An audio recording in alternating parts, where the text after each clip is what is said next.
One. Good morning, all. It's 29 minutes past 9. We are ready to start the day's proceedings. Please make sure that your devices are quiet. Put them on silent. Thank you.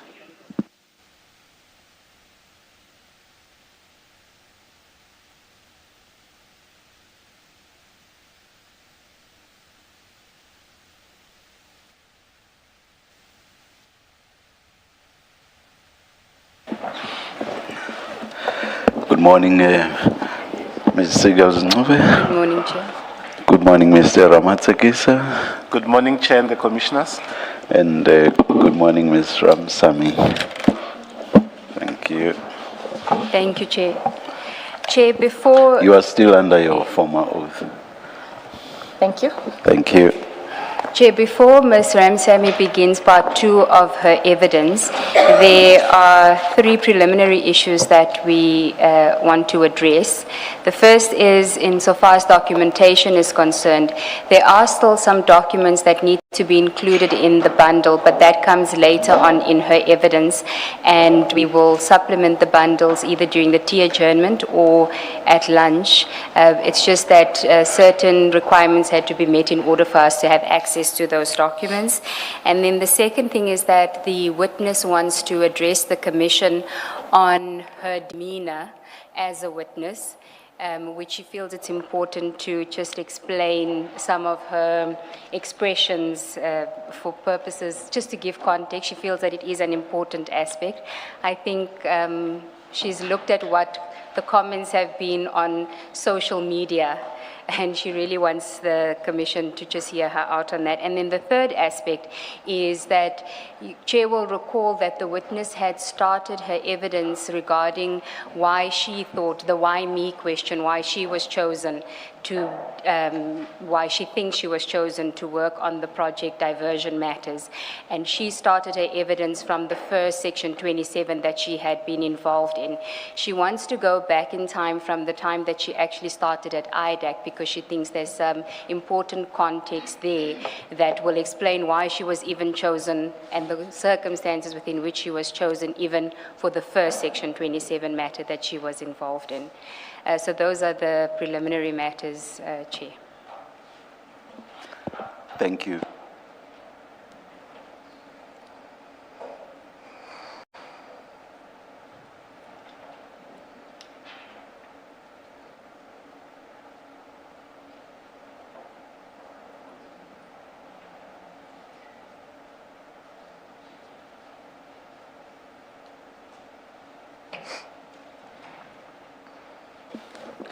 I'm being overruled. I do not, personally, I don't think it's necessary for Ms. Ramsamy to, I thought I said so. What did I say? Johnson. I did not even hear myself. Apologies, Ms. Ramsamy. Thank you, Chair. Personally, I don't think it's necessary for you to explain yourself. I'm not on social media, but people do share what's out there with me, and sometimes I'll be curious and scroll down and not look only at what was sent to me. And sometimes I'll see nasty things said about me. I don't care.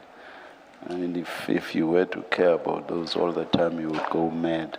So personally, I honestly don't think you need to explain yourself, but my co-commissioners feel otherwise, so I will let you Thank you, Chair. Thank you, Commissioners. With regards to the demeanor, I've reached a point emotionally where I would rather laugh or smile at the circumstances, as serious as it is, than cry. And I don't want to seem like I'm a victim by crying while I'm trying to assist the Commission in their findings. So I do ask for understanding that it has been a very tough road, and I'm choosing not to be emotional. So if I do smile or if I do laugh, under certain serious topics. Please forgive me. I don't think it's the Commission's forgiveness that you're seeking, but You see, To the public at large. It also, it came across, or the comments were that I was being vindictive and I was enjoying the downfall. I was not. When I speak about certain things, I remember the circumstances in which, and I will explain that aspect and what was done and what was said and how it was said. And so I try to rather laugh about it than cry about it. what I will say to you is that with comments on social media, my sense is that you can never win, even where preponderantly comments are positive. There will be the few negative comments. If you let those get to you, then you are in trouble. I think it was more the response of the office I have to return to. Or the office. Office. I think Ms. Sigels mentioned social media. It's both, but Yeah. I mean, obviously they're also reading it, and I'm getting messages from the office. So I assume asking for, what did you say, pardon? Or I'm not sure of the word you use. Forgiveness. Forgiveness. I'm not sure that that's directed to us, because I don't think there's anything to forgive. Yeah, I see my colleagues nodding. So from where we are sitting, we see you've not done anything wrong. Thank you. Thank you, Chair. So Thank you, Commissioners. those who may be of the view that you did wrong, they do hear you. I hope they will forgive you. Thank you, Chair. Thank you. thank you, Chair. And then the second aspect, the third aspect regarding the why me question, you wanted to elaborate and go back in time earlier than the first section 27.1. Correct. Chair, Commissioners, I started at IDAC, or when it was still ID, on the 1st of March 2023. I did indicate that I was given alphabet soup in the sense that we were short-staffed and I was given a lot of projects.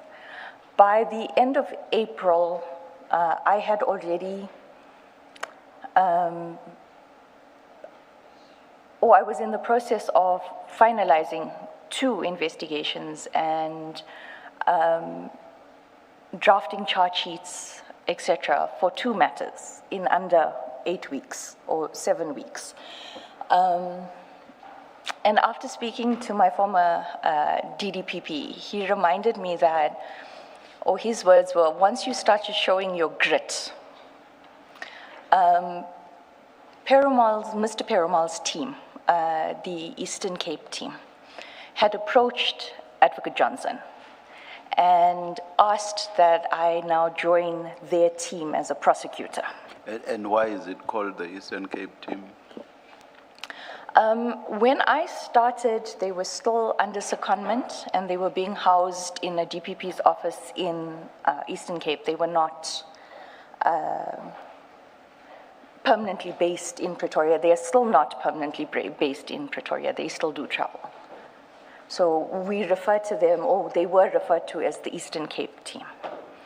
There was a prosecutor that was dealing with all their matters, and it was 13 matters that had been placed on the roll already.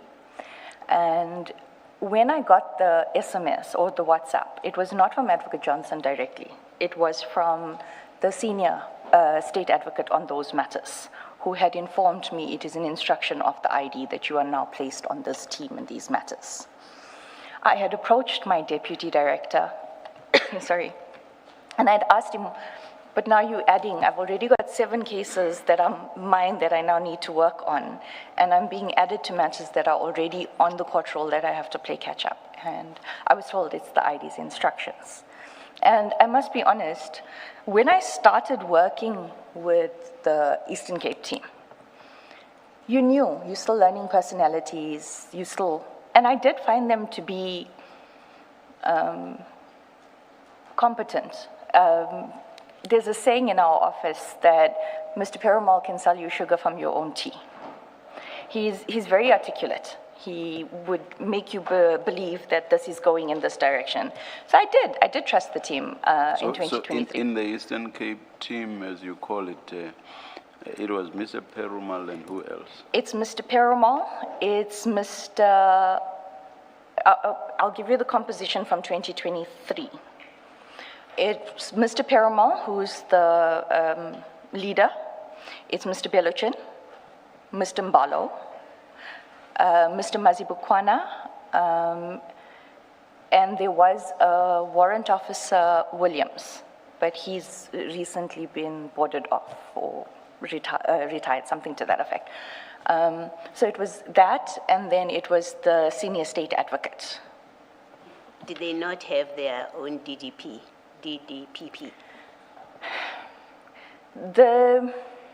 I alluded to it, but I will address it now. When it came to that team, they would even bypass the DDPP. They would go directly to Advocate Johnson with everything, even authorizations, lack of authorizations, enrollment documents, etc. I hear that. That is how they behaved. But structurally... Yes, Advocate Law was our DDPP for the security cluster. Paul Lowe. Correct. He was their DDPP. Correct. Okay, thank you. And not based in the Eastern Cape? No, we were based in Pretoria. Okay. And then I had various interactions with Advocate Johnson based on my previous testimony with regards to the addendum rather than doing a brand new 28. I had informed the Commission about my approach on the matter, the second matter where I was in the process of drafting the chart sheet. So when I was called in July for the first July 2023 for the first Section 27 referral that I make reference to and how it was done in my first statement, it was myself and another state advocate who started on the same day as me. We both started on the 1st of March 2023, and he's a very good prosecutor. We were spoken about in management meetings about the work, the input, the hard work that we were doing at that time. It is in July 2023 that I realized that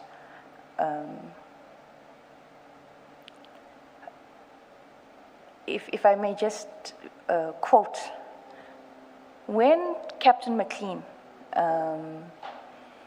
found out that I was going to be working with Advocate Johnson so closely and with the Eastern Cape team, because he had previously worked with them, and because I was working on multiple matters with him, he called me aside and he spoke, we had coffee, and he said to me, "You're naive." And I agreed. I was new to the environment. That was very new to me. I was coming from the regional courts. This was a specialized unit that had its own set of rules. And he said to me, if you don't be careful, if you don't ensure that you document and they will ruin your career.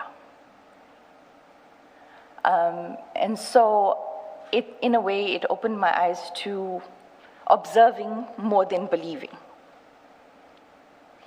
But I believe that because in 2023, in July, when we received the first 27, the only other one that I dealt with,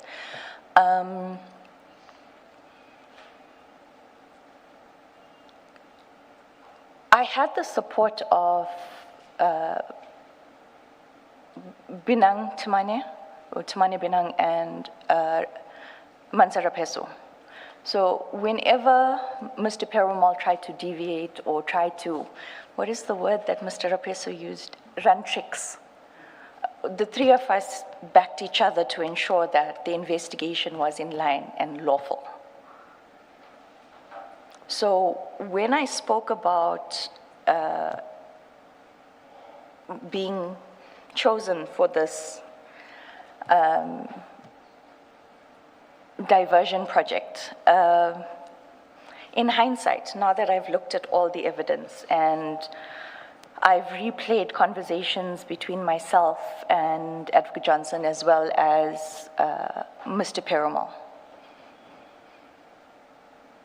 I am of the opinion that they were attempting to groom me into a prosecutor that would follow that line of march. And when you say that line of march, what do you mean? Do as you're told, but prosecute with the skill that you have. Okay, so basically Mr. Perumal would be calling the shots and you must just do the prosecutorial aspect of it. Utilize your skill, but don't ask questions. Correct. Okay. That is, in hindsight, that is how I'm sitting back and looking at it. And I will elaborate on why I say this and the things that were said to me towards February 2025 when we start with my statements. You referred to Mr. Binang and Mr. Rapesu. So they were part of the Perumal team that you are now being roped into? No. One of the bones of contention in 2023 already was that when Advocate Johnson compiled the team for the 27 in 2023, she had completely excluded Mr. Perumal's team members or the subordinates. And she had handpicked Mr. Rapesu and Mr. Binang. At that point, they were reporting to Mr. Rulof or Colonel Rulofsa. They later started reporting to Mr. Perumal, and then once they started in July 2020, well, let me put it this way, in September 2023, when Mr. Binang and Mr. Rapesu started objecting to the trickery of Mr. Perumal, I'm quoting the word, and the shortcuts in investigations and trying to create a narrative during an investigation. It was then in 2023 that Mr. Binang was victimized by Advocate Johnson and Mr. Perumal. And then when diversion happened, Mr. Mlambo and Mr. Rapesu were victimized by Mr. Perumal when questions were being asked. Mr. McLean, when he spoke to you, he must have said why. Did he say why he says to you, be careful, they will ruin your career, you're being naive?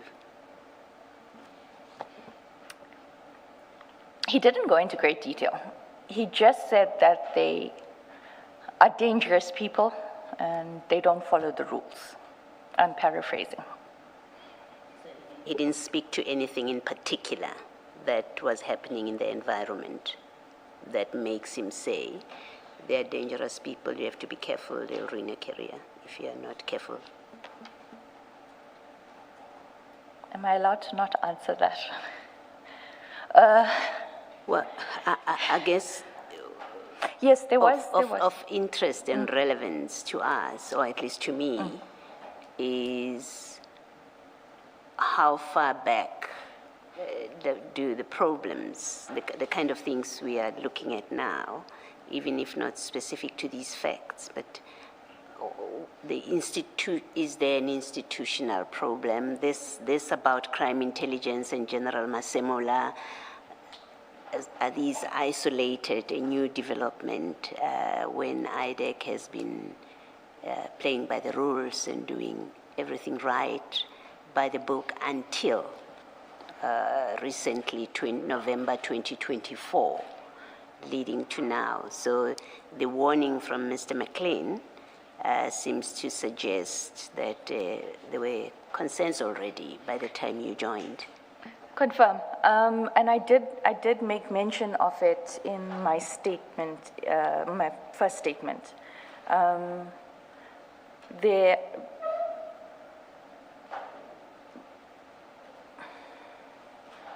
I'm trying to be diplomatic about this.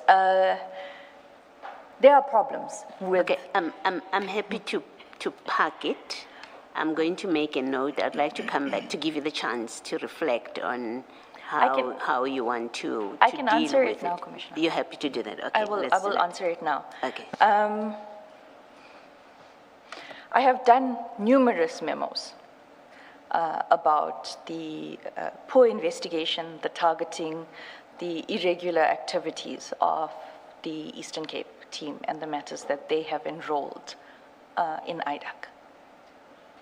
I also said to the commissioners last week that recently when I fought to receive the actual document, the docket, I found, myself and my co-prosecutor, we found documentation hidden in the C-clip that actually exonerated the accused, and we did a memo for the charges to be withdrawn in totality. I've also alerted Advocate Johnson in writing to the fact that multiple matters that are enrolled by Mr. Perumal's team within the IDAC space under Advocate Johnson's control from 2022 do not have the proper authorization. All right. Thank you. We'll leave it for now. Thanks. Ms. Ramsamy, Mr. Perumal and Mr. Beluchan, they were there before Advocate Johnson's appointment. Correct. Okay, so she found them there. Correct. Okay. Your realization that what was required of you was a pliable or a malleable prosecutor. Was that as a result of the caution by Mr. McLean, or was it your own realization? Captain McLean gave me the warning in April 2023, May 2023. I chose to accept the warning and proceed with caution, but to also make up my own mind. Towards January, the end of January 2025, I did alert the commissioners to my instincts kicked in, and my gut was not sitting well. I was very uneasy about the events of December. But in January 2025, I came to the conclusion that I was just a puppet. In the 27 referral from 2023, after the prosecutor, the other state advocate was removed and the deputy director came on board, he provided a very firm hand to the investigations and the manner in which the investigation was conducted, to a point where Mr. Perumal would remind Mr. Temane, Mr. Binang and Mr. Rapesu that he is their commander. So the fact that I had strong support in the form of senior, that is why I was not completely alerted to what was happening at that point. I must also make it very clear that when I did stand up to Mr. Perumal about that 27 referral, and I cannot speak to the aspect that I spoke of, or I stood up about, because it is sub judice. Advocate Johnson sent me an email and instructed me that I had to reply to gossip, office gossip, in the form of a memo. And preceding that meeting where myself and Mr. Binang informed Advocate Johnson of the problems that Mr. Perumal, or the wrongdoings that Mr. Perumal was attempting to proceed with, That is what I spoke about, where I was made redundant for 9 months. I was insulted by Advocate Johnson in open meetings. I was basically told to, her words to me were, well, you'll have to prove yourself to me now after this, Drew. All right, thank you. Thank you, Chair. Sorry, one last aspect. Yes. Sorry. Actually, it's two.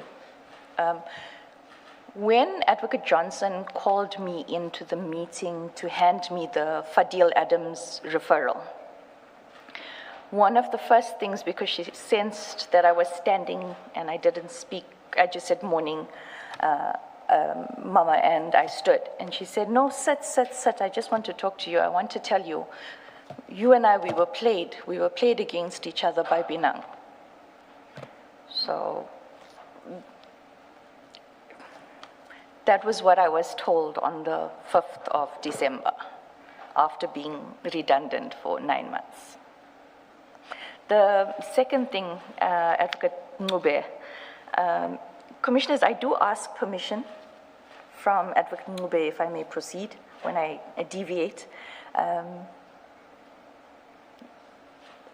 There's a lot in my head, and sometimes it's not relevant. So I have asked for that level of control, because I tend to talk a lot. Okay, can I just quickly come in on something you touched on? You mentioned your serious disagreement with Mr. Perumal about the 2023 Section 27 referral. And you've mentioned that you don't want to talk about it because it's sub judice. You do touch on that in your statement as well. But what I want to know, I'm not going to ask you about the detail of it if, as you say, you're reluctant about mentioning it in any detail. But what I want to know is there a criminal charge? Surely the sub judice rule cannot apply to the extent of not even being able to say yes or no. Is there a criminal charge? If so, laid by whom, against whom? That's it. I'm not asking any further question. A criminal charge with regards to the 27 referral? What you say is sub judice both now and also in your statement, and which you say both now and in your statement you do not want to talk about. That's what I'm asking you about. Yes, the matter is in court. Is in court? It's in court. Oh, okay. All right. Thank you. Thank you, Chair. Sorry, before you start, when you've mentioned it again now, but when you testified the last time, you did mention the fact of your being made redundant. Correct. Can you just explain how that, what in fact happened? I'm not asking you for the reason for being made redundant, but you're still on the job. What does it mean? What does it mean you sat in a corner, were not involved in matters, or you were told to go home until we call you? How has it manifested? I'll speak of both 2023-24 and this year. In 2023-24, I was not given any new projects to work on. I was only allowed to work on the court matters that emanate from, that were already in court. The senior advocate that had placed those matters in court, I had to assist him. I was basically an assistant. And then this year, matters that I had been working on for 3 years. In February, I'm forced to finalize consultation with all my witnesses within 2 months and provide a detailed report in preparation for trial, only to be told that I'm no longer on the matter. Matters I was removed from in 2024, I'm now being put back on those matters when they are already set down for trial. It was a matter of just frustrating me. I was a little pawn that was being told, you go here, you go there, but there was no actual work that I was supposed to do. And according to you, what was the reason for you being treated this way that rendered you redundant? What were you said, or what did you understand to be said you've done wrong? There was a meeting in February this year, and Advocate Johnson asked the project manager to record it and give it to me. Because of the nature and the factors, I have not provided it. In that meeting, Advocate Johnson alerts my colleagues to the fact that she doesn't trust me anymore, and that I'm going around telling people that Johnson gives me these big projects, you can't touch me, which I do, and eventually did find out who took that to her, and it was not in the context that I said it. I had gone to my deputy director and said, I do not know why Advocate Johnson is giving me these matters, because I cannot work with that team. I cannot, and that was after an incident that I will discuss. And only the first portion was taken to her. But also, at that point, I was really frustrated with everything and the manner in which that project diversion was. So I was being blatantly frustrating. And I was hoping to be moved out of the project. Thank you. Thank you, Mr. Thank you. Thank you, Commissioners. Okay, so now let's start with your statement. Part 2. From paragraph 1? Yes, we can start with paragraph 1.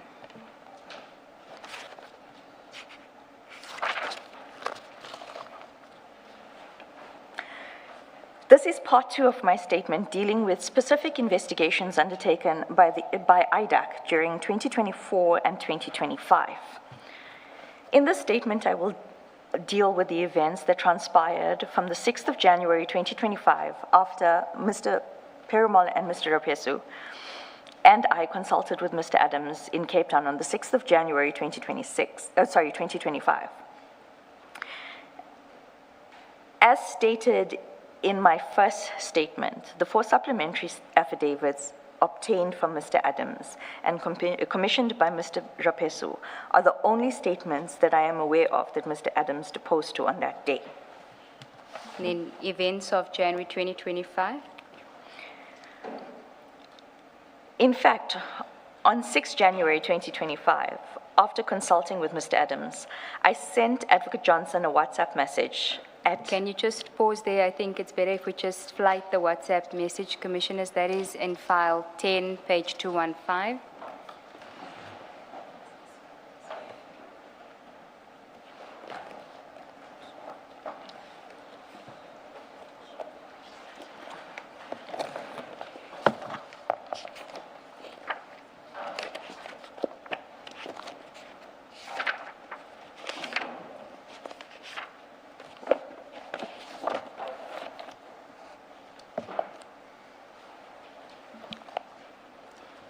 Are you at 215? Yep.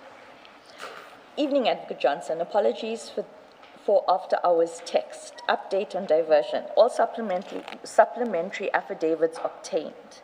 Mapping of investigation plan complete. Will provide a written report for your office on the plan as soon as we return. May 2025 be blessed, success, good health, and happiness. And can I just ask you, you mentioned a written report to your office on the plan as soon as we return. Was that written report ever submitted? No, it was not, because events took place on the 16th of January that required a different approach. And what would that report have entailed? What would you have included in there? It would have been the discussions of the fact that Mr. Adams had provided no further information to us, and that although he had not provided further information on the 19th of December, after viewing the documents, we had identified possible witnesses to consult with to determine whether there was in fact a reason to proceed. Okay. So the report is not submitted, but you send this WhatsApp to Advocate Johnson after you've consulted with Mr. Adams, and you reference the supplementary affidavits, and that would be the 4 supplementary affidavits. Correct. The next event that then occurs is the 13th of January, 2025, on page 2, paragraph 4 of your statement. I just need to finish reading paragraph 3. Because you've read the WhatsApp into Okay. the record, it's the same, it's a Thank you. repetition, yes. On the 13th of January 2025, Mr. Perumal requested a meeting with Mr. Rapesu and me regarding a consultation that Mr. Perumal had with a potential witness, which had not previously been disclosed to us. I was upset. Sorry. Throughout the statement, you mentioned this witness, and not once do you mention the name. Is there a particular reason for this?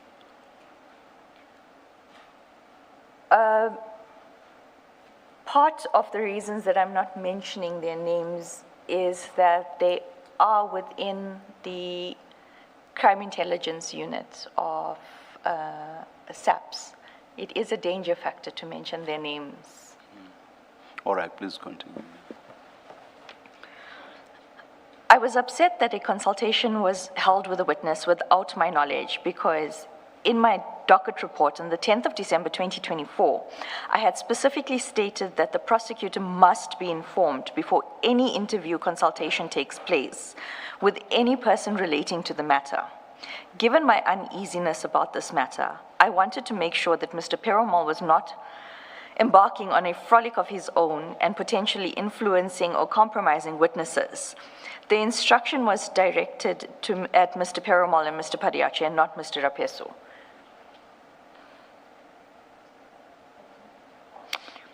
Before you get to the next paragraph,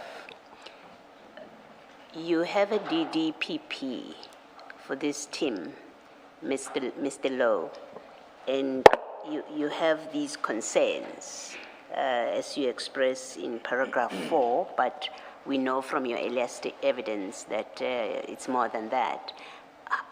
How come you're not involving him in addressing an issue such as this? Commissioner Baloy, if we go back to my previous statement, Advocate Johnson had indicated she was going to be the supervisor on the matter, meaning I reported directly to her. So that means I bypass and I was, the secrecy of the matters, if they're not on the designation, I could not discuss it with them. But also... So he was not on the designation? He was not on the designation. Okay. All right. It was Advocate Manilal that was on the designation. And as in my previous statement part 1, I indicate that Advocate Johnson had said he needs to be there for the purposes of paper. She will supervise. And as we go on, the commissioners will see that he only became aware of the matter later on. Thank you. Paragraph 5. Mr. Perumal informed me that the witness had been flown to the Eastern Cape by the Minister of Police, Minister Mchunu, in order for Mr. Perumal to consult with the witness. What was your understanding of this? Did you understand it to mean that Minister Mchunu had paid the airfare? If not, what was your understanding? My understanding is that all arrangements were made by Mr. Mchunu or Minister Mchunu for this witness to consult with Mr. Perumal in Eastern Cape. My focus is on flown. What did you understand that to mean? I had assumed that the minister's office had paid for, because I had later met this witness and he would not have been of financial means to have flown himself to Eastern Cape. All right, thank you. And this witness was coming from Pretoria. Correct, from the vetting department of crime intelligence. Thank you. Sorry, the procurement department. Procurement Department, Procurement. thank you. Is this the witness that you refer to as the forklift witness? Correct. Okay. So maybe we should just then refer to it as the forklift witness. We'll do that. I think we do refer to it later on as the forklift witness, but for convenience now, you can start referring to the person. Well, thank you. Okay? It seems strange to me. It seems strange to me that Minister Mkuno would be involved in this investigation, but Mr. Perumal did not offer any further details regarding Mr. Mkuno's involvement in the investigation. Mr. Perumal told me that this witness was relevant for the procurement of the forklift by crime intelligence.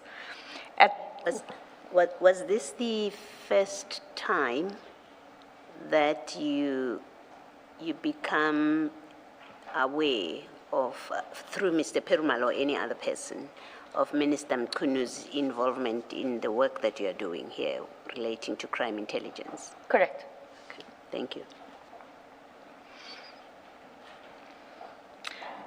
Mr. Perumal told me that this witness was relevant for the procurement of the forklift by crime intelligence. At that stage, I was not aware that General Jacobs had informed Mr. Rapesu that the inspectorate had to update Mr. Mkuno or Minister Mkuno on Mr. Adams' complaint every 10 days. I mention this because it seems that Mr. Mkuno's involvement was more than just receiving updates from the inspectorate on Mr. Adams' criminal complaint. Paragraph 6. Mr. Perumal indicated that a further consultation could be arranged with this witness, and the consultation was held on the 20th of January 2025, which I deal with later. Before you read the next sentence, the word "when" must be deleted, the first word. So it starts with Mr. Perumal. Mr. Perumal. Mr. Perumal said that the witness evidence was gold, which I understood to mean that Mr. Perumal considered the evidence to be supportive of the allegations of criminal conduct regarding the procurement of the forklift. On the 14th of January 2025, whilst I was attending court at Pretoria North Magistrates Court and chatting in the passages with Advocate Tila Shabalala together with a witness, this witness is in relation to a different matter for the purposes of court. Mr. Mbalo, an investigator from Eastern Cape reporting to Mr. Perumal, and Mr. Belochin. Mr. Belochin told me that he was present at the consultation with my witness. Does the "my" there refer to Mr. Belochin? It refers to me. To your... So when he speaks, he says with Your witness. Oh, okay. I'm asking because you put it in quotes and you use "my" as if it was Mr. Belochin who said "my." Do you see what I mean? I understand. Yes. It should read with your witness. And that he had even viewed video footage. He was referring to the consultation with the forklift witness that Mr. Perumal had told Mr. Rapesu and me about on the 13th of January 2025. I was concerned that Mr. Belochin was consulting with a witness on project diversion when he had not been designated as a team member on the project. Yet Mr. Rapesu and I, who were designated members, were only informed about the consultation after it had taken place. Now, why was that such a concern for you, that he's not a designated member and yet he knows things about and has consulted with witnesses regarding this investigation? One, as explained by Advocate Surunya yesterday, we do not discuss our matters with other team members or other people or other staff members of IDAC. It's a designated team, you discuss it within the designated team. It's also a breach of Section 41(6) for him to have been present at that consultation. But I will, Just remind us, what does 416 say, 416? it's a section in the NPA Act that does not allow us to discuss investigations with other parties without authorization. Thank you. The other concern is something that I will address in paragraph 14.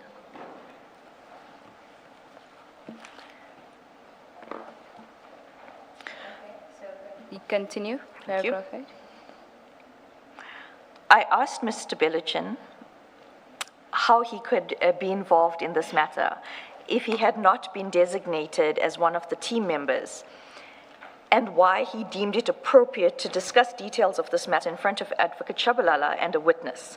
He smirked and said in a joking way, "I know nothing. I didn't say anything." This incident was very concerning, and on the 16th of January 2025, after a scheduled meeting with Advocate Johnson, it should read on another matter. So, And others must be deleted. correct. After a scheduled meeting with Advocate Johnson on another matter, I asked if I could have a discussion with her privately regarding project diversion. I asked Advocate Johnson if the designation for project diversion had been extended to include Mr. Belochin, and I expressed my concerns regarding him consulting with a witness and being involved in the investigation if he's not included in the designation. Advocate Johnson told me that she was not aware that Mr. Belochin was party to the consultation that was held with the forklift witness. Advocate Johnson told me that a presentation would be held on the 22nd of January 2025 regarding project diversion, and that I should include my concerns in the presentation for discussion at the meeting. Advocate Johnson sent an email to all designated members and Mr. Sissoko, including that she wanted a presentation on the 22nd of January 2025 about project diversion. On that same day, Mr. Perumal emailed a draft presentation to Mr. Rapesu, Padiachi, and me, annexed MMR 12 of Mr. Rapesu's witness statement. In his covering email, he asked for input before the presentation was to be submitted to Advocate Johnson ahead of 22 January 2025 meeting. Just before you continue with paragraph 10, Commissioners, that would be Mr. Rapesu's file. If you could take Mr. Rapesu's file and go to MMR 12, we will flight the presentation as well. It was dealt with during his evidence.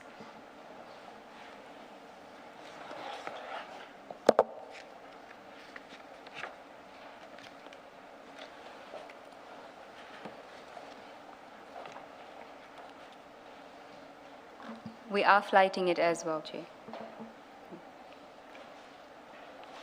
So that is the email that was sent on the 16th, MM12. Correct. From Dylan Perumal to Drushantha Ramsamy, Mansur Rapesu, Brian Padiachi. Subject, diversion presentation. Good day, colleagues. Please provide input before we submit to the ID. Kind regards. Now we can deal with the presentation, which is on the next page, and we'll also flight that.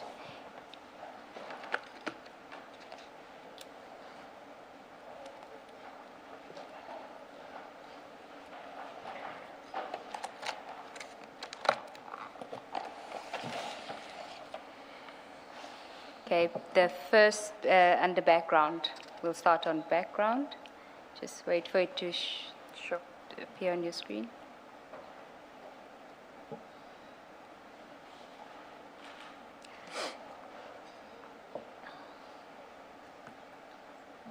Thank you.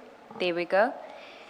So you can read your paragraph 10, and we will follow on the presentation. Sorry, maybe before you read that paragraph 10, let me ask you a question on an earlier paragraph. When Mr. Perumal tells you that he's consulted with this witness who was flown to meet with him by the minister, did you not ask how does Perumal end up with this witness? How did you know there's this witness to speak to? Commissioner, It seems to me, especially in the light of your concern, and you're the prosecutor in charge, it seems to me a natural question in the light of your concerns to ask, how did you happen upon this witness? Commissioner, to be very honest with you, I learned very early what to ask and when to ask Mr. Perumal questions.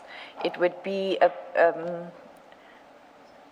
if I wanted those sort of answers, it would be on the smoker's balcony while he's having a smoke and I'm having my coffee and we can just have a chat. That would be the time but I had not asked him that question. Did you ever find out or formed a view, an opinion about how he ends up with this witness? I did, Commissioner, and it will become clearer. You will speak to it later. Correct. All right. Thank you. Okay, you can read paragraph 10 and we will flag the presentation.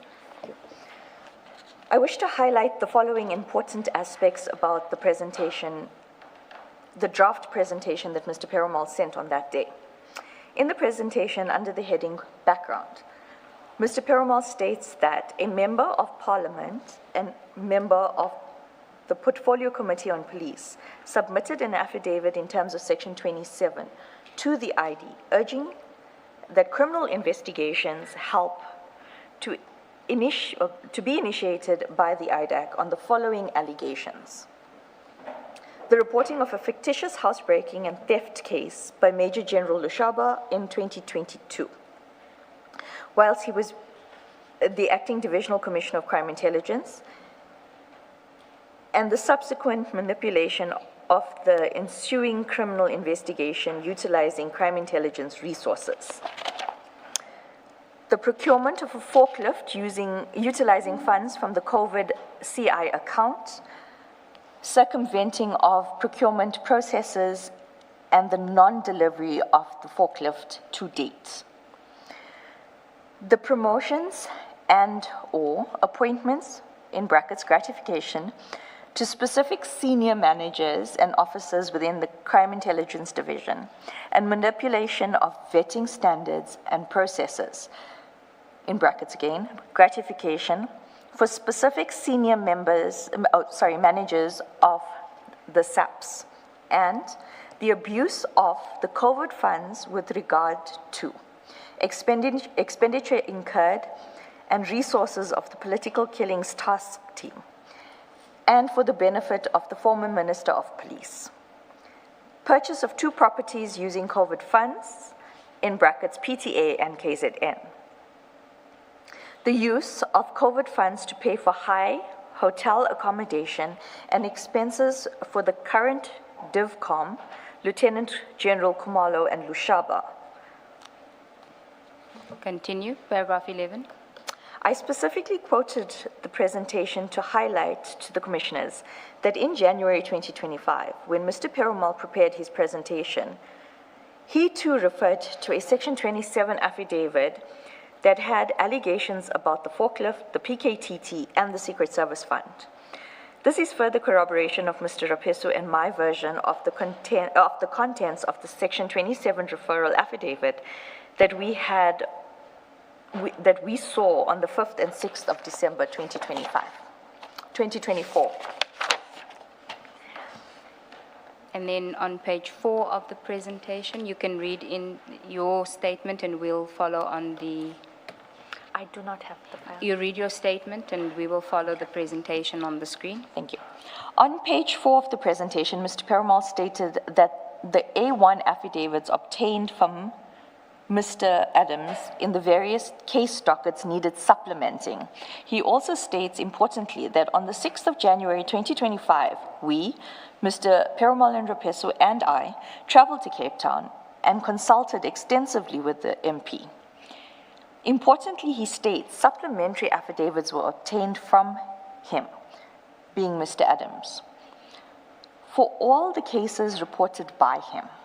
Once again, this shows that as far as Mr. Perumal was concerned, when he prepared the presentation in January 2025, the affidavits that were obtained from Mr. Adams on the 6th of January 2025 were supplementary affidavits, no mention is made of a new A1 affidavit or affidavits. Continue. On 19 January 2025, I added a portion to the presentation which dealt with the prosecutor's input on the project and submitted the presentation to Advocate Johnson and Mr. Sissoko. On the 20th of January 2025... Before you go to the 20th of January, we're just going to flight what you added to the presentation, and that is in file 10.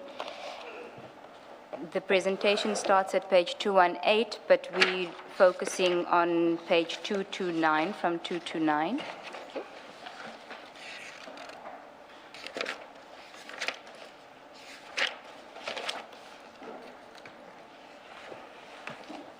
That would be the prosecutorial input. That's what you would have added.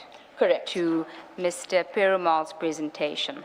Correct. And you deal with the various cases emanating from Mr. Adams' Section 27 referral. Correct. Now, we are going to deal later with page up to page 234, but if we could go to page 236, which refers to your concerns, because that is relevant for purposes of why Advocate Johnson said that you should add or deal with your concerns in the presentation. And at 236, you then set out your concerns. May I read it into the Yes. record? Concerns of the prosecutor. Instructions regarding being informed about witnesses being consulted with to be discussed with the prosecutor. This was not done regarding the captain. This is the forklift witness. Open communication is imperative in an investigation of this nature. Point 2, undesignated members personally informing the prosecutor that they consulted with my witness and viewed the video footage. This was done in the passages of a magistrate's court and in front of other undesignated members. Point 3, RE, defeating docket. The lady is... Just to give us context on what you mean by the defeating docket.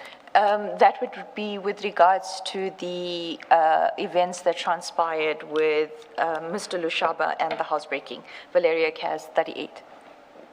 Yes. Defeating docket. The lady is only, it's supposed to read, is only supposed to be approached once sufficient investigation is done. OB entries, consultation with the first two witnesses identified by prosecution. She must only be approached once investigation is at a stage that even if she does not cooperate, there is still strong evidence to proceed. Can you just tell us why that was a concern for you, that the lady was being approached? What was the concern that she was being approached? Was she not considered to be a witness? I didn't find her to be a witness at that time. There was insufficient evidence to even approach her at that point. But my major concern was that Mr. Perumal was insisting that she must be found and that she must be placed in witness protection and that she must be consulted with because she's vital. And despite my numerous instructions that she is not supposed to be approached at this point, given the early stages of the investigation, I was in High Court and I received on the 20th of January, I received a WhatsApp message from a team member indicating that, from Mr. Rapesu, indicating that he was contacted to fetch Mr. Perumal from the airport and that they were in the process of going to hunt down the witness, despite the fact that I had, even in the presence of, in my instructions on the 10th of December, I'm still being overlooked, bypassed, and ignored, and he's still proceeding. At that point, I sent a message while I was in court saying, no action on diversion is to be taken today. Okay. So then you say the last bullet point is all other aspects of the above investigation will be discussed during the presentation due to its sensitivity. Correct. We had received instructions from Advocate Johnson that we are not to document everything that she considered sensitive.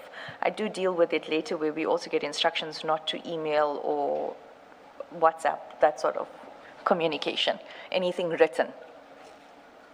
Okay. The instruction not to document everything, does that mean that some of your discussions and decisions, as matters stand now, they are in your heads?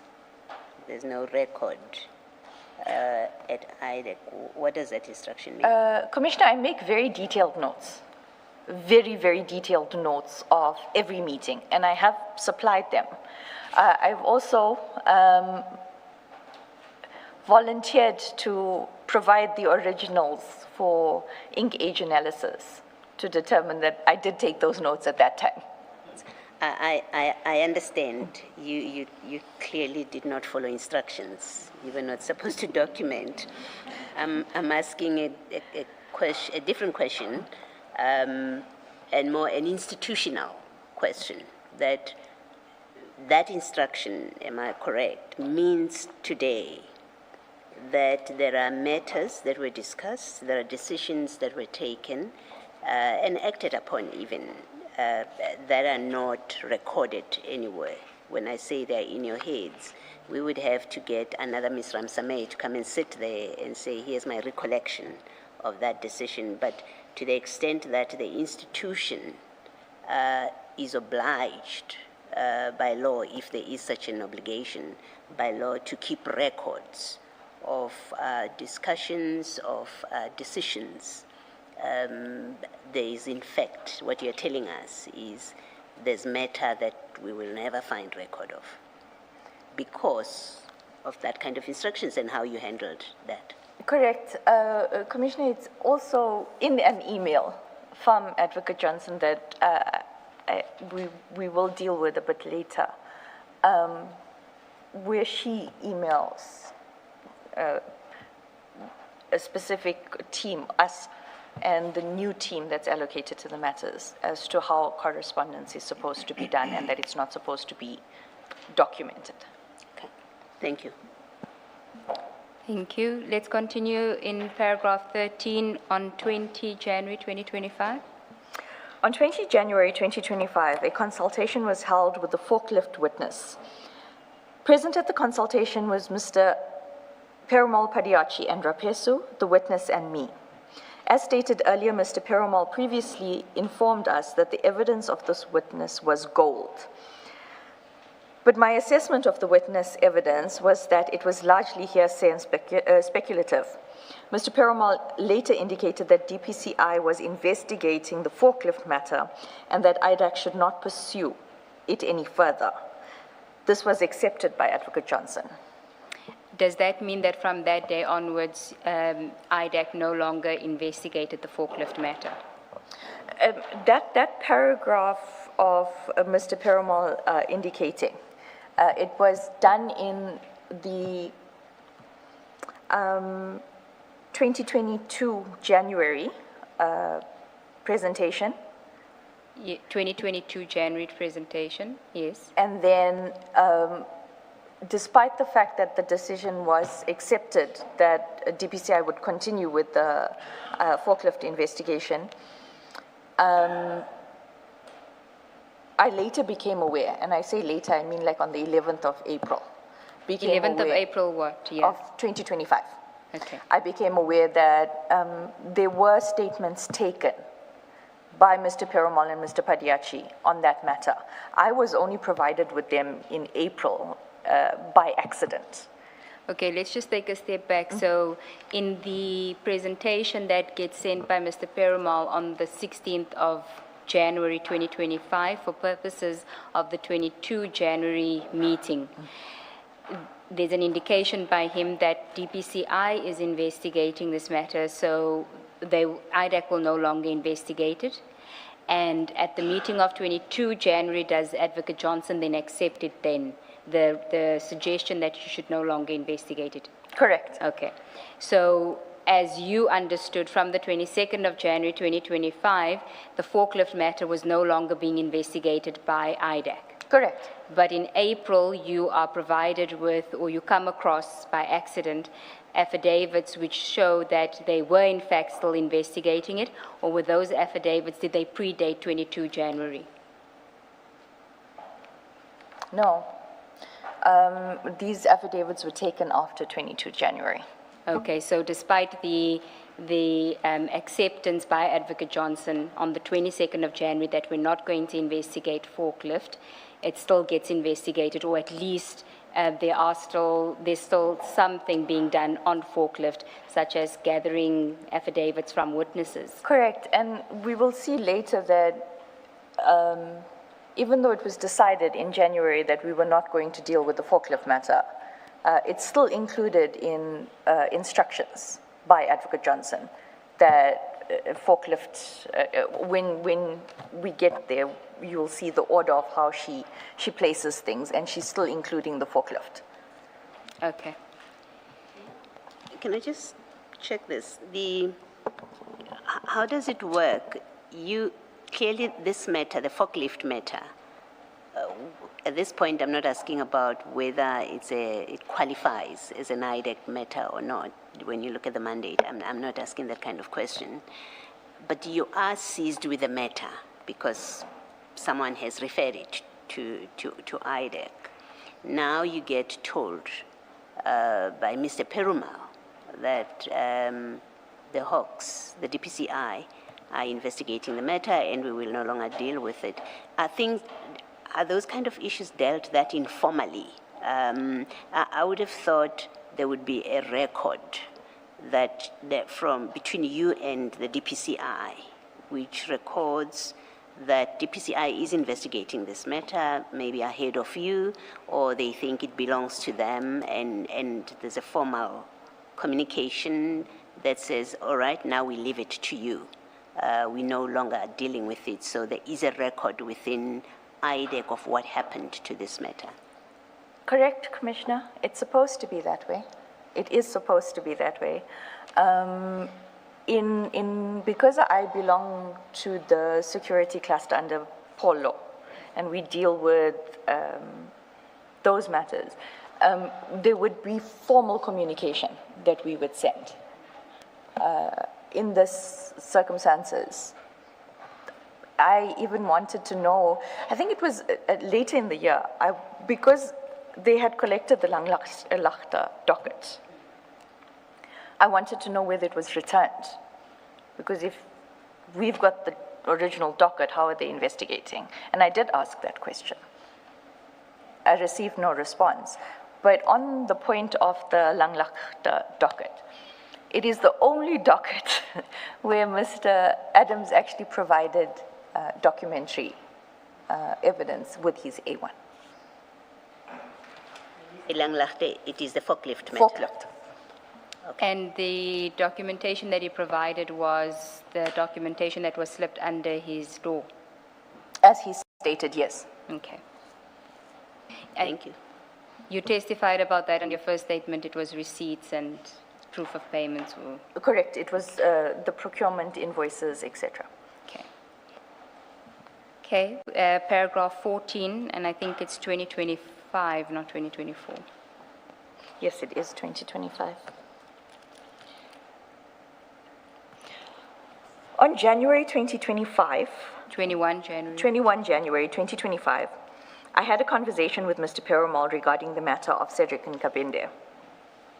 I will deal with this topic separately when I deal with the trumped-up case against Mr. Rapesu. However, Yeah, I think you can deal with it now because you don't expand on it in your statement. later. You reference another affidavit that was prepared as part of that, where you were requested to prepare an affidavit regarding that aspect. So maybe if you can just start out by telling us what is the Cedric and Kabinde matter, and then we can go to your affidavit. Okay. So on the 20th of January 2025, when we were consulting with the forklift witness, he made mention of Cedric and Kabinde. As naive as I am, I didn't know who that was, so I had to Google.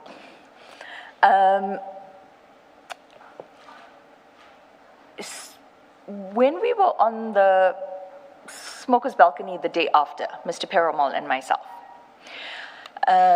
he mentioned to me that, so there were two aspects that he addressed with me that day. One, that he didn't want the witness to speak about Cedric and Kabinde in front of Mr. Rapesu. And I didn't understand because at that time I didn't know that they had worked together at iPad. They being? They had worked together, who you're referring to? Mr. Nkabinde and Mr. Rapesu had previously worked at iPad together. The second aspect... Sorry, and the witness that he refers to is the forklift witness? Correct. Okay. With regards to that forklift witness mentioning Mr. Nkabinde, it was about the arrangements to go and consult with Mr. Perumal. So on the 21st, when we were on the balcony, Mr. Perumal addresses this aspect, and I said, but why? And he didn't give me a reply. His next response to me was, Drew, I need you to speak to ID. So I said, about? And he said, no. Rapesu is going to start crying that the work is too much now. I need you to speak to ID to bring on my guys. So this is the second time Mr. Perumal is asking me to bring on his Eastern Cape guys, being Mr. Beluchan, Mr. Mbalo, because Mr. Mazibukwana at that time was in hospital. The first incident where Mr. Perumal brought up the aspect of his guys being on board was on the 6th of December, also on the balcony, where he said to me, I said to him, so I hear we have a new matter together, because he and I, we were not speaking on good speaking terms at that time because of what had transpired with the first 27 referral. We spoke, but it was not very friendly. And he said, yes, I need you to get those documents sorted out now because the ID must sign it. I want my guys to go and fetch the dockets before we leave because they were flying back to Eastern Cape. And I said to him, but the ID didn't designate. And then I gave him the 5 people that were designated. So with regards to the Nkabinde matter, if I may just go to the affidavit. The affidavit is at page 248 of file 10. And this is Mr. Nkabinde, Minister Mkunu's Chief of Staff, or not? Correct. 248, thank you.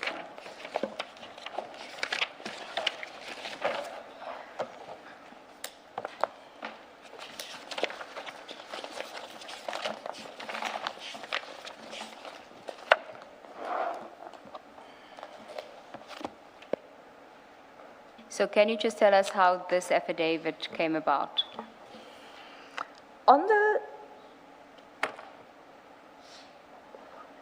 I have to go back to the 22nd of January. Okay. So we start the presentation to Advocate Johnson on the 22nd of January. We go through the presentation. Mr. Perumal is primarily reporting or presenting to the ID. This is the same presentation that we've been looking at. MRR. Yes. Correct. So what happens on the 22nd is we all sitting in the boardroom. The presentation is now done. Advocate Johnson says she needs to inform the team about what happened to her the night before, or it was either the 20th or the 21st, but during the evening.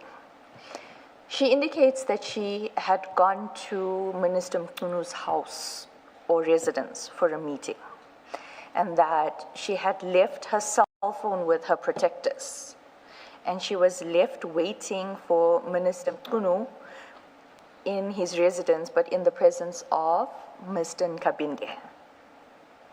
And that Mr. Nkabinde had given her the heebie-jeebies. Made her feel uncomfortable. Yes, made her feel uncomfortable. And so she went on about how there's something not right about in Nkabinde and all of that. I'm still trying to place the pieces together because I'm not coming from the history of I was in regional court, murder, rape, robbery. So I didn't know the role players. It may not be relevant, but did she explain what exactly made her feel uncomfortable? She did not explain why she felt uncomfortable. She explained only the purpose of the meeting with Minister Mkunu. Okay, all right, please continue. So at that point where she's explaining her unease and that there's something just off about Mr. Nkabinde, and Mr. Sissoko, who was present in the presentation, indicates that yes, Nkabinde had worked, Mr. Nkabinde had worked at IPED, and then she said, no, there's something, there's just something about him, we need to see what we can do about him. So, and I'm making notes. And she then says that, so Mr. Sissoko starts explaining that how Nkabinde left, Mr. Nkabinde left IPED, sorry, and that there was transcripts with regards to a case where he was found to be or discredited witness, etc. And Advocate Johnson said she wanted it. So Mr. Sissoko asked Mr. Rapeso, did you receive or do you have them? And he said yes. And then the instruction was that he was to circulate the transcripts to the team members. Then so then there was this whole conversation between Mr. Sissoko, Mr. Perumal. I was just sitting there taking my notes about Mr. Nkabinde having been linked to 2 other investigations and elements of criminality within matters that are in IDAC's space. One being investigated from Mr. Perumal's team, and the other one was a matter that was sent on 27 referral in 2019 or 2019 from IDAC at the time of the Zondo Commission, IPED at the time of the Zondo Commission. Advocate Johnson then instructs me, Drew, I want this information. I want this information, we need to see what we can do about this guy. When she says this guy, she refers to Mr. Nkabinde. So then the conversation continued between Mr. Sissoko and Mr. Perumal, where there was cell phone records linking Mr. Nkabinde to 2 different not suspects because they are accused persons. And they were service providers of SAPs that was being investigated by IPED. And I'm instructed by Advocate Johnson that I must contact the prosecutor on the matter, Mr. Tila Shabalala, and determine the links and what evidence there is. And I must then give her a report on that evidence. You were instructed by who to contact the Advocate Johnson wanted this, and she wanted it urgently. Okay. She wanted it done as soon as the meeting was done. Unfortunately, I had other meetings, so it couldn't happen. But going back to the affidavit. Before you do that, so what you're describing means at the date of this meeting that you're telling us now about, that there was an active investigation against or relating to Mr. Nkabinde. because you speak of Mr. Perumal and Mr. Sissoko talking about transcripts, Mr. Rapesu confirming that he has received the transcripts. So it sounds like there was an active investigation. You may not have known about it. No, Commissioner. The transcripts that Mr. Sissoko asked Mr. Rapesu about is transcripts of a trial where Mr. Nkabinde was a witness and was discredited. So those transcripts were asked for. With regards to the investigation, there was no active investigation at the time. There was links of Mr. Nkabinde to or in other investigations or matters that were already in court. Let me restate what I'm trying to confirm with you. There may not have been an investigation, an active investigation, to the extent that that word has got a formal meaning, a particular meaning. My question really is, something was being looked at within IDEC. His name was not coming up for the first time in this meeting, being mentioned to people in IDEC. Mr. Sissoko had some discussion with Mr. Perumal before your meeting relating to Mr. Nkabinde. No. The discussion about Mr. Nkabinde started, Mr. Perumal had a discussion with me that he didn't want the name of Nkabinde mentioned to Mr. Rapesu.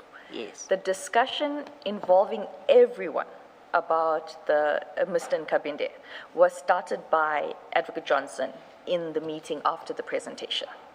And then everybody that knew him was piping in to say, oh yes, we have that, or yes, we know about this. So it was that sort of conversation. Okay.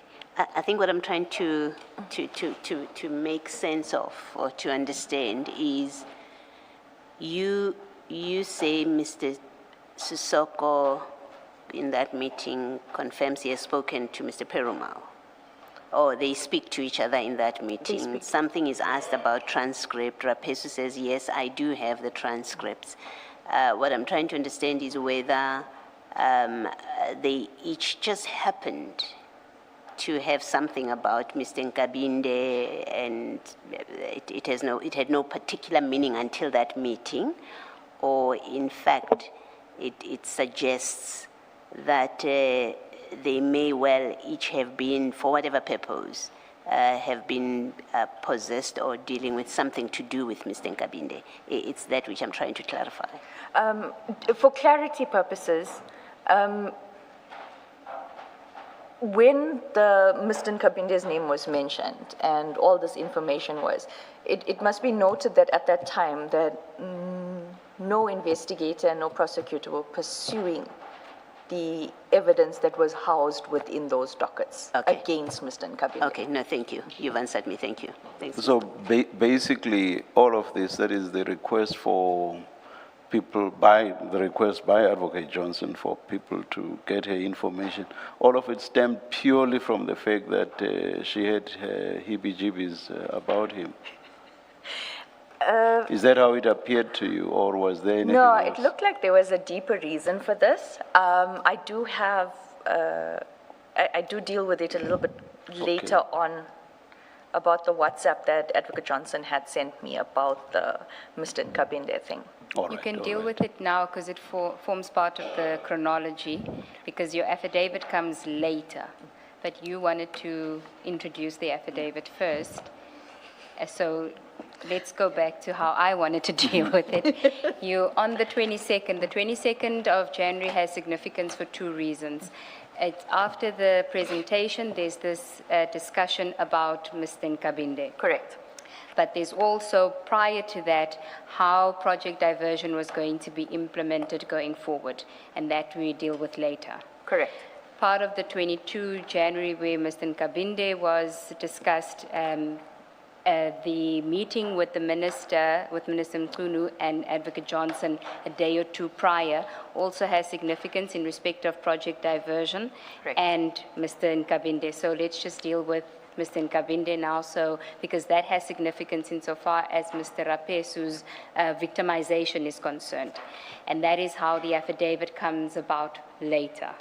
But you can then go to, after Advocate Johnson asks for these requests on the 22nd of January, there's a WhatsApp exchange between the two of you, which is at page 239 of file 10.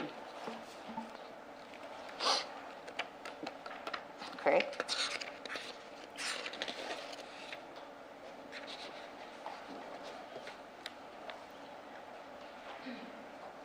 On the 23rd of January 2025, at 13:38, I sent Advocate Can you Johnson. just, sorry, Ms. Ramsamy, when you read from the file, maybe bring the file closer to you so that you don't move away from the microphone. Thanks. 13:38, afternoon, Advocate Johnson. I spoke to Tilas about the links and the evidence regarding C in Cub. That is a reference to Mr. Nkabinde, and Tillis is Advocate Shabalala. Correct. Peter White has a comprehensive report on the links on various matters, cell phone records, and vehicle provided to him being Mr. Nkabinde. And who's Peter White? He's a data analyst. Within IDAC. He previously was within IDAC on contract basis. He's now a service provider. Okay. Rapesu has provided the transcripts of the court case and judgment. I will await your instructions on obtaining the report, providing same to your office. What report are you referring to here? The Peter White report, because Advocate Johnson had instructed me to speak to Tilas and find out what evidence against Mr. Nkabinde was at hand, and that is why I'm informing her that Mr. White has a comprehensive report. Okay. And then there's a response from Advocate Johnson. Please obtain report. Just met the minister now. Need to put together ASAP. I reply, noted, thank you. Okay, and you wanted to refer to this exchange in response to a question about, from the chair, whether the only reason for the inquiry by Advocate Johnson was because Mr. Nkabinde made her feel uncomfortable. And you said you thought that there was a different reason and referred us to this. So can you tell us why you say so and why this is relevant? My understanding or observation of this is that if she's saying to me, just met the minister now, need to put this together ASAP, obviously the minister is also or happy or approving that Mr. Nkabinde must be investigated, charged, and... Well, at that stage, there's nothing suggesting that he must be charged. She's just gathering information at the time. If I may just put it as to how I understood it in the meeting on the 22nd of January. I want something on this guy. Meaning what in your speak? In my head, Advocate Johnson wanted dirt on Mr. Nkabinde, and she wanted to charge him. And your reference, so are you suggesting that at the meeting, either on the 20th or the 21st, at the minister's residence, that was when the minister and Advocate Johnson discussed Mr. Nkabinde? I assumed it to be so because of the way Advocate Johnson was pushing for the information, even on the 23rd, and then she said she spoke to the minister, we must move ASAP. The other aspect of the 22nd of January 2025 meeting that made me alert to the fact that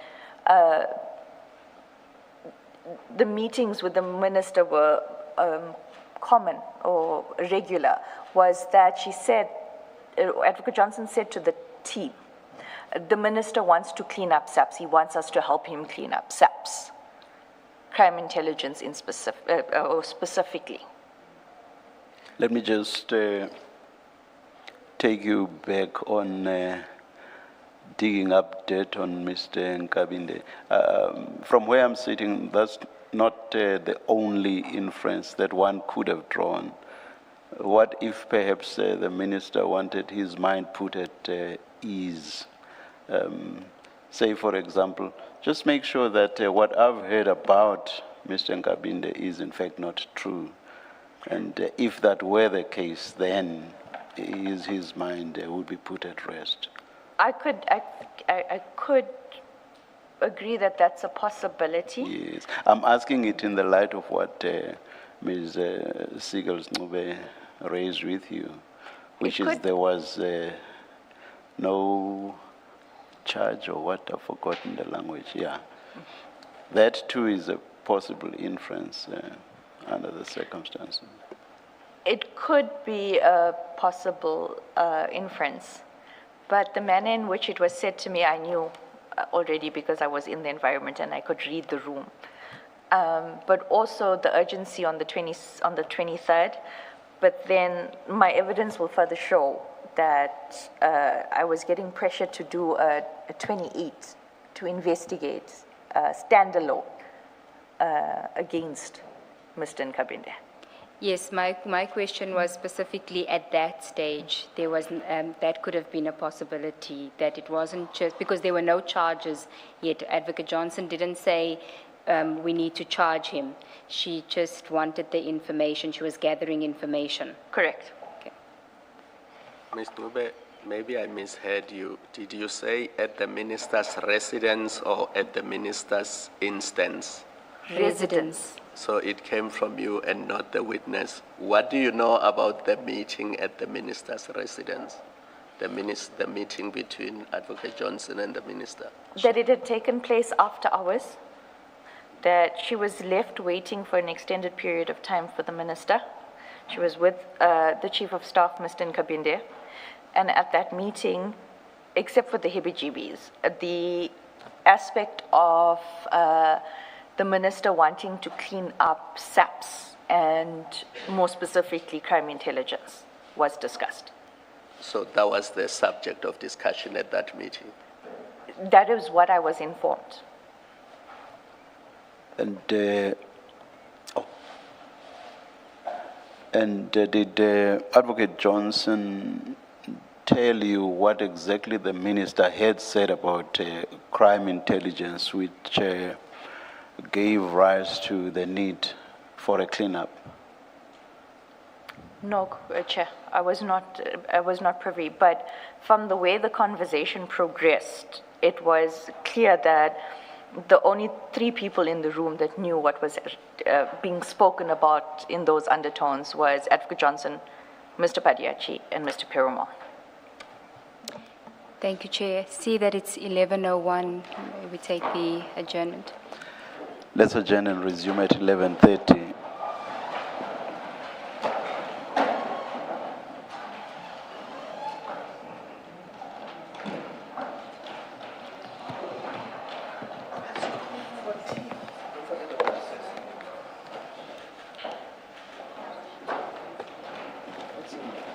What's it? Pins and pencils.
Good morning again. We are ready to resume. Please make sure that your phones are off. Thank you.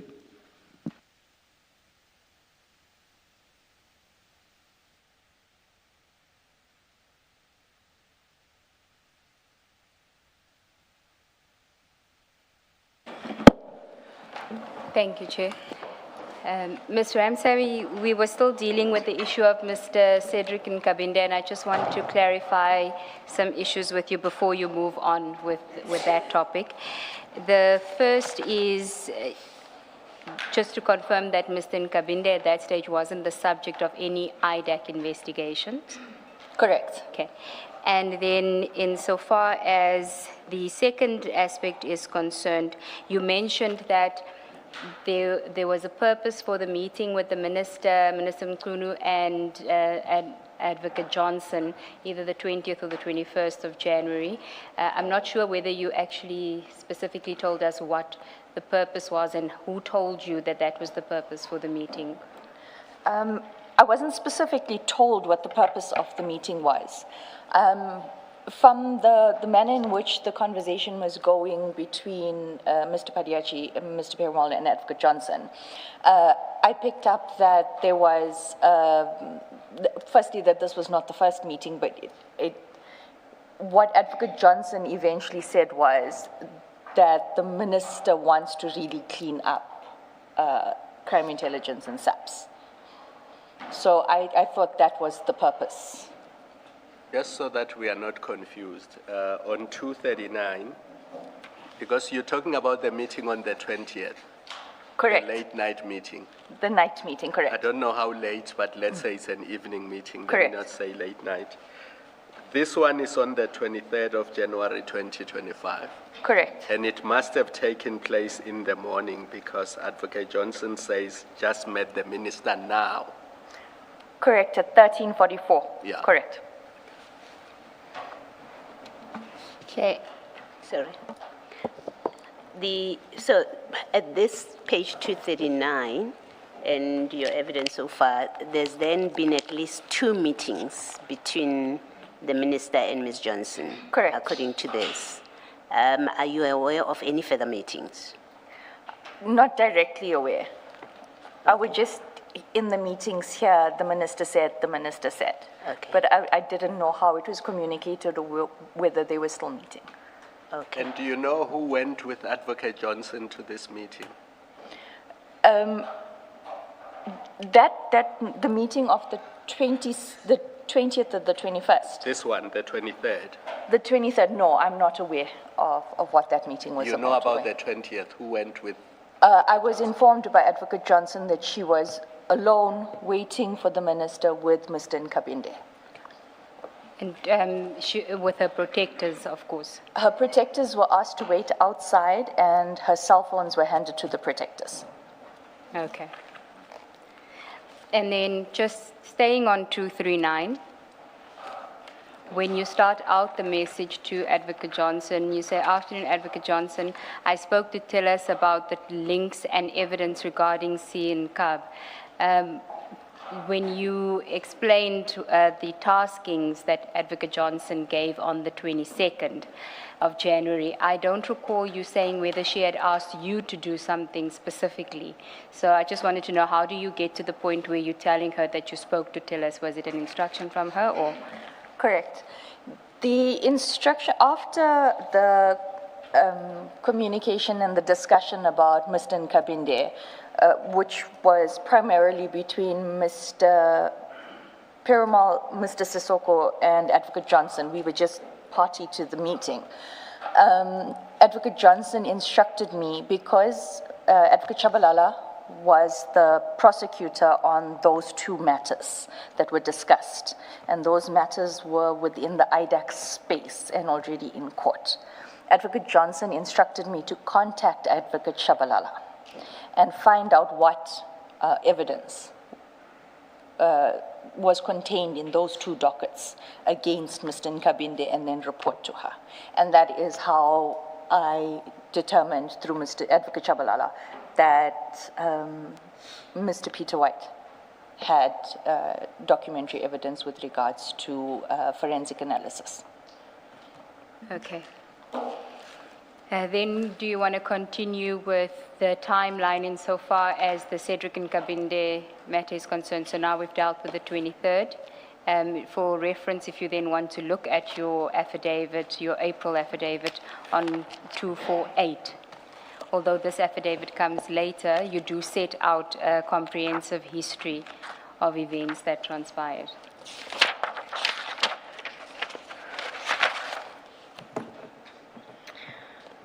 In my affidavit,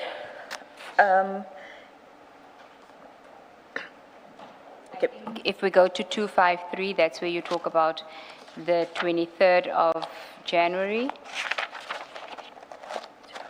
253.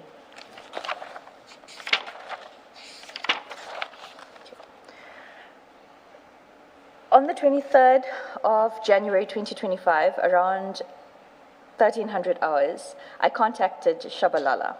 I advised him that the ID asked me to contact him and ask him, sorry, it should say ask, but it says as, him about the link between Nkabinde and his two cases. He advised me that in Blue Lights there was a comprehensive report compiled by White. However, he was told by Advocate Law and Colonel Rulofsir that that is not the angle of prosecution that they were pursuing, and nothing was done further about the report. I then contacted the ID via WhatsApp explaining above and requesting instructions regarding obtaining the report. I was asked by the ID to obtain the report. I then contacted Sisoko. I asked him to please assist. I do not want to contact White directly as he is a witness in a matter that I am allocated. On the 24th of January 2025, ID indicated via WhatsApp to me she wanted a progress report on Nkabinde. A meeting took place on the 27th of January.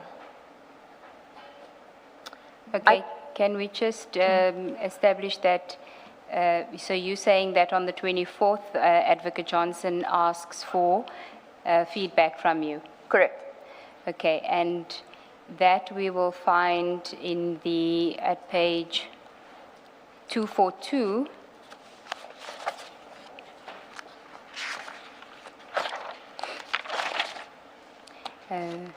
and maybe we start at 240, the top of 240. And just to give context on the date that we're talking about, you can see on 239 that at the foot of that page it says 24 January 2025, and at 240 she says there's a message from Advocate Johnson at 10:54. Do you want to start there? Thank you. Before you start there, at that foot of 239, I handed all dockets that came to me in December to Chief and Brian. What dockets are these? The original dockets that Relating to Mr. Nkabinde? No, this message was in relation to the fact that the dockets she had asked me to hand to her PA after they were photocopied, the Fadil Adams dockets. Okay. She then indicated to me that she handed all the dockets that came to me in December to Chief, being Mr. Perumal and Brian. Okay. Thank you. At 10:54, Advocate Johnson sends me a WhatsApp saying, just want to know how far we are with the Nkabinde stuff. I reply, I will advise within the next 20 minutes. The report was going to be sent to Mr. Sisoko. You can leave that last part. We'll get to that when we deal with the Adams matters. And so that is what you were referring to, that you had indicated she asked for an update and you responded to that. Correct. Then you can go back to your statement, your affidavit at 253. Thank you.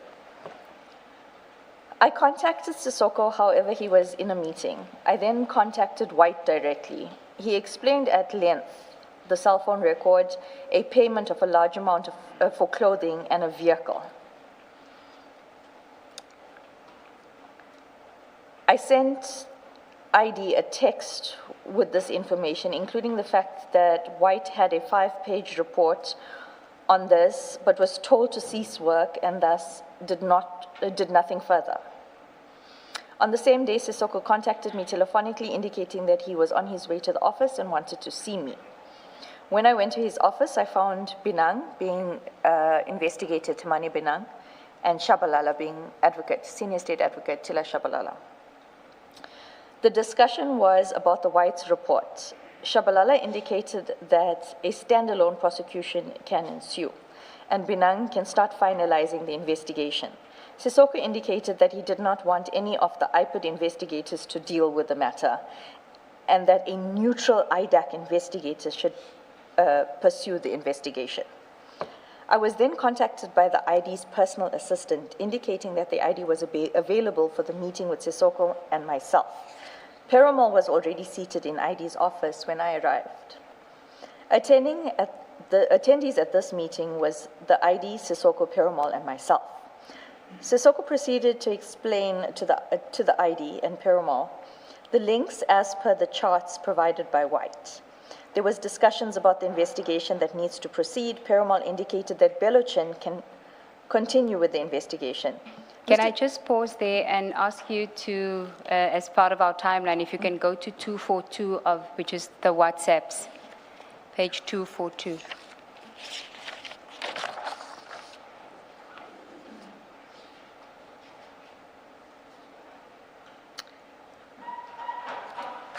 Are you there? I am. At 242, it's part of a message that you sent to Advocate Johnson about the Nkabinde matter at the top at 12:59. You say there's also links on cell phone records between Nkab and James. Who's James?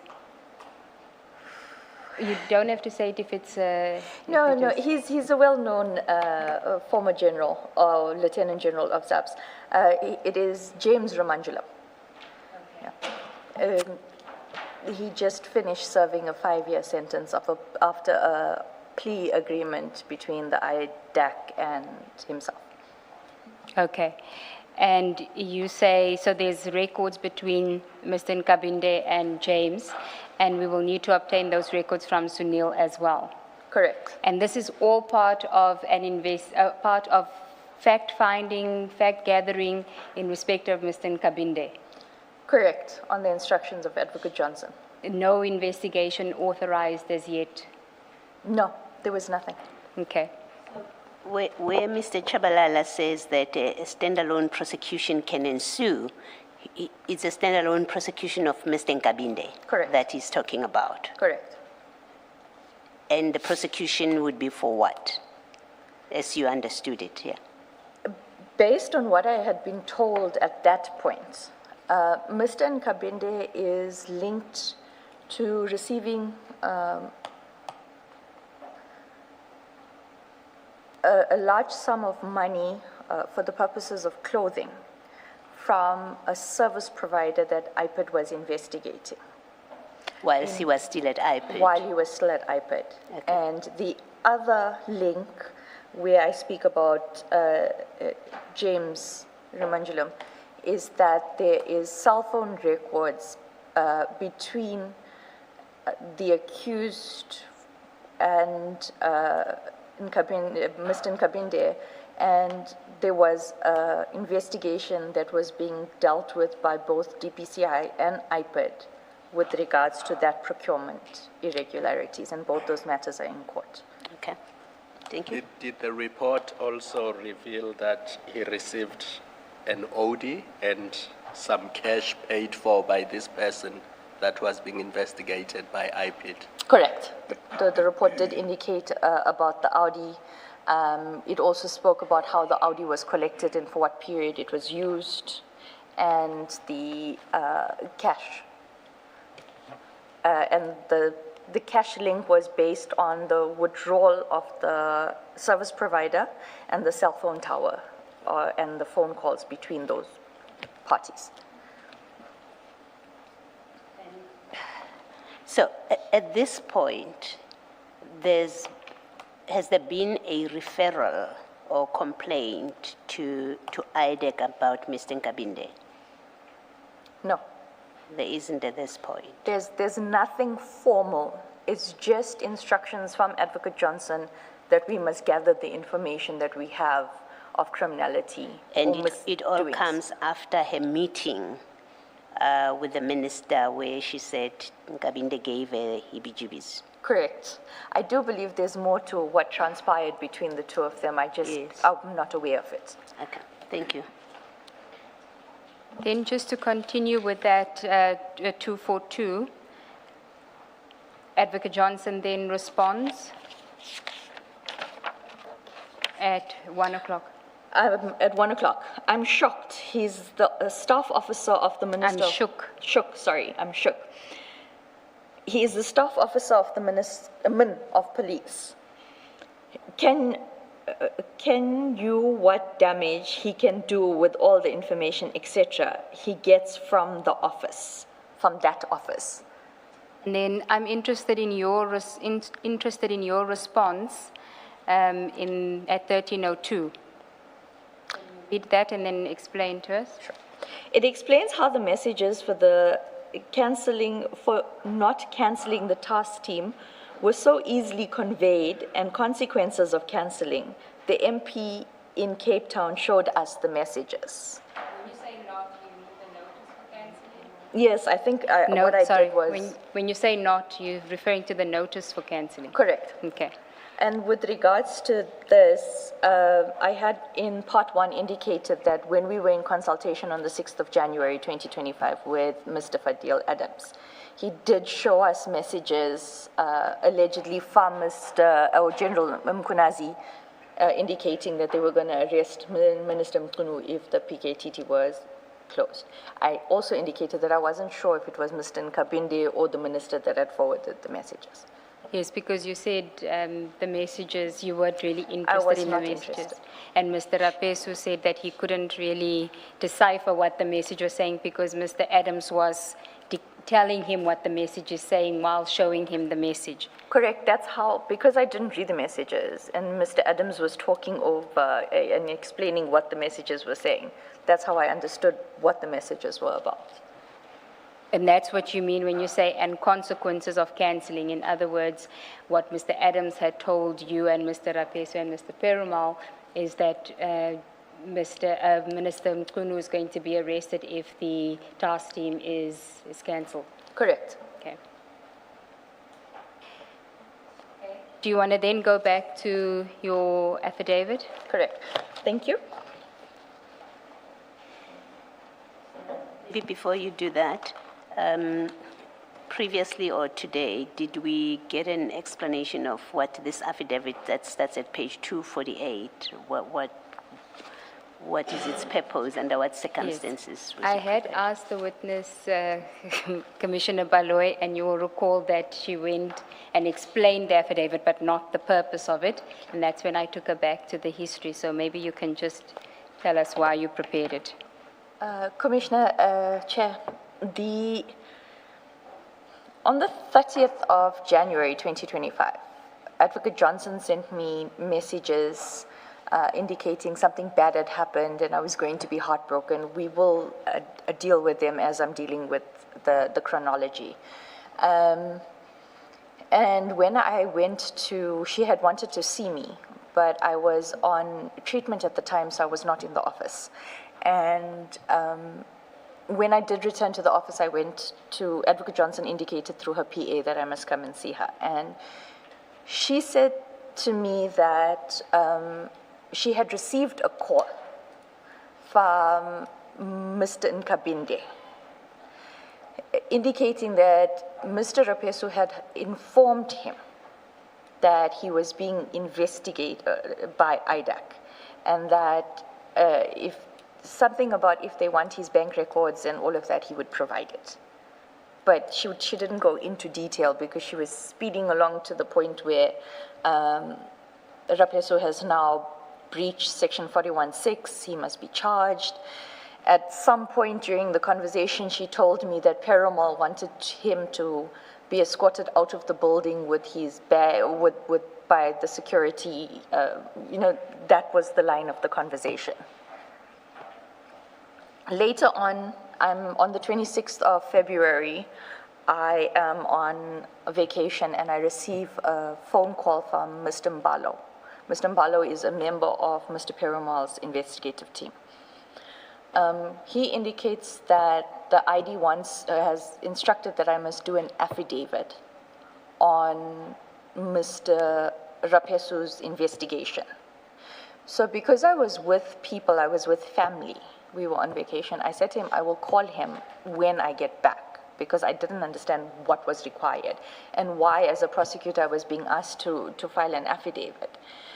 So later on, somewhere in March, I call Mr. Mbalo. He explains that the ID instructed that I must do an affidavit for the internal investigation against Mr. Rapesu.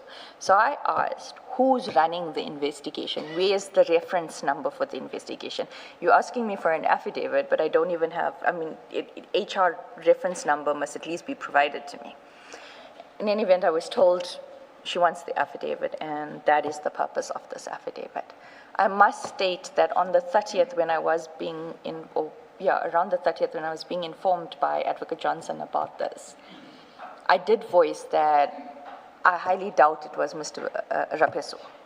And I explained to her that I had been present and taken notes in all the meetings that transpired about Nkabinde, or Mr. Nkabinde. And Mr. Nkabinde, or Mr. Rapesu's involvement in the Mr. Nkabinde thing ended after he gave us the transcripts of the trial on the 22nd of January, 2025. And that he was not party to any of the meetings, so could it not possibly be someone that was in our meetings? So, should I proceed? Yes.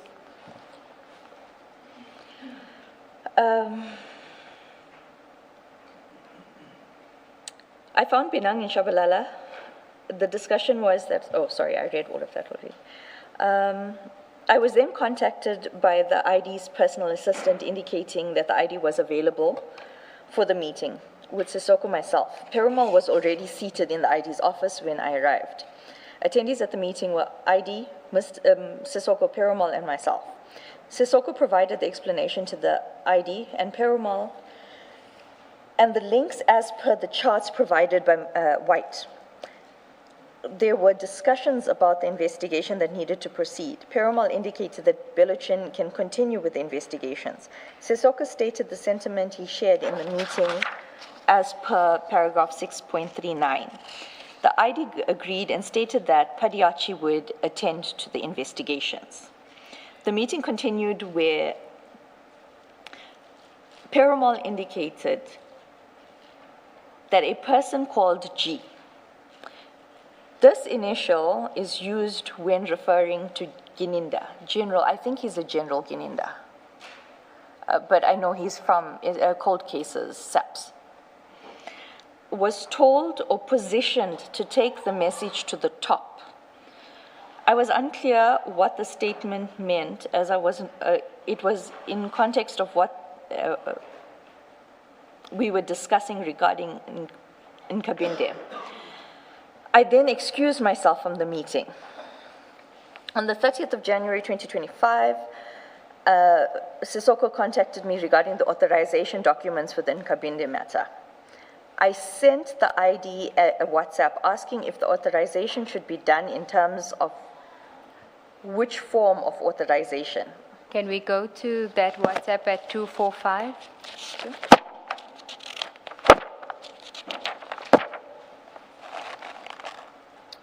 Afternoon, Advocate Johnson.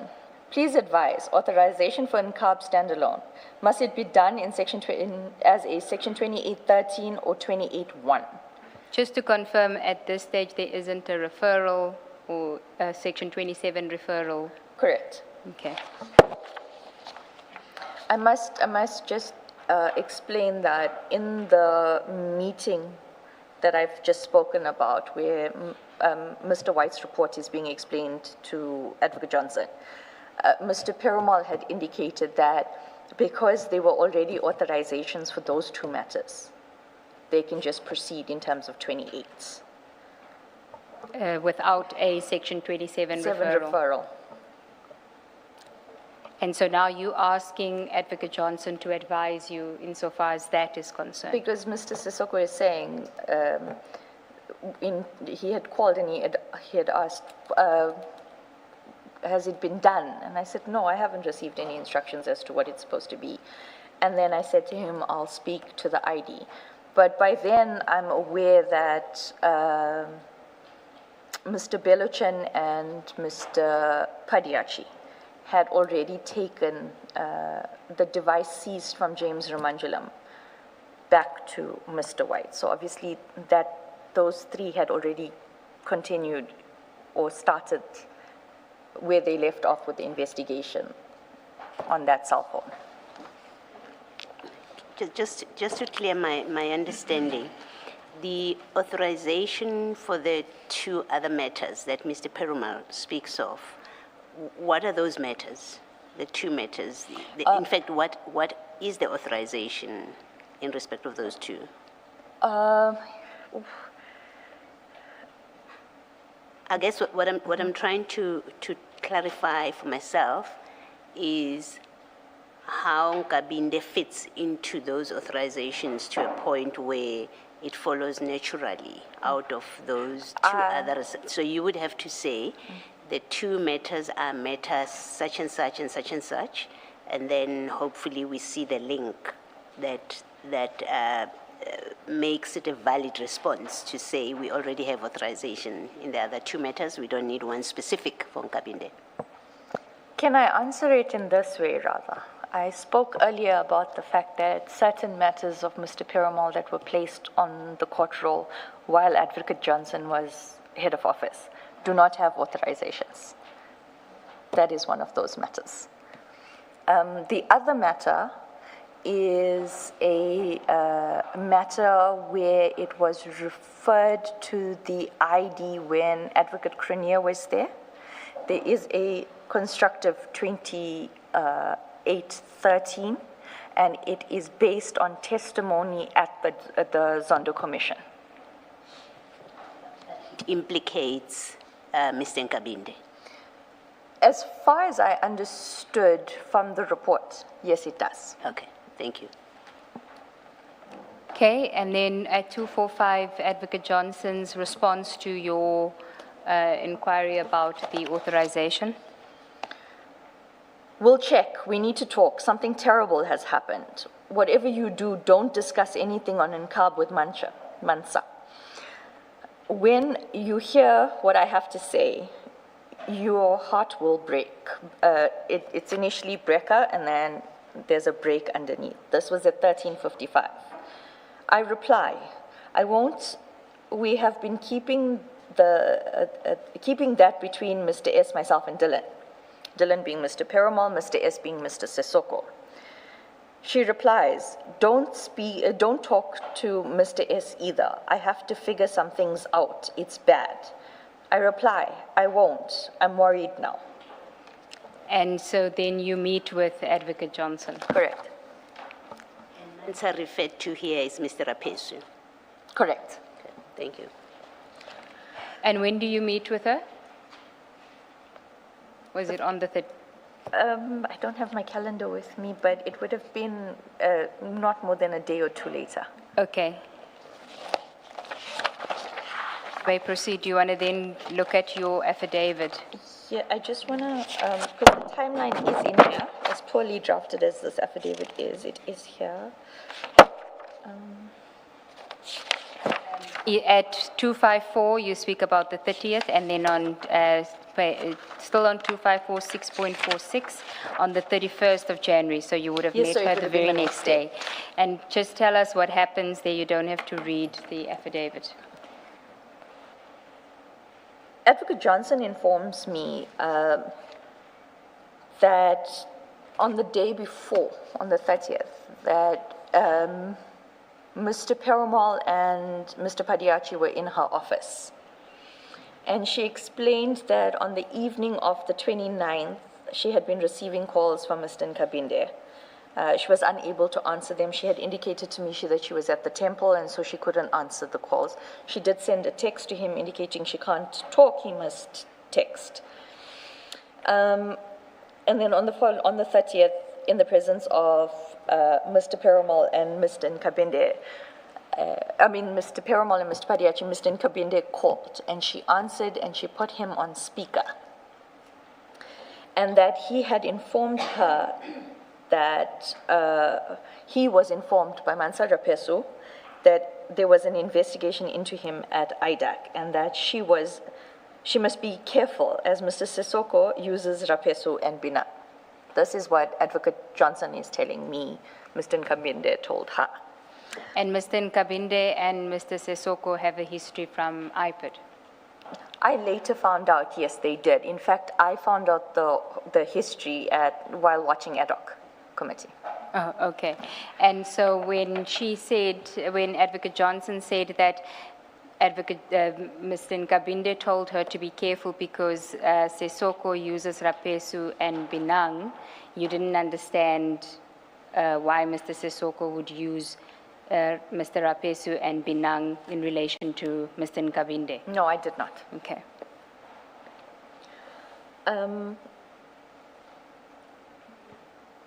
I was shocked. I was confused. It was a lot of information overload in what Advocate Johnson was saying. And I asked the ID if an investigation had commenced into the allegations by Mr. Nkabinde against Mr. Rapesu. And I asked her, is it not possible that someone else had told him? And then I repeated to her from the 22nd of January who was present in those meetings. And then I said to her, I didn't tell Mr. Rapesu. So is it possible that Mr. Perumal or Mr. Padiachi told him, or Mr. Sissoko, or Mr. Shabalala, or maybe Mr. Binang? And she said, no, I know it was Rapesu. And so I left it at that. In fact, at page 254 at 6.46.3, you say, I was shocked. I asked the ID if an investigation had commenced, and I asked the ID if it could possibly be someone else, as Rapesu was not party to any discussions on the Nkabinde aspect except for the presentation on the 22nd of January 2025. Rapesu was never part of any of the further meetings that took place after that.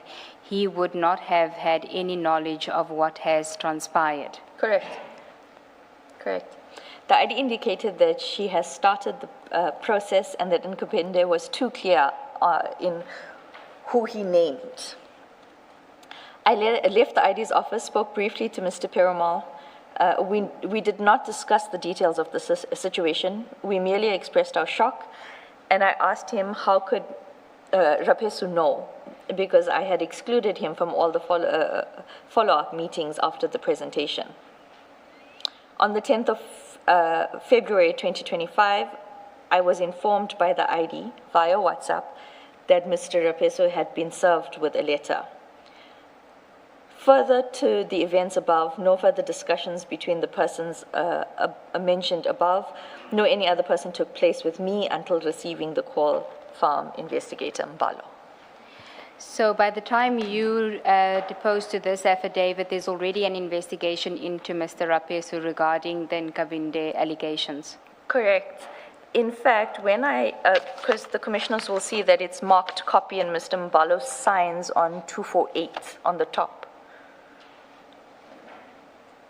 So when I handed him the original, I asked that he sign my copy and date it. On that day, Mr. Mbalo had indicated that Mr. Nkabinde, I'm not going to swear, so I'm just going to say Mr. Nkabinde had told Mr. Mbalo to FO. He's not filing an affidavit, and he didn't say what, and that was the explanation. He didn't say what, and because I didn't want to get involved any further, and I reached a point of depletion. I just left it at that. But Mr. Mbalo went on to say that I mustn't be fooled because the ID is aware that Mr. Sissoko and Mr. Binang has been protecting Nkabinde. And I found that strange because of the meeting and the presentation on the 22nd. But later on, when I did have sight of Mr. Mbalo's report, it was clear that that report was trying to, because they still hadn't even received an affidavit or a confirmation letter from Mr. Nkabinde about the allegations. And when I saw the report, Mr. Mbalo, I must make it clear, it's very easy to see when you're working with people for so long, who drafts who and what. You can pick up the style of drafting. That's not Mr. Mbalo's drafting. It's just my opinion. But in that report, they are trying to implicate Mr. Rapesu, Mr. Sissoko, and Mr. Binang. At some point, Advocate Johnson had spoken about the fact that Mr. Rapesu had volunteered to do a polygraph, and that's easily dismissed, and that he was guilty. All of these things would be said in these meetings. So it was later on that I discovered what happened was, on the 11th of April, I was complaining that I had not received 90% of the documents and Advocate Johnson wanted diversion enrolled. And so Mr. Perumal had instructed Mr. Padiachi to copy the diversion file onto a USB and give it to me. Mr. Padiachi had copied a lot of things. And during the consultations and looking for affidavits and all of that, I came across Mr. Perumal's affidavit. And Mr. Perumal's affidavit is very different to everything that I heard. It says that he had contacted Mr. Nkabinde the night before, and that Mr. Nkabinde was an IDAC source or informer on the crime intelligence matters. And that, so the entire documentation that I saw is that Mr. Nkabinde had contacted Advocate Johnson on the 30th. But in Mr. Perumal's affidavit, it states that Advocate Johnson contacted Mr. Nkabinde and put him on speaker in the presence of Mr. Perumal and Mr. Padiachi. As opposed to what Advocate Johnson told you when Correct. she... And that, as part of the documentation, that will still be included, Chair. Confirm. And so, in effect, what you were saying in this affidavit, by setting out the chronology and asking if it could, basically saying it couldn't have been Mr. Rapesu who leaked the information, because he wouldn't have been privy to the conversations. That is, your suspicion is then confirmed that it's someone else in Mr. Perumal's affidavit that was not disclosed. Correct. I also had asked at some point if Mr. Rapesu was not involved in all the meetings, then it could only have been the four that Including you, yeah. Yes, or including me, 5, that informed Mr. Rapesu or had informed Mr. Nkabinde. But my suspicions were somewhat that, so I'm going to deal with just like a small snippet of what Mr. Rapesu dealt with regards to his questioning. Okay. In January 2025, Mr. Rapesu... When you say his questioning, you mean before the commission? His evidence before the... I apologize, his evidence before the commission. He indicated that he was asking a lot of questions, and that he was removed from the Mokwele because of the questions on the 204. If I can just shed light on what was happening at that time, and explain why there was a need to remove Mr. Rapesu, or my views on why they would want to remove Mr. Rapesu. I actually said it to Mr. Sissoko and Advocate Johnson. I'm too young to be juggling the egos and the arrogance of investigators, and investigators are very arrogant. They really are. They're stubborn and they're arrogant. So I had said that I'm juggling. So there was this fight that happened, and I agreed with Mr. Rapesu on a legal perspective. You cannot start an investigation on a 204, because what have you done? The purpose of a Section 204 witness is when you can get evidence no other way. But you cannot start with a 204 and then from the 204's submissions be guided on an investigation. And I will explain how that 204 aspect and my objections that I raised with Advocate Johnson in my statement.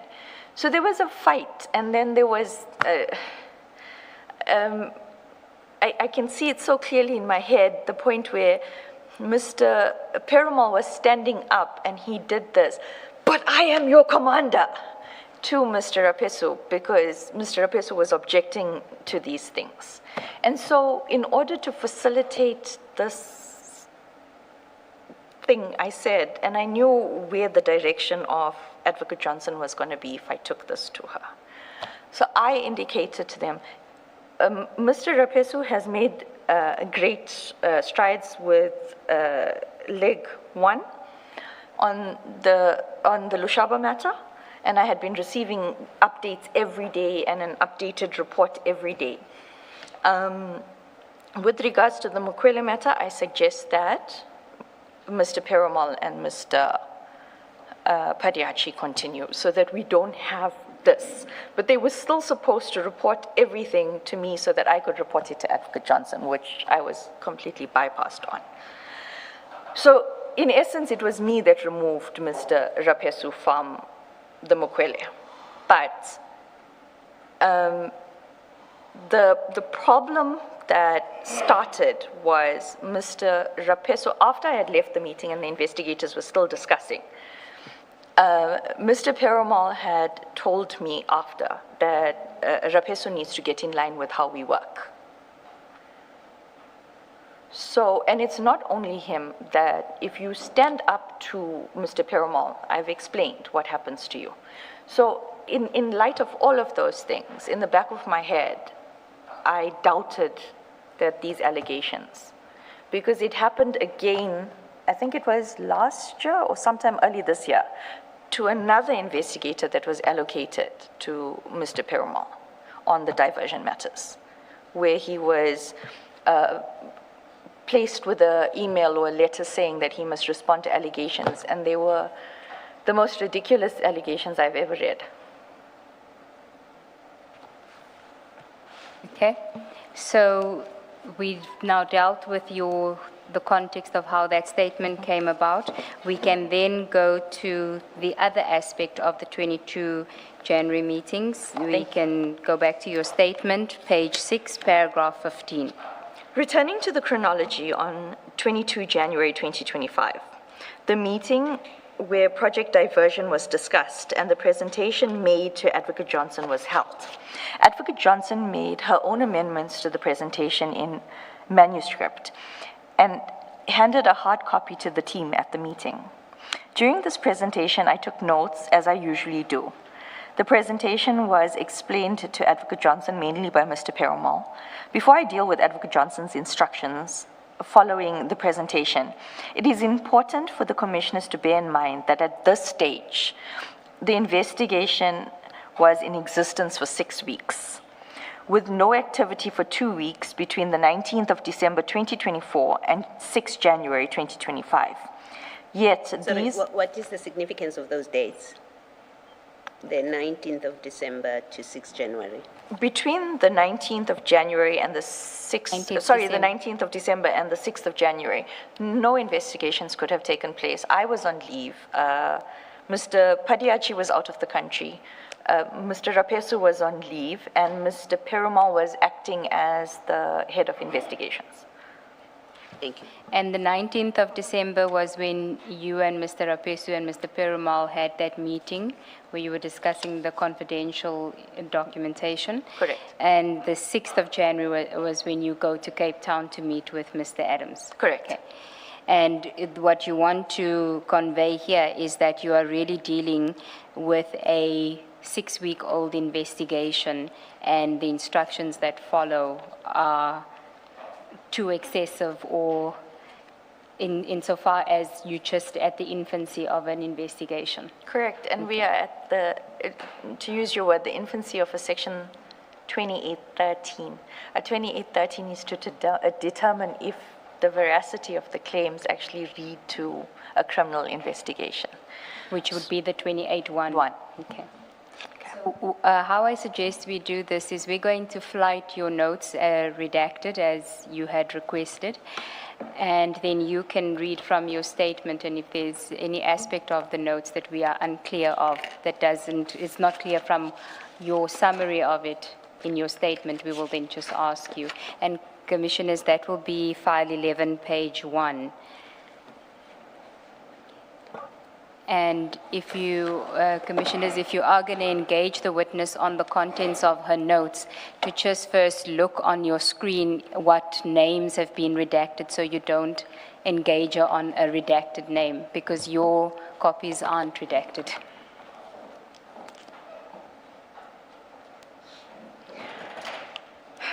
These are the notes that we have Captain McLean to thank for, because you started taking detailed notes because he told you to be careful. Correct. Okay. Correct. So we are on page 1 of file 11, but for your purposes, page 7, paragraph 15.1, you say, yet these were the instructions. These were Advocate Johnson's instructions during the meeting, being the meeting of 22 January 2025. You can also just keep page 1 of your notes open. Got it. And then if you can tell us on that note before you read out, there is the date, you'll see the date there, but above the date, there's certain words there that I can't see. I can't make out what it is. Can you just tell us what it is? Because it's not dealt with in your statement. So just above the date, I see some related/relationship. It says related/relationships to the general's income. The general's income. For, Is that B clearly? it's B clearly, police contract equals SAPS tender Tembisa Hospital. Okay, and we get to that later in your summary. Correct. And then it was at 12 o'clock. That's the time that the meeting started? Correct, and at the boardroom in the Linton House. Okay, and subject meeting ID. Correct. Okay, you may proceed in your statement. Thank you. Yet these are Advocate Johnson's instructions during the meeting. Brigadier Tom Moyane, a member of Crime Intelligence, must be served with a 28 to be interviewed, and he must be put through his paces, or put through the paces. Advocate Johnson said that she would do this interview in person and bring out the prosecutor in her. The Crime Intelligence matters Sorry, would... who is Brigadier Tom Moyane, and why are you putting him through his paces relating to these matters? Commissioner, I myself didn't even know what was going on, or who this person was. It was Mr. Rapesu who whispered Crime Intelligence, because I asked who. And, but like I said, during the entire proceedings of this meeting, there was an underlying understanding between Advocate Johnson, Mr. Perumal, and Mr. Padiachi, whereas we, Mr. Sissoko, Mr. Rapesu, and I were playing catch-up. The name Tom Moyane came, Brigadier, let me, because Brigadier Moyane. this name came from Ms. Johnson. Correct. In your meeting. In the meeting, but if you look at the 2813, one of the unexplained names is also Brigadier Moyane. Yes, thank you. And you have it as Moyane in your notes, but in your statement it's Moyana. I think you made the correction in your statement, it's Correct. Moyana. Moyane. Yes. But of course, you getting this, you're writing. I'm yes. writing as Advocate Johnson is Yeah, speaking. we will forgive you for that. Thank Proceed. you. The crime intelligence matters were to be fenced as follows. The Modondo matter would be first regarding her unlawful appointment. Advocate Johnson said that, Please don't read that name here. thank you, an employee at crime intelligence is a possible Section 204 witness. This was said a mere 6 weeks into the investigation.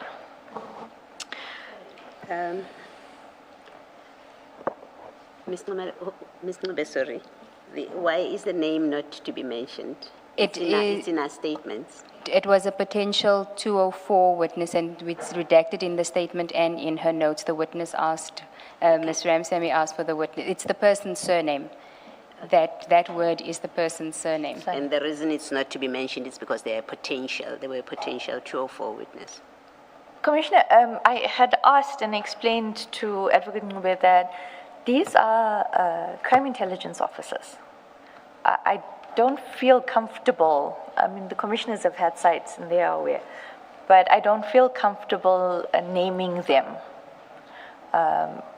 for various reasons. And also because I don't understand what specific role they play at crime intelligence, I could be potentially putting them in danger. So I had asked not to mention the names. No, I understand when you say it because it's a potential 204 witness. I just needed to understand why we mentioned Mr. Moyane, Brigadier Tom Moyane by name, and then another crime intelligence officer we do not mention. So it's sufficient when you say he was potentially a Section 204 witness. Thank you. And Moyane is mentioned in the the application for investigation. Correct. As a suspect. Okay. Correct. The Lushaba housebreaking matter would be second. Advocate Johnson justified IDAC's mandate by stating that there was not a housebreaking matter, but a defeating the ends of justice case and perjury. She said the matter must proceed by contacting the commander. I am still uncertain as to which commander she was referring to, but Mr. Perumal seemed to understand. She instructed that a Section 28 summons be issued to the tracker or to tracker to trace the movements of Mr.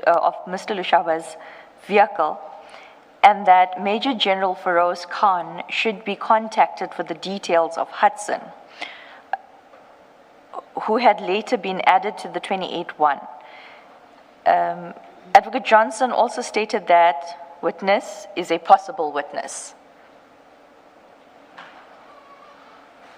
Yes, proceed. Hotel accommodation matter and other expenses would be next. She mentioned properties and purchases being made for the political task force / team. She said we should also look into the political killings task team's protection regarding Mr. Ian Cameron, being the chair of the police portfolio committee and a member of parliament, a politician linked to the DA. Can we just, that's on page 6 of the notes, of the handwritten notes.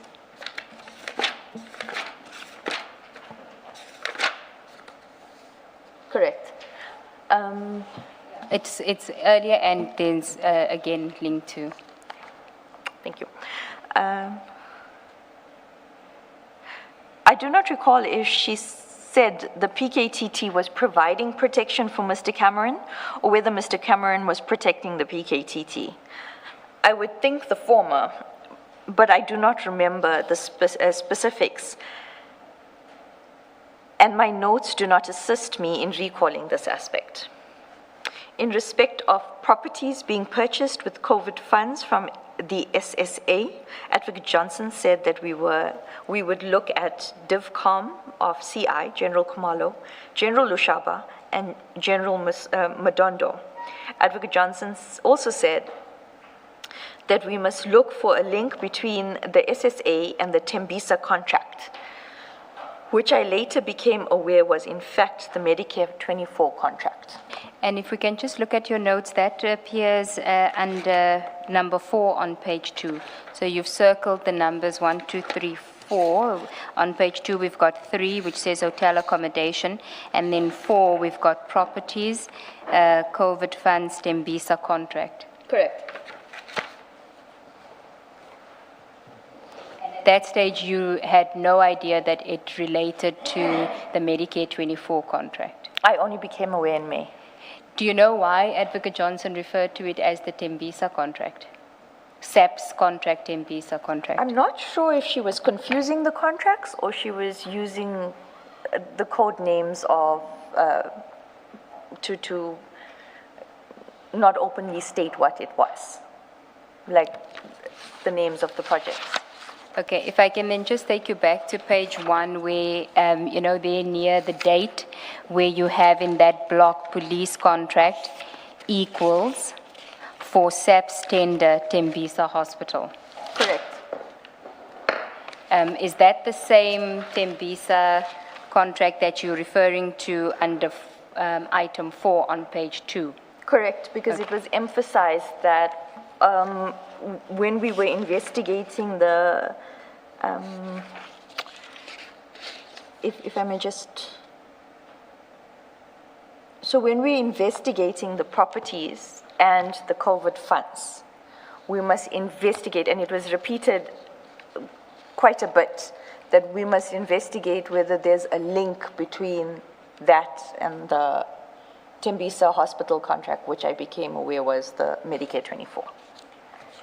To your knowledge, at the time of these instructions, had IDEC received a referral relating to the Medicare 24 contract as the date of these instructions? I can confirm that at that time there was no referral. Okay, thank you. 15.2.6. Contracts issued would be another leg of the investigation. 15.2.7, the PKTT would be a separate leg of investigation. Paragraph 16. After she set out the various investigations, Advocate Johnson said that we were to investigate corruption, PFMA violations, and the Secret Service account. Mr. Sissoko was tasked with arranging a meeting with the IGI, which did occur. Advocate Johnson then stated that in respect of the purchase of properties in the name of Mabusela and Colonel Masingi, the lady from Action SA, whose name appears on the presentation,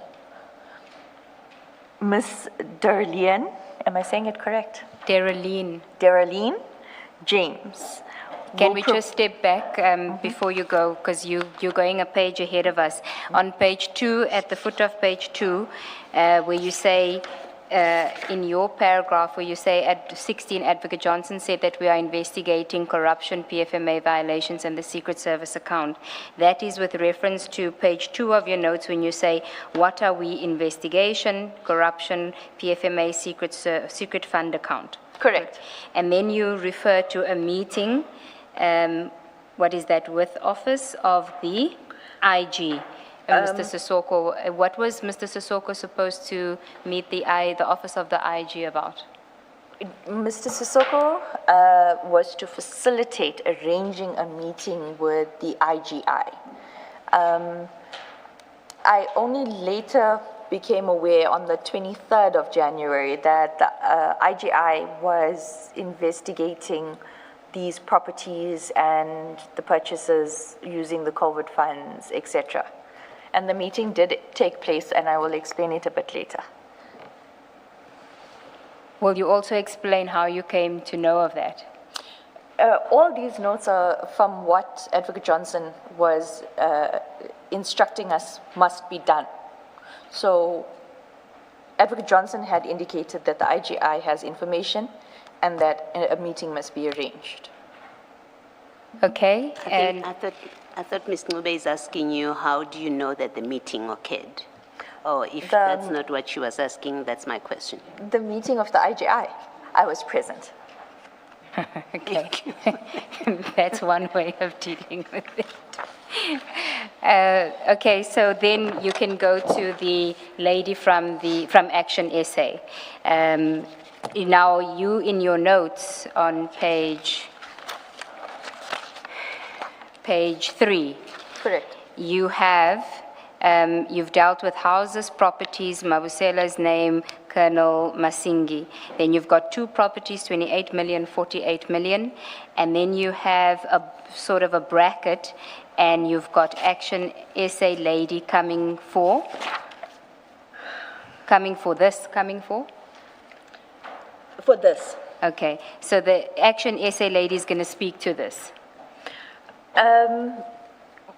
From what I was told by Mr. Perumal, and as per the presentation, On page 227? 7. So you'll have to open file 10, page 227. My apologies.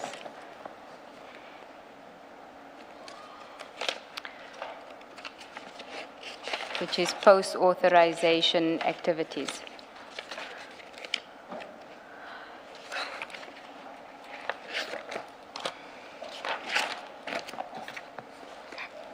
You have it? correct? That's post-authorization activities. This is the presentation, Mr. Perumal's portion of the presentation on the 22nd of January, and the first bullet point. You can read it into the record and explain to us what was discussed in the meeting about this aspect. On the 15th of January 2025, the MP contacted Chief Perumal and advised that another MP, Ms. James from Action SA, was intending to meet with the IPID on Monday, 20th January 2025. The first MP here is Mr. Adams. Correct. Still. Continue. He advised that her intention was to open a case and to request IPID to conduct investigations regarding the two properties that were purchased using CI COVID funds. Mr. Perumal, after being provided with her contact details, contacted her and advised her that IDAC has already undertaken to investigate same. And then the next page, 228. The MP then undertook to come to IDAC offices on Now, when you say MP here, you're referring now to Ms. Ms. James. James. the, Not you, but Mr. Perumal. 'cause Mr. Perumal, correct. The MP then undertook to come to IDAC offices on Monday, 20th January 2025, with her draft affidavit and evidence, and to conclude same with IDAC investigators. Her affidavit and documentary evidence will be filed in the case docket, which focuses on the abuse of COVID funds. Further investigations and interviews will be conducted. Must I read the last one as well? Yes, you may. The designated team has been activated, briefed, and deployed from 20 January 2025 to the 31st of January 2025 to finalize all outstanding evidential material or matters. Why did you laugh when you read that? I was just remembering how the briefing and the instruction, or what was the word? It was briefed and deployed. It was rather instructed and screamed at. Okay. So that is where, so when you say in your note on page 3 of file 10, the Action SA lady coming for this, it's referring to that that is set out in the presentation. Correct. Okay. And was there any further information? Did you know what evidence, documentary evidence she had and where she had obtained that evidence? I was informed in the meeting that Ms. James also received an envelope under the door with top secret documentation and confidential documents and information about these things. An information note. And an information note, yeah. And the documentary evidence that she had received that was also slipped under her door related to this aspect only, or was there something else that it related to as well? If I may just clarify, Ms. James never came to IDAC. She did not, I was asked to wait until at least I think it was 5:30 or 6 o'clock. And then I went home, showered, and then I had to come back for the forklift witness. So she didn't answer Mr. Perumal's calls, and she did not come through. But later on, if I'm not mistaken, it was somewhere in February or early March. Yes, that's also some of the documentation that must still be disclosed. Yes. Mr. Perumal sends me a WhatsApp. It's a very concerning WhatsApp because it is marked top secret on the top, and it is the security risk and assessment of Mr. Ian Cameron. The message below that, and it's both pages that was sent to me via WhatsApp. And the second paragraph, or the typed paragraph on that is, it makes sense why the Action SA lady didn't come. I'm paraphrasing because I don't have it in front of me. Yes, we will deal with this aspect in full, Chair, once the documentation is available, and I can foresee that there's potentially a further statement that will be required, but for now we can just deal with it on this level because there are some serious aspects flowing from that as well that we'd need to explore. But for now, we're just dealing with what the briefing was, and that there was potentially a further witness that was going to provide that information. Was Ms. James was the intention that she was going to be a witness, or that she was also going to do a Section 27 affidavit, or would it form part of this? From the presentation, it's clear that Mr. Perumal had indicated or had intended on filing her affidavit and her documents in the existing Fadil Adams dockets, and she would then become a witness. Okay. Did she ever file an affidavit, Ms. James? Not with IDAC. Do you know if she filed with IPID? I was informed later that she did in fact choose to go to IPID versus IDAC. That was part of the WhatsApp that Mr. Perumal sent you to say this is why she didn't come to us or something like that? Correct. Yes. And did Mr. Perumal say where he got that information from, the top secret information from? No, he did not indicate.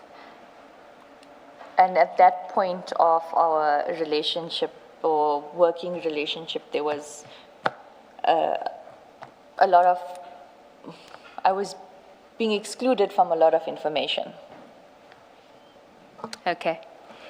Can we then go back to your notes and we can deal with paragraph 17 of your statement on page 9? And in your notes, I think we are now still on page 3 of file 11. Correct. Continue, paragraph 17. No stone was left unturned during this meeting. Mr. Perumal said that we must investigate the procurement of furniture and that there were 7 constables who were given the contracts for the procurement of the furniture. Advocate Johnson also gave instructions that the vetting files were to be subpoenaed in terms of Section 28. Sorry, Commissioners, we're now on page 4 of the notes of file 11. And you can continue.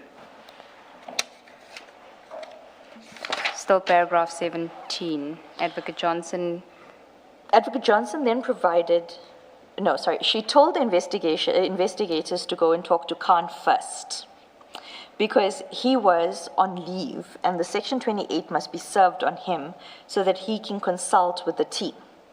Advocate Johnson then provided General Khan's private cell phone number. The way I understood the instruction was that the Section 28 summonses must be served on General Khan, but before doing so, he had to be consulted first to make sure that he was available to assist, as opposed to him being on leave when the summonses are served on him. Advocate Johnson also indicated that there was a female in vetting. The name provided was Nube, who may be willing to talk. And the name of an attorney, Mr. Ian Small Smith, was provided.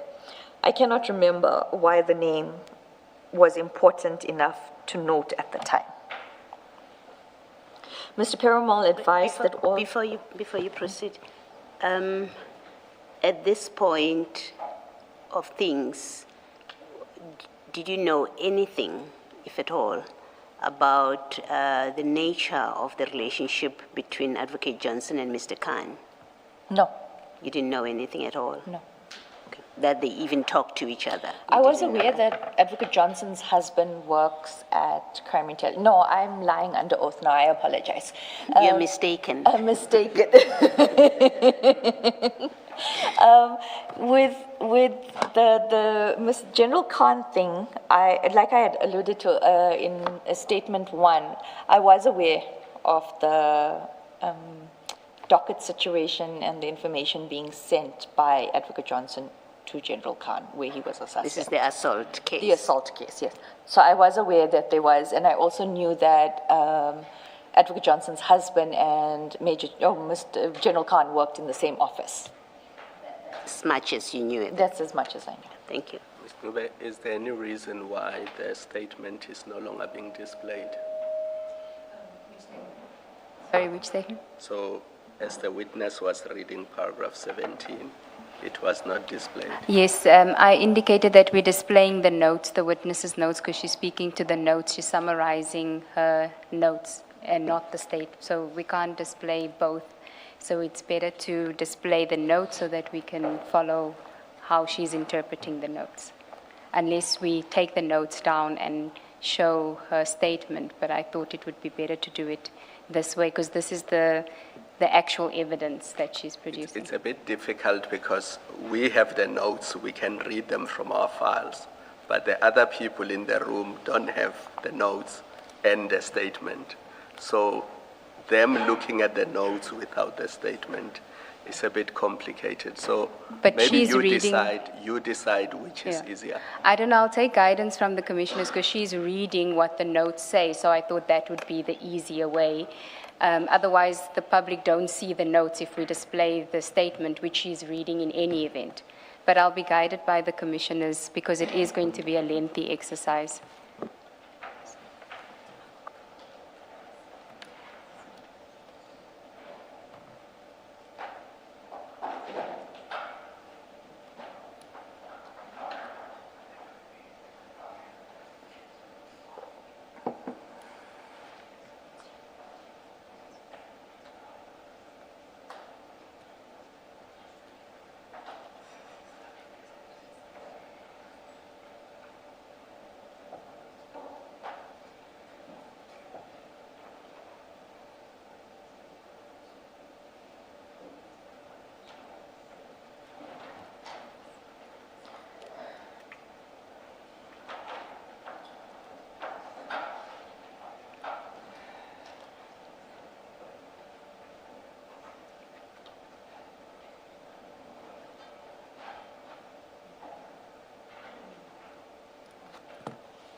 Too small, so the side-by-side won't work. No, let's continue with what you... So we should display the statement instead, the notes.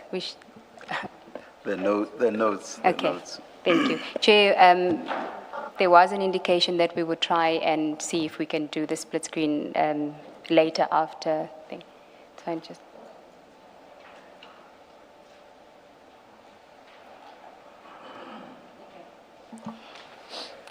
Then paragraph 18 of your statement. Mr. Perumal advised that all Section 28 summonses would be served in that week, being the week of the 22nd of January 2025. Mr. Perumal indicated that the statement of Miriam, a member of Crime Intelligence vetting component, I am able to mention this name because she filed an affidavit and it has been disclosed, was almost complete. Advocate Johnson stated that lifestyle audits must be conducted on General Lushaba and General Kumalo, as well as FIC applications to determine overseas travel.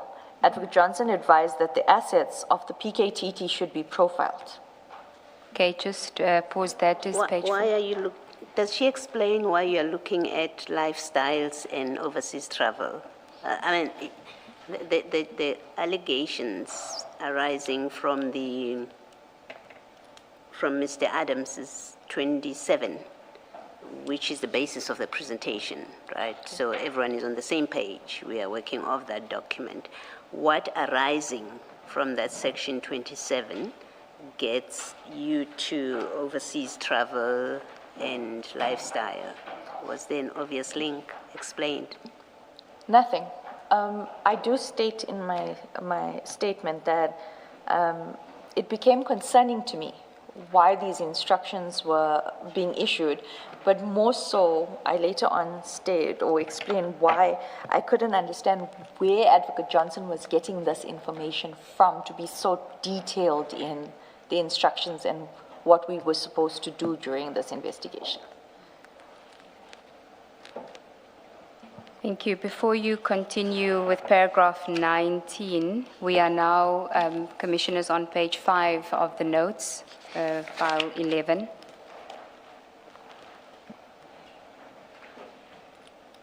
Continue paragraph 19.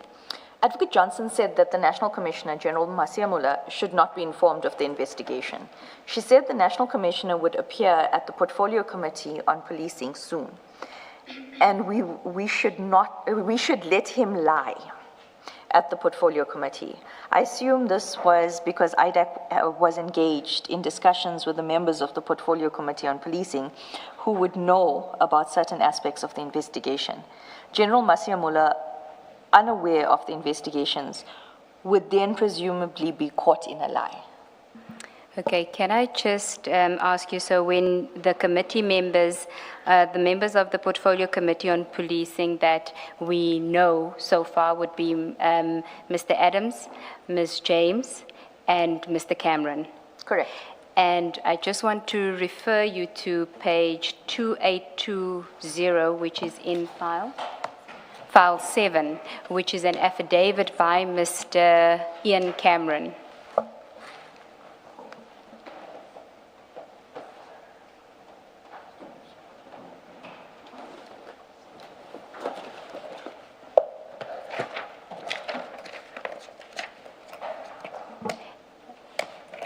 You'll let me know once you have it. Page 2820.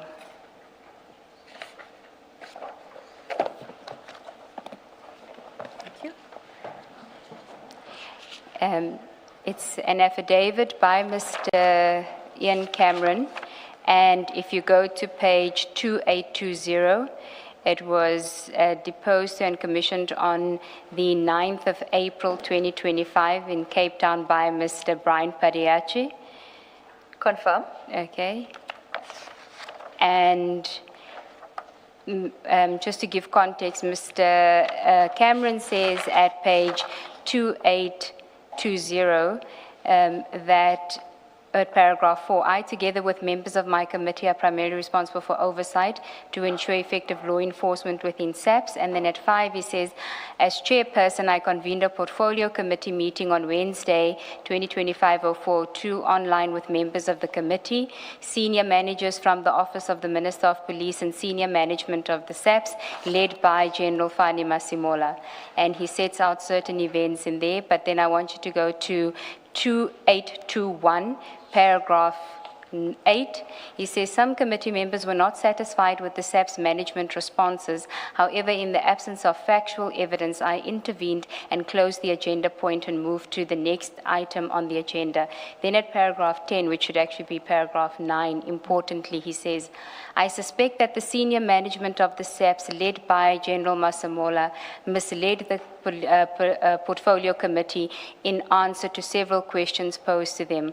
To confirm exactly where the committee was misled, it will be prudent for the committee's recording of the meeting to be compared with the evidence available in the relevant crime intelligence files. So from what he seems to be saying in here is that General Masimola and whoever was in that committee meeting from SAPS had effectively misled, lied to the committee.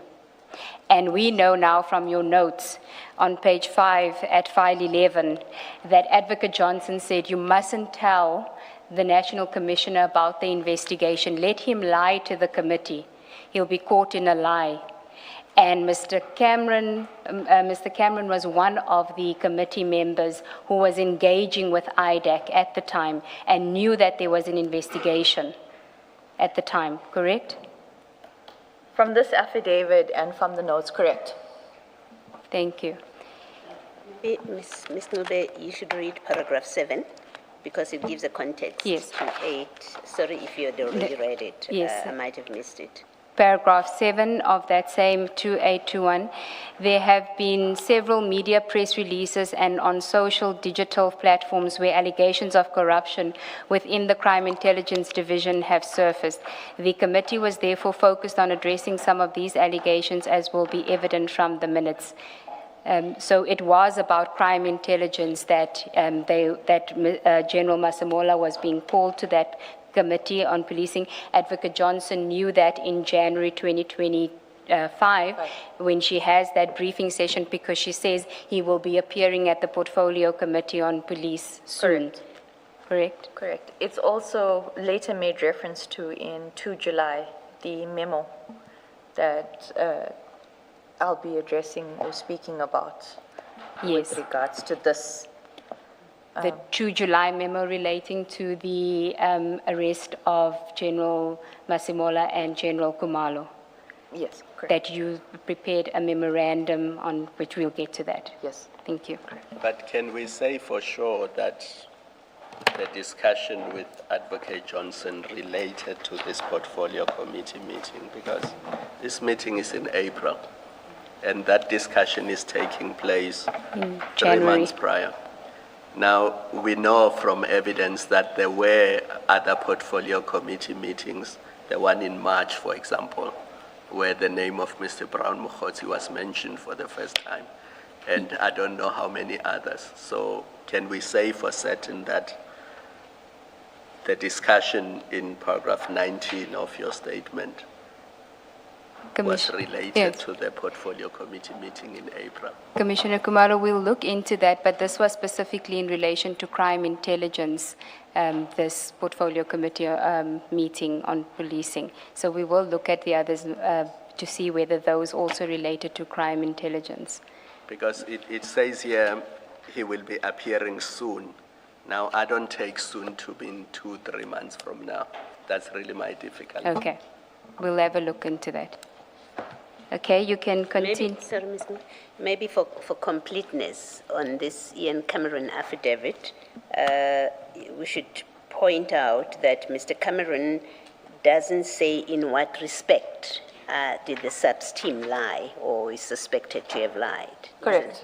That's correct? That's correct. He doesn't provide any particulars. May I offer Yes, please. an observation from, because of the matters and the way they were being dealt with?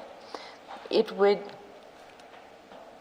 honestly have been at the time where General Masimola would have been questioned on the vetting and security clearance of Ms. Madondo and Mr. Khan, at the point where he says that it had been sent to SSA. So in line of that, but it could be many more. Okay, Thank you. thank you. Do you then want to go to page 10, paragraph 20 of your statement? Thereafter, Advocate Johnson relayed an incident that occurred.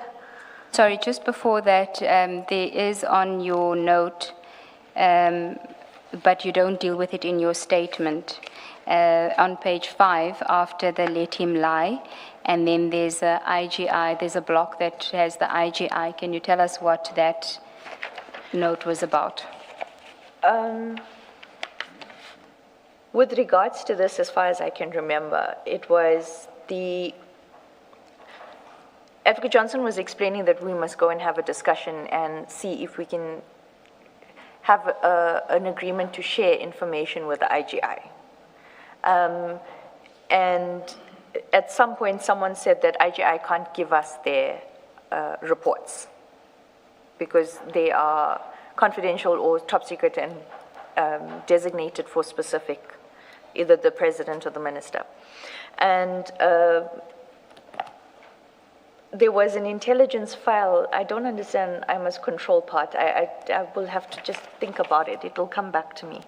But this whole thing was about the meeting with IGI and trying to get the information from IGI.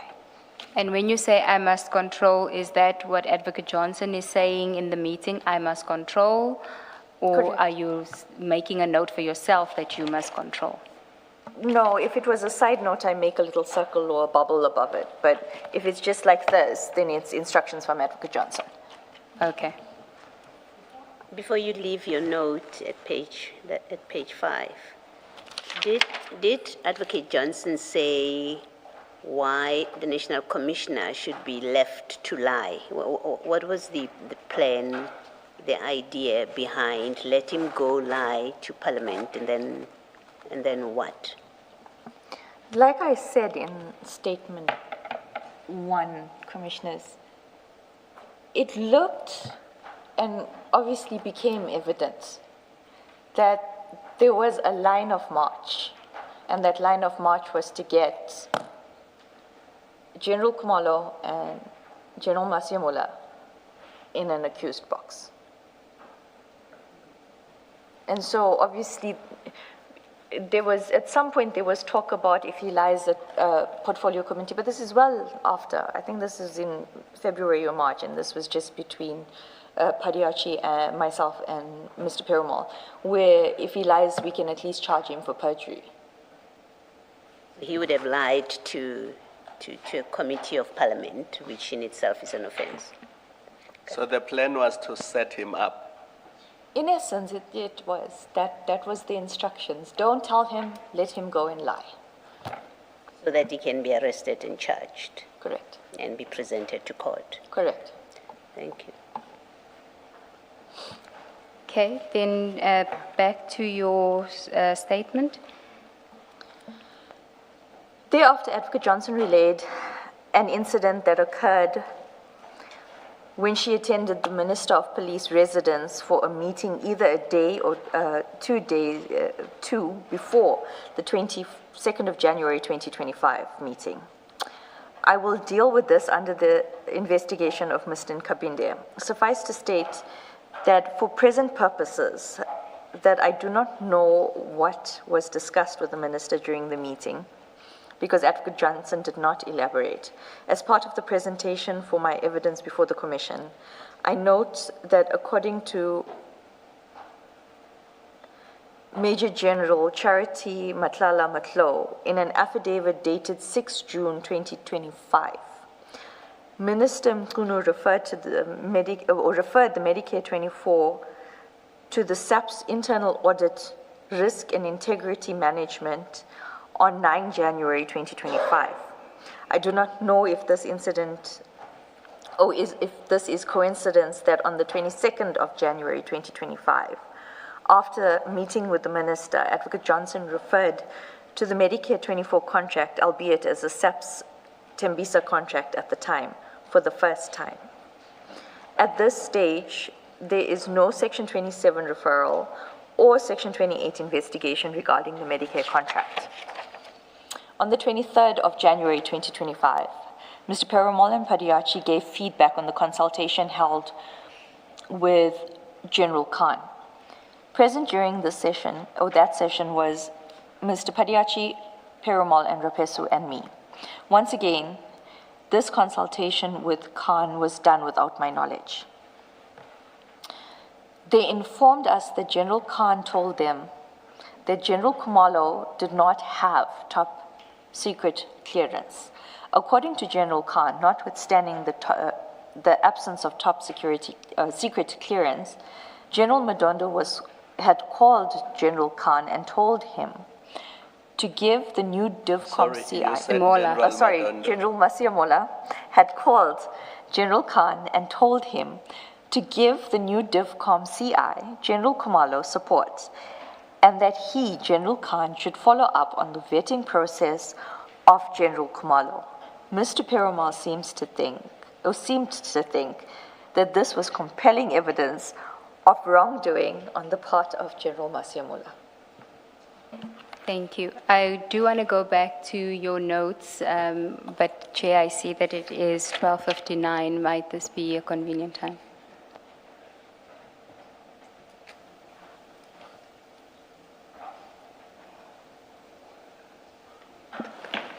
Let's adjourn and resume at 2 p.m.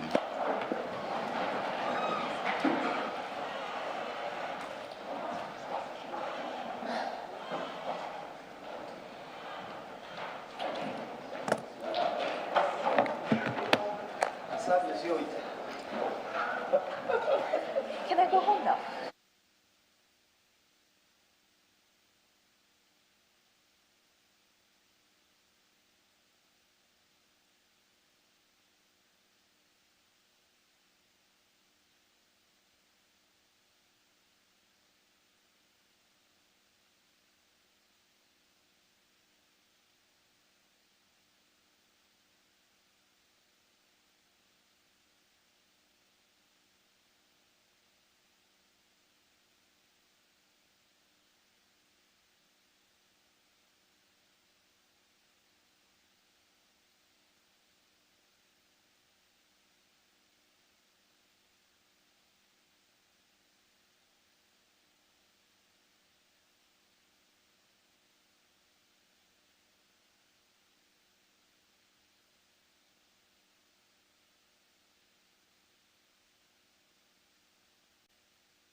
Good afternoon, all.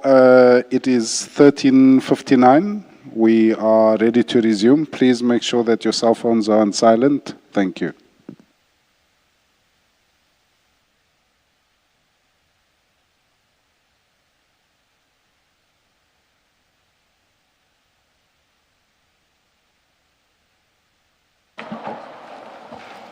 Yes, Thank you, Mr. Chair. Gerzinqube. Ms. Ramsamy, we were Oh, still... I'm very sorry. Let me remind Commissioner Baloyi, she wanted to ask a question. Yes. Mr. Ramsamy, you were speaking in paragraph 20 about, you made reference to a meeting of the minister and Ms. Johnson. And what I wanted to ask you is, Ms. Johnson has testified to 2 meetings with the minister. You speak of 2 meetings. And in her, according to her, there was a first meeting, which was a meet and greet. It didn't last long. The minister wanted to know about IDEC, how it works. And then the second meeting, it was her and I think it's General Libya. And it was about a matter. And she didn't stay long in that meeting. She said, I don't report to you, minister. I report to a different minister. I don't deal with these matters. I'm leaving. And General Libya said, I'll deal with it. And she left, and she doesn't know what happened there. Do you know anything about those 2 meetings? No. You never heard about them? No, I didn't know any of those. She never reported she had a meet and greet with the minister? No, there was... the impression I got from when she was explaining the meeting on the 20th, the 21st, was that it was not the first meeting of this nature. But those 2 meetings, I cannot confirm nor deny. Yeah. Okay. All right, thank you. So you know of at least 3 meetings, because you say during the discussion of the 22nd, she told you about the meeting of the 21st. And it was not the first meeting. So it was possibly a second. Second, third, fourth, Let's stick to second, because we don't know how many. And then the other one you are aware of is the one of the 23rd. Correct. So at least 3 meetings. Confirm. Thank you. Sorry, Ms. Gerzinqube. Besides the statement file and the handwritten notes, I have file 7, file 10, Mr. Rapesu's statement file. It's quite a clutter in front of... You can put Mr. Rapesu's file away, only Chair. only that one? Yes, they're dealing with the file notes, and then file 10, 11, and the statement file. Thank you.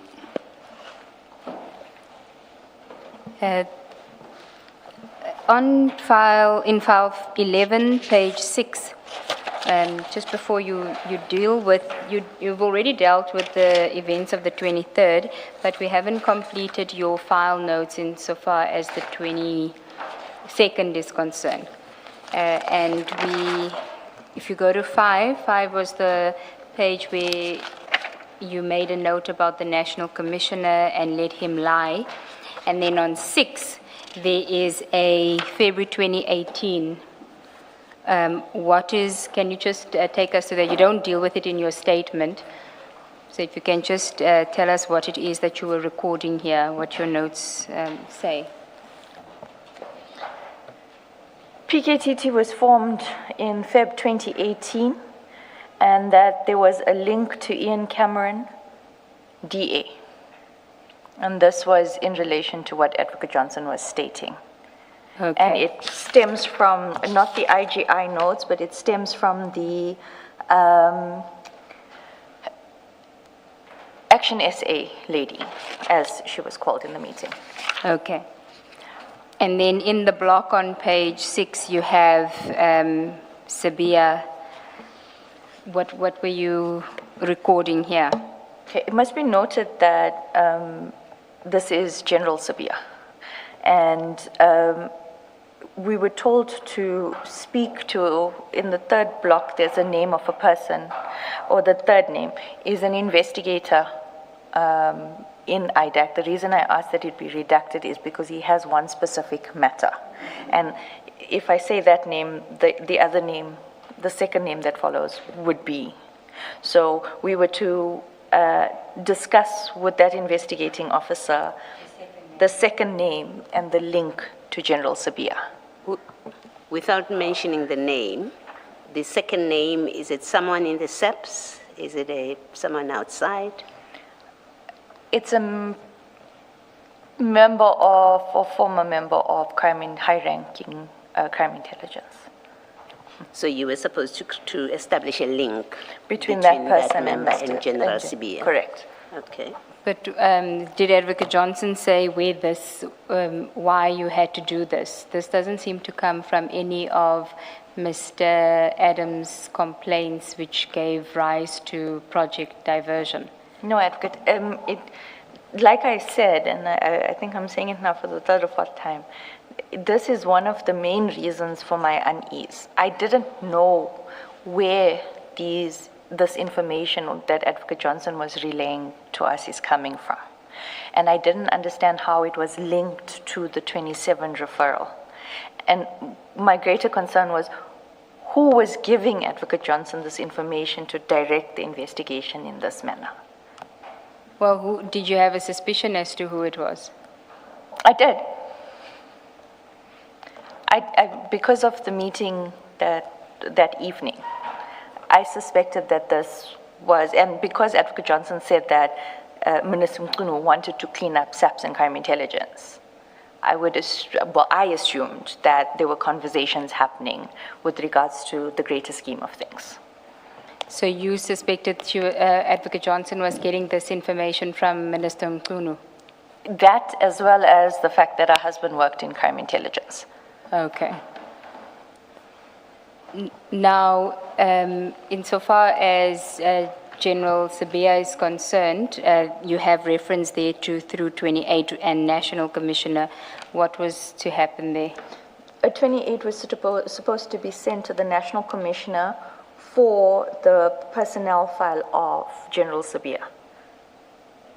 Okay, for General Sabia's personnel file. Okay. From this, it sounds like General Sabia, in this case, was the subject of interest, if you are looking for his personnel file. Correct. Okay. Thank you. And was this ever actioned? Not to my knowledge. I did not receive any information. Okay, then on the next page of file 11, page 7, you don't deal with this meeting in your statement, so I just want us to deal with it.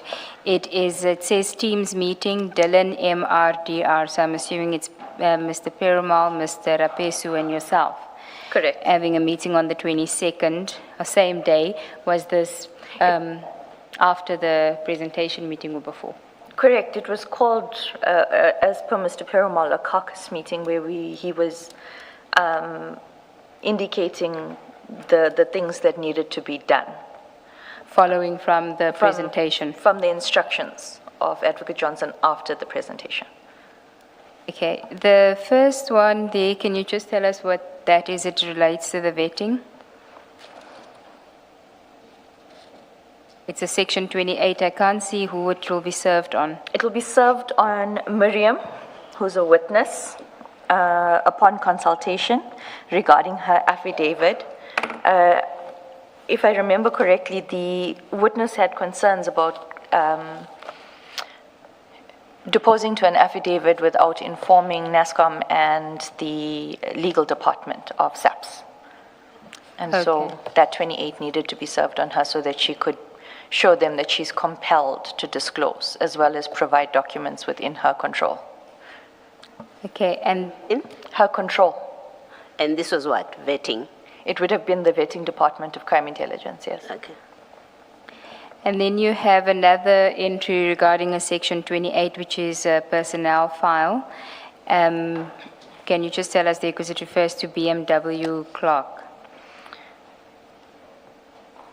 I did mention in my earlier testimony or on the previous occasion that at that point I didn't even know that Brigadier Mokwele was the BMW lady.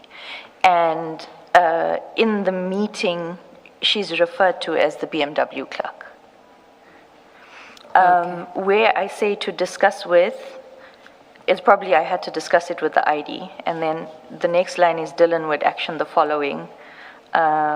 To serve a 28 on the NASCOM for the personnel file and for the BMW clerk lady and for the personnel file from BMW and documents relating to the clerk, who I later became aware was the brigadier. And the next one was the 28 records. And that she's an engineer, not a clerk, you later learn. Correct, that she's an engineer. Okay. With an MBA. We were not informed of this by the investigating officers. Just thought to set the record straight. Yes. The next one? The Section 28 medical records of Lushaba, General Lushaba. This was a fight. This was a very big fight, and this started a lot of problems in the team. I think during consultation with the evidence leaders, I even asked them, do you know what a J88 is? And they laughed at me. But in this meeting, when I was saying, because they wanted to 28 the hospital for the entire medical file, you cannot do that. How am I going to lead the evidence, should I ever lead the evidence? Because does this man waiver his rights to confidentiality? And I said to them, the legal process, if you want a medical record, is you take a J88 to the doctor, especially for that specific medical consultation. And they will fill it in, and it becomes a 212, which then becomes easier to prove in court. And with Mr. Padiachi, I got the blankest stare. It was as if it just went over. And with Mr. Perumal, he was like, oh, yeah, we'll do that. But they never did that. They actually did 28, the full medical file. Mr. General Lushaba's full medical file from the emergency for the medical treatment after the incident. And then you did speak about the next one, which was the tracker and the Inatus information. Correct. And that would have been on General Lushaba's vehicle. Correct. And what is it that they were trying to get from that? I know that there was an argument between Mr. Perumal and Mr. Rapesu about this, because Mr. Rapesu was trying to explain that we are not investigating the events that occurred when the housebreaking happened, whether he picked up a lady of the night or he was wrong. The investigation was based on what transpired after the case opened at the station level. So there was an argument about this, and I'm not sure if it was done. It has never been provided to me. And then the funds of the task team, there's just an arrow there. It doesn't have a 28 next to it. No. With regards to this, Advocate Johnson had previously said that when it comes to the task team, the political killings task team, that the investigation must look at, or it must be an investigation to obtain a racketeering certificate and prosecute in terms of poker. So that little block was determining, so Mr. Perumal wanted to lump sum everything. The vetting, the irregular appointments, into one solid, I don't even know what to call it. It's not a solid thing. It's just one file. And charge everybody in one go on racketeering. And so that was a discussion that was actually eventually settled by Advocate Johnson saying, no, it's not going to happen that way. And you have there in the block corruption, racketeering task team. What is that referring to? The same, it's the same thing with regards to the funds of the task team, resources, isolation, and then the manner in which Mr. Perumal wanted to proceed. Okay, then we can go to the next page, which is page 8. That's where I think you deal with that meeting on page 11, paragraph 21 of your statement, which is the 23 January 2025 meeting, where Mr. Perumal is reporting back about the meeting with General Khan. Correct. Okay, but on your notes, that is in a block, a separate block at the bottom of page 8, file 11, there is other entries there that may be of relevance. I see that General Masemola's name is mentioned there again. It says Masemola equals SSA removed. What is that about? Do you recall? Where are we? On page 8? At the bottom. No, at the bottom deals with General Khan. At the top, where it has Dylan and Brian. Okay. I then see. there's Third meeting. line, fourth line. Yes. One of the issues that I raised was that, so when Dylan, Mr. Perumal was explaining the meeting with Feroz Khan, the issue of the vetting being sent to SSA had come up. And Mr. Perumal indicated that there must be an investigation with regards to this whole thing, and that the vetting should have been removed from SSA. It should never have gone, because crime intelligence has their own vetting. However, attached to the memo on the 27th of July, there is a clear explanation about the SSA vetting thing that basically makes this whole argument null and void. You mean the 7th of July? 7th of July, Okay, yes, yes. 2025.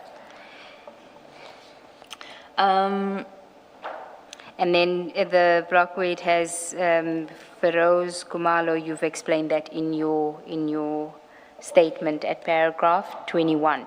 Yes. Okay. You can continue with your statement at paragraph 22. Thank you. Mr. Perumal stated that Khan becomes very important to the project diversion investigations. He also said that he would be meeting Els and Shlongwane that day. These were identified by General Khan as possible witnesses.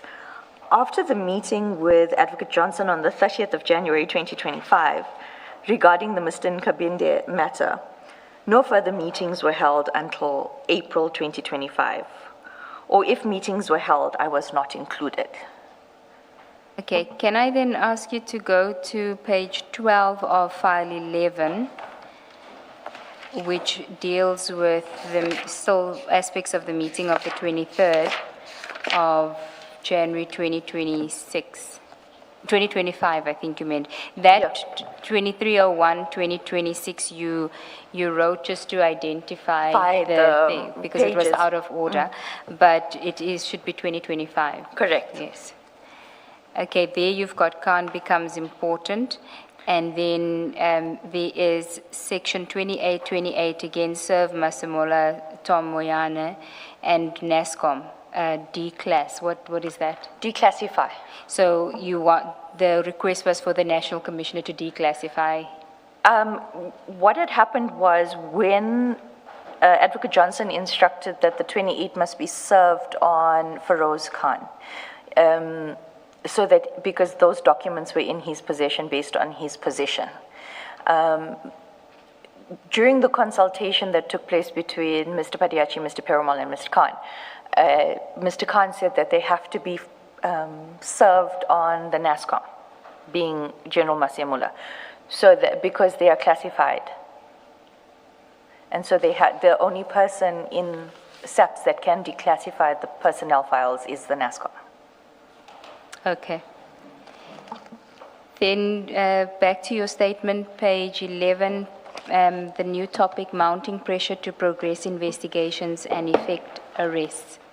Before you deal with the new topic, at this point, and I'm looking up to paragraph 22, surely at this point you must have a sense about the role of General Khan here. Can you just speak to that? I mean, it's difficult to comprehend a situation where you are all having these discussions in these meetings and tasks are given and his name keeps coming up. You also know who he is, that you now know he's in crime intelligence. He works with Advocate Johnson, Johnson's husband. So there are certain facts you know. You must have formed a view at this point about his... I did. Yeah, can you just share that with us?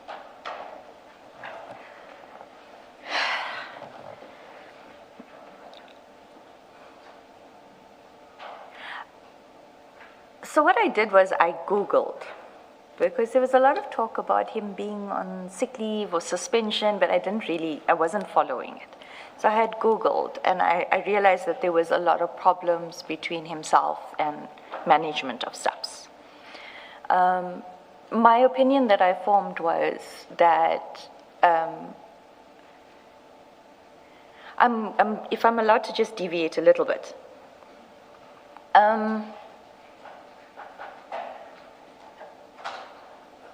in 2023, I had been given a docket where the former head of crime intelligence, Lieutenant General Jacobs, is supposed to have been accused number one. And when I was one statement short from being able to enroll the matter against 3 suspects in the matter. You are in IDEC at that time? I'm in IDEC at the time. That is one of the 3 matters that I indicated in statement 1 where Advocate Johnson point blank refused to let me proceed. In fact, she held a meeting saying that those dockets were going to be sent to SECU, but they had come through the Zondo Commission. And it was around that time that I was putting the link of Advocate Johnson's husband, crime intelligence, and this matter, because people talk. And I was also asking the investigating officer, why are we being blocked? And then I had heard about Advocate Johnson's husband and Mr. Khan being friends. Then all of this happened. So I put 4 and 4 together, and I realized that there were other aspects at play, which made me even my note-taking, my written objections, notifying management of how procedures are not being followed. And the mere fact that the Feroz Khan affidavit in the Lushaba matter was kept from me. There's an email to that effect where I'm saying I'm not even made aware of it. I've now had 2 court appearances. I have replied to requests for further particulars. So when I disclose this, it's going to look like I'm hiding information from the defense. So I also vocalized my concerns about General Khan's involvement. It also became very clear his agenda when I started reading his affidavits. And I put so in 2 memos, that he's only speaking about his own issues. So I do believe that he had influence on these matters and how they progressed. The investigations and the decisions to prosecute. Correct. Okay. Thank you. Thank you. Back to the statement. You were dealing with paragraph 23. It seemed that out of nowhere, Advocate Johnson started putting immense pressure on the team to start effecting arrests on project diversion. Advocate Johnson wanted matters enrolled as a matter of urgency. On the 9th of April 2025, Mr. Perumal informed me that Advocate Johnson wanted to advise us that the meeting with Ian Cameron went very well, and that we have his full support, and that we got his affidavit. Mr. Perumal forwarded messages from Advocate Johnson, where it is clear that she was eager for the arrests to be effected as soon as possible, or as she put it, let us strike while it is hot.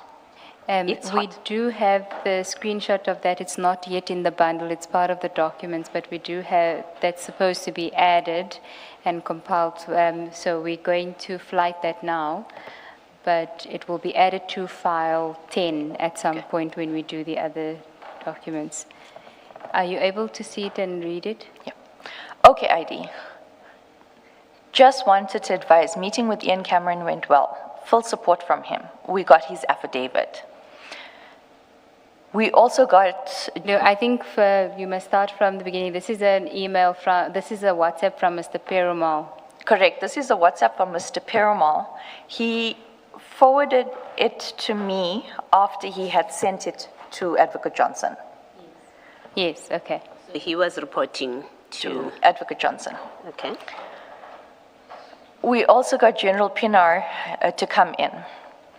Once she saw the evidence she is withdrawing I think her reports, wherein she cleared Lushaba. I will sign off on her affidavit on Friday. She admits that she was misled by the IO and Lushaba's friends, etc. We're back at airport, flying back to PTA at 6 p.m. And so that is his message that he sent to Advocate Johnson, and he's now sending it to you to show that's what he sent her. Correct. And then he forwards, so he's basically forwarding the conversation that he's having with Advocate Johnson to you. Correct. And where we then see the white messages like that, a long message, where it doesn't have a forward, it's because it's his message to her. So when you send it to somebody else, it's not going to show as a forwarded message. But her message to him will come across as a forwarded message. Correct. So where we see forwarded, that is from Advocate Johnson to Mr. Perumal. And where we don't see forward, it's his message to her. Correct. Okay? Okay, thank you. Stay on Pinar. I think you meant Pinar. So that we enroll Lushaba ASAP. And his response? No problem, ID. And her reply. Let us strike while it's hot. And that was in reference to enrolling the matters in order to get warrants of arrest? Correct. Okay. And what is the process of the enrollment? At that, what would have had to happen in order to get the matters enrolled? Firstly, we would have had to have a 28-1. And then the prosecutors would have had to evaluate the evidence. From there, one of two things would have happened. If the prosecutor felt that there was a prima facie case, the matter would have been enrolled. If not, then a memo, which I will later display how I had done on the crime intelligence matters to Advocate Johnson, is done to say no prima facie case. When it gets enrolled for the purposes of getting a warrant, is it dealt with in the magistrate's chambers? You don't go into open court for that purpose? For a warrant of arrest? Yeah. The prosecutor is not even supposed to be there. So who are the role players? It would be the magistrate and the investigating officer with the investigating officer's affidavit, and there's a pro forma. It's a J, I can't remember, but it's a J something. At the top, it would say, I, Drushantha Ramsamy, confirm that I have perused the docket, and I confirm that there's a prima facie case. I would then sign it, and at the bottom dated, and then there's another portion where the investigating officer will fill out. And then you're asking the magistrate to authorize the warrant. But the magistrate is not bound by me saying that there's a prima facie case, because remember, I'm not telling the magistrate what is in the charge sheet or the docket or anything like that. The magistrate is bound in their own duties and responsibilities to read and question the affidavit of the investigating officer. Based on that, then the magistrate would sign the J50.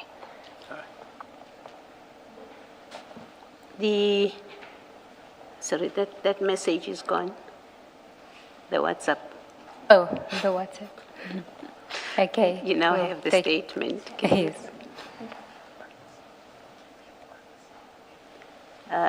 Commissioner Kumalo says it's a view once message.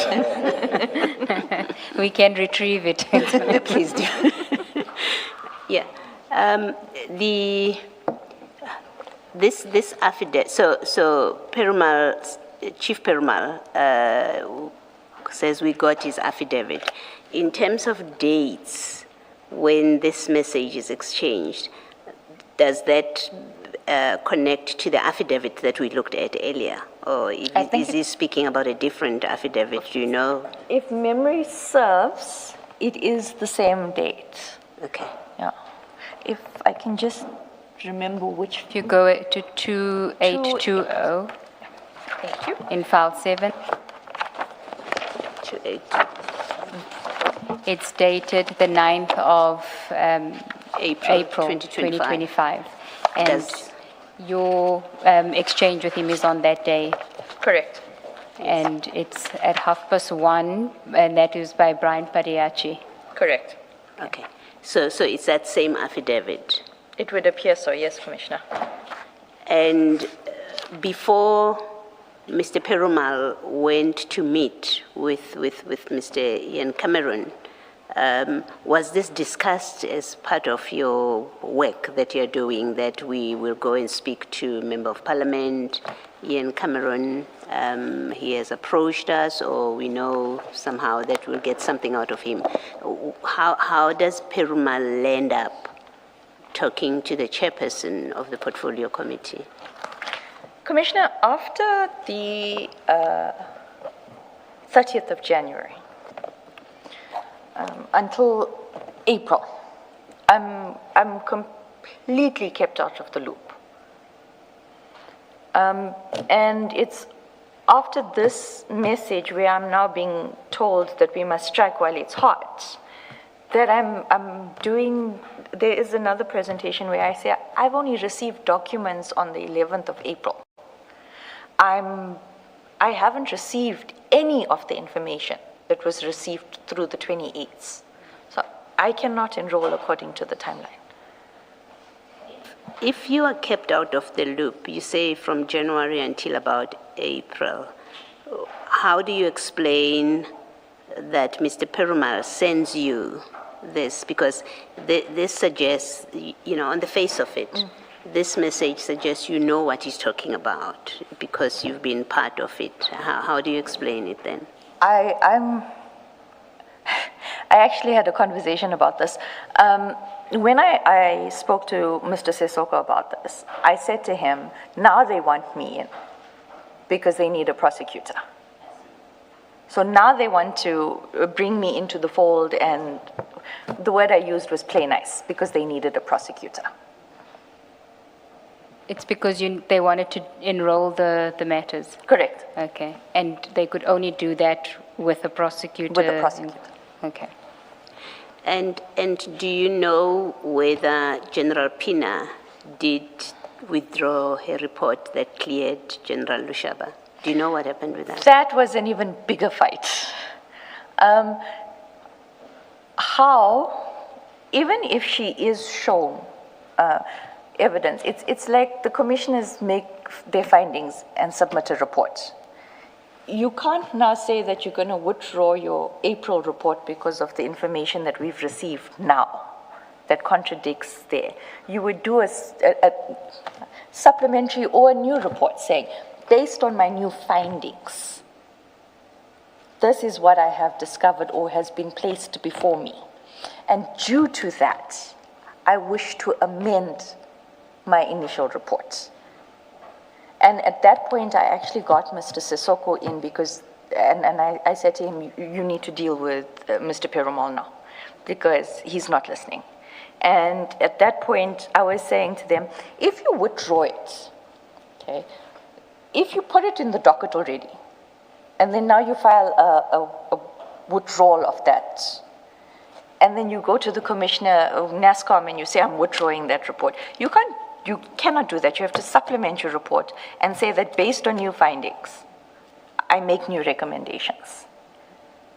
So I doubt that the report was withdrawn. I also doubt that the legal department of SAPS would have allowed it in that manner. But you're not aware whether or not it was withdrawn? Okay, thank you. Can I just get clarity on this? So this relates to the Lushaba matter. Correct. When did the split happen where Mr. Rapesu was assigned the Lushaba matter and the other team was assigned the Mokwele matter? Around the 16th to the 20th of January 2025, there was a separation of the team members. So you weren't being kept abreast about the Mokwele matter? Correct. But you were being kept abreast about the Lushaba matter by Mr. Rapesu? Until the 30th of January, correct. Oh, well, actually, no, just a little bit before. He didn't know anything about it until the 10th of February when he received the letter. And then on the 10th of February, he ceased work. Yes. So I think that is what's missing in our timeline is that when he gets suspended, who then takes over the Lushaba case? Mr. Perumal and Mr. Padiachi. And after that, it went from an investigation of what transpired at station level. And all of a sudden, I really didn't understand, and till now I don't understand, why Crime Intelligence Vetting Department was constantly filing affidavits. Because even in the Lushaba matter, there's 3 affidavits, one of whom is a 204. So when you say that you weren't being kept abreast, that would have been from February when Mr. Rapesu is no longer on the Lushaba matter? Correct. But you were aware that the Lushaba matter is now being investigated by Mr. Perumal and his team? Correct. And you're not aware then what's happening on that investigation? Correct. Okay. Are you asking for updates or how does the process work? I'm supposed to be updated on every single witness that's consulted, every step of the investigation. Where there's problems with witness statements, I'm supposed to get the drafts, I'm supposed to proofread, I'm supposed to analyze. When it's a 204, I'm supposed to peruse a draft before we can take it to Advocate Johnson to authorize a 204. None of those things were happening. Yes, I think we get to the point at some stage where you say the 204 process, where you were bypassed and Advocate Johnson sort of said to you she's happy with the process, the 204 can go ahead. But at this stage when he sends you this message, do you then, because you're not responding to him immediately, but at some point you must be engaging him now on what's happened, and do you have a meeting? How do you get updates now? Because now you know that there's been progress on the Lushaba matter. What happens from there? And Mr. Cameron's affidavit, does that relate to the Lushaba matter as well? No. Okay. So why were you being told about his affidavit? I think the purpose of, and this will also be addressed when I speak of the meeting of the 8th of July, 2025. Advocate Johnson would send certain instructions to me through Mr. Perumal. So my understanding of this message was that Mr. Perumal wanted me to know that Advocate Johnson wanted us to get going on the Lushaba matter. Okay. And then there was a meeting subsequent to that on the 11th of April. I think it's the 11th. And before he was taken off the Lushaba matter, what was Mr. Rapesu's view of the matter?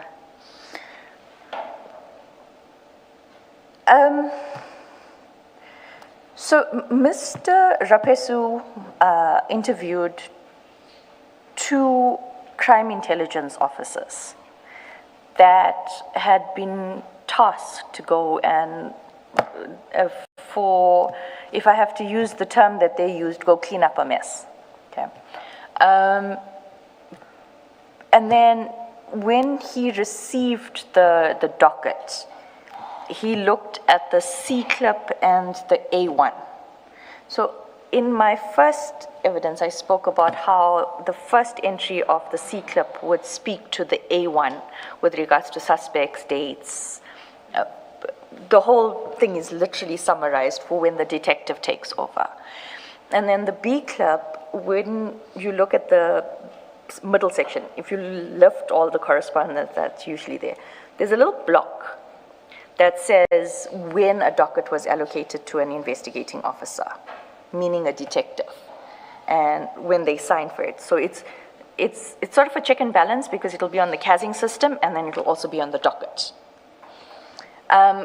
Mr. Rapesu then, and he updated me via WhatsApp throughout the day of every move. And so he then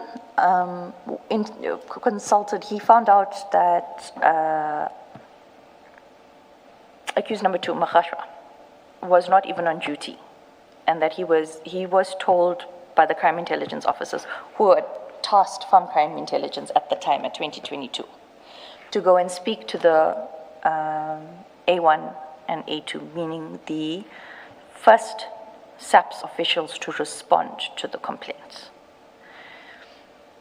When he consulted with them,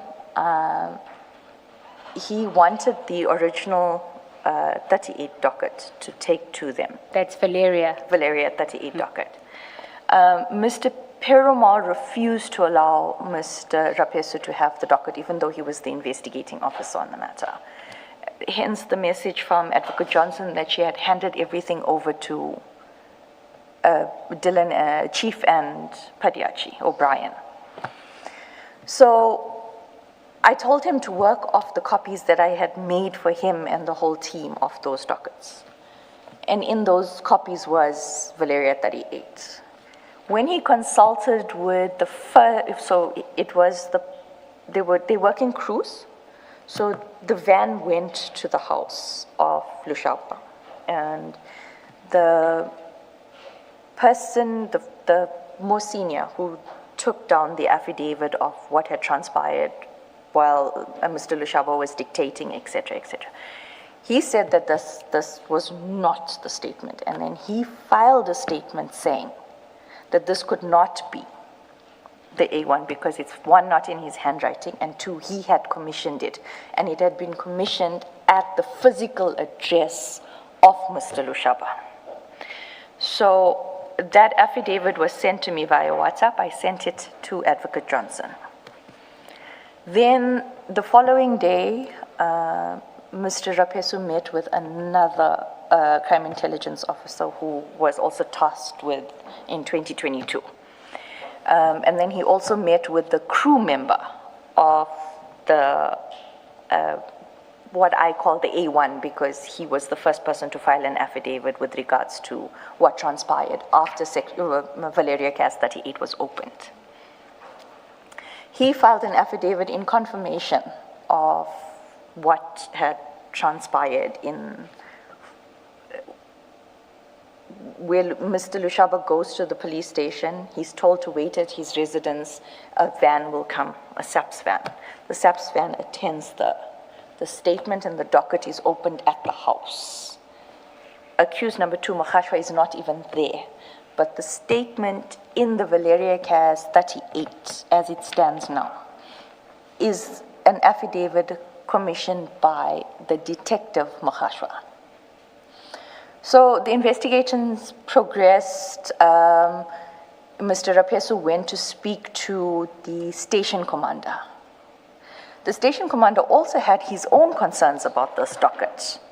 And he voiced saying, with regards to the amount of pressure that he was receiving from accused number 3 and 4 to close this docket. In fact, he says, accused number 3 and 4 said to me, don't you want to make your life easier and just close this docket as undetected?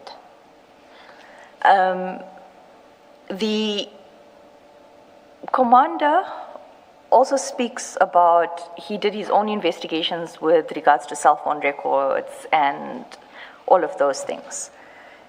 He confirms that he has the video, or he viewed the video footage referred to in Mr. Lushaba and the friend's affidavit. But that video footage is gone. It's nowhere. What is labeled as video footage and put in the SAP 13 and an SAP or exhibit bag is actually cell phone records that were obtained by the commander. So that USB of the video footage is gone. And this is everything that Mr. Rapesu did before he gets taken off the matter? Correct. And he reported that to you? He reported, he filed, there were affidavits filed with regards to those things. The commander also referred Mr. Rapesu to the initial person that was allocated to the docket on the CAS system and explained to Mr. Rapesu, who then explained to me that, and later when I consulted with this station commander, was that it seemed like it was allocated to her because she had just come back from maternity leave and she was brand new. She also files a statement about how she was receiving phone calls from Mr. Lushaba, dictating certain things. That Mr. Lushaba didn't want to deal with her, he didn't want to file a supplementary, he wasn't making the witness on the housebreaking available. The commander also confirms to me that during consultation that on the day that Mr. Lushaba eventually filed a supplementary, he refused to do it in isolation from the witness. So he wanted the commander to do both statements together, and he was interjecting, and there was a lot of. But the friend, so Mr. Lushaba says that he did not go for any medical treatment, etc. The friend's statement says that he drove Mr. Lushaba for blood tests because Mr. Lushaba suspected that he was drugged. And I repeat, the charges on Mr. Lushaba's docket and the 3 other accused was not that he was not a victim. It was what had happened at the level of the station in order to quickly close that docket. And the statements speak to that right until Mr. Rapesu stopped. Also, it must be noted that 2 out of the 4 accused, when I was still dealing with the matter, approached me for 105A. We were in negotiations when I was removed from the matter. What is 105A? It is a plea and sentence agreement between accused and the state. Okay, so why did Advocate Sarunya, he had a different assessment of the matter? Did he not have access to the investigations that Mr. Rapesu had done? I was not allowed to. Mr. Rapesu was persona non grata. In fact, if you mentioned his name, Mr. Padiachi would stand up and say, don't talk about him, that man put my life at risk, no matter where we were. So I wasn't allowed to share the report. In fact, there's emails where Mr. Padiachi and Mr. Perumal had informed the ID that Mr. Rapesu did nothing on that docket. It just came as and they denied that the documents that Mr. Rapesu was forced to hand over when he got the letter contained statements and the report. And to be very honest, the report was handed to every person via USB on every update. I know that the report by Mr. Rapesu, I think it's titled preliminary report or something like that, but it's a report by Mr. Rapesu. That is also one of the documents that needs to be obtained and included in the bundle. Correct. But I think Mr. Rapesu didn't have it, but you do have it. I do, yes, correct. Because he had emailed it to you. And I had emailed it to everyone, correct. And when you say you've emailed it to everyone, it wouldn't have been Mr. Serunye because he wasn't a part of the team yet, or would it No, have Mr. been? Serunye came in only in August. All of this was happening in March, April, May. So Okay. when he analyzed the docket, in fact, Mr. Serunye and I had a discussion about it, not after the testimony, but at the time in August, where I admitted that I was rushing the charge sheet and I had not put accused 2 where I was supposed to put accused 2. I had put accused 1. But I was trying to explain to him what it was, but Mr. Serunye, or Advocate Serunye, concentrated on the explanation provided to him by Mr. Padiachi, and with the report of Mr. Rapesu, he was never provided so that he could understand the sequence of the investigation. So the view that you and Mr. Rapesu held at the time was that there was a prima facie case. Correct, and it was confirmed in the meeting where Mr. Sissoko was present. And which meeting was that? The one that Mr. Serunye spoke about yesterday, where he wanted the presentations. We wanted the presentations. Okay, I think we'll get to that at some point. Now, after Mr. Rapesu is out of the picture on Mr. Lushaba, General Lushaba's matter, and is the main investigator now Mr. Pariachi, or is it Mr. Perumal? Who's the investigator? Must I answer that? Yes.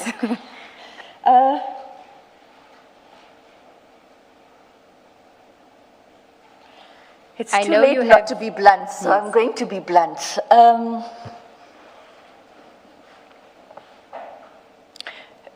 Commissioners, Mr. Padiachi does not know investigation. He is, and even if you look at the emails that I'm providing to the commission, even his affidavits for the J50s, he's never drafted them. Those affidavits are drafted by Mr. Perumal and emailed by Mr. Perumal, and they're in 2 different provinces. And he would say, Brian, peruse, team peruse. So those, everything, and like I said, I know the style because I've been working with them for almost 4 years now. The other aspect is that I know that Mr. Padiachi was struggling with the investigation because on numerous occasions I had instructed Mr. Padiachi to do, so when we were discussing, if we go back to the aspect where we're saying 28s must be done on this and 28s must be done on that.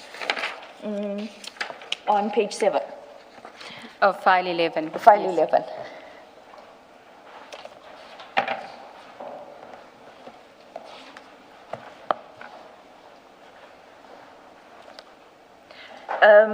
It reached a point where I had to remind Mr. Padiachi that you are also a senior investigator, you're not a chief investigator.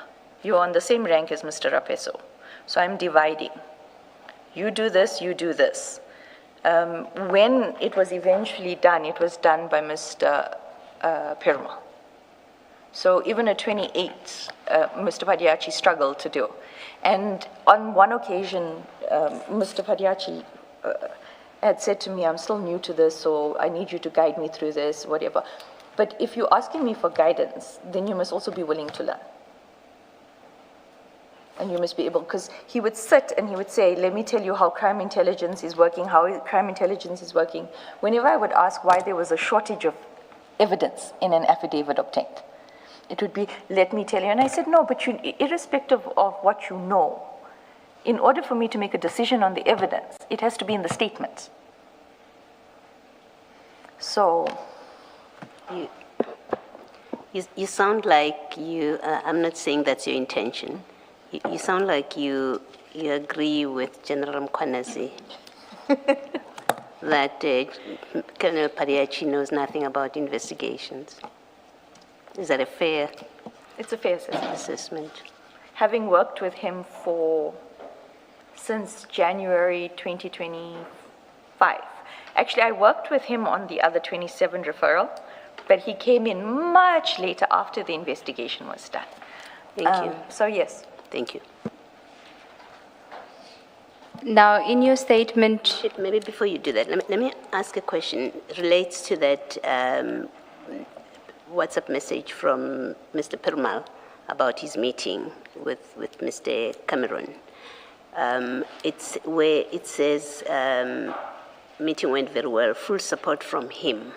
What did you understand that to mean? Because from the affidavit that we looked at earlier, it seemed, and your notes, looking at your earlier notes, that they went to see him about the appearance of the National Commissioner and his team on vetting issues. I think you said that's vetting crime intelligence. That's why they went there, and that affidavit seems to speak to that, even though it doesn't say they lied. It said, look at the record of our meeting, compare that with your intelligence dockets. Members were not satisfied. That's all he says. When he says, so it would appear that their engagement with him would have been limited to that particular question, the vetting, crime intelligence. What did you understand Mr. Perumal to say when he says we have full support from Mr. Cameron? That what you understood or what he said? I understood him to have meant that they went to Mr. Cameron with a specific narrative in mind, and that narrative was accepted. And I say this because I had been working with them for so long. I have sat in 2 or 4 negotiations on other matters, so I know how they think, how they work. They went to him with a specific narrative, and he was on board. And the narrative would be what? Because in the bigger scheme, you have said to us the big scheme. Let me be careful not attribute to you things that you didn't say. So if I were a paraphrase, bear with me. That it seems the big scheme here was the cleaning up of the SAPs for whatever purpose, because that's what your head says. I met with the minister, he wants our assistance to clean up the SAPs. So maybe that's why everything is happening, I don't know. When you say they went there with a narrative, is it that he's giving full support for the cleaning up of the SAPs, or is it for arresting and charging crime intelligence people, including the National Commissioner? When you say narrative that you think they went there with, and that's what Perumal is speaking to when he says that Mr. Cameron gives his full support, what in fact do you have in mind, or are you seeking to convey to us? My understanding of the narrative by then was exactly what they were perpetuating, that General Khumalo and General Masiamula need to leave. They need to be gone. So your understanding was that, and you may well have been wrong in your understanding. Correct. So you're not placing it higher than what you made of it. Correct. Your understanding was that Perumal is conveying that Cameron supports that agenda. Correct. He may well be misrepresenting what happened between him and Cameron, so we're not placing it higher than that. Correct. And also, just to repeat, by then,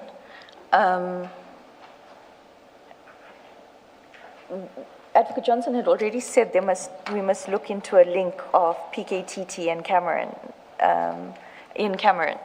Also, we have the WhatsApps where Mr. Perumal is sending me documents that were top secret, contain very, very dangerous information about a person and their lifestyle, their families, etc.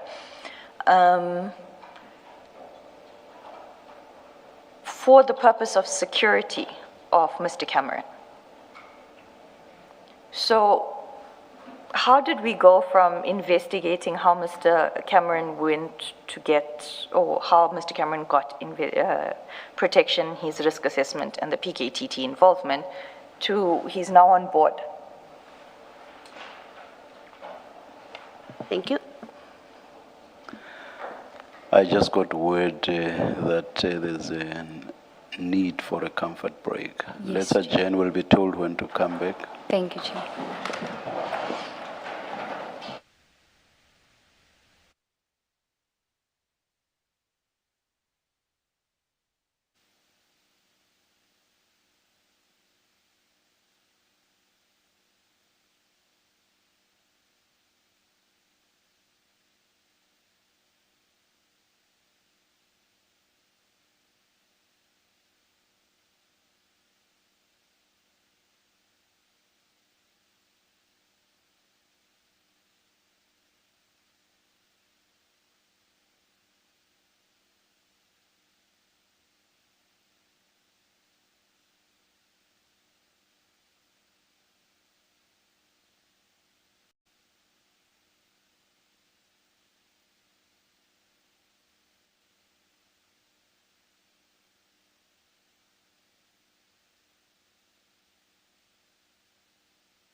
Yes, Thank you, Ms. Chair. Seegers-Ncube.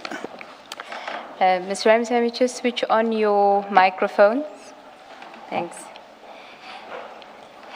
We were dealing with paragraph, I had asked you some questions about the Lushaba investigation, but I think we were at paragraph 24 of your statement, but I could be wrong, on page 12. Correct.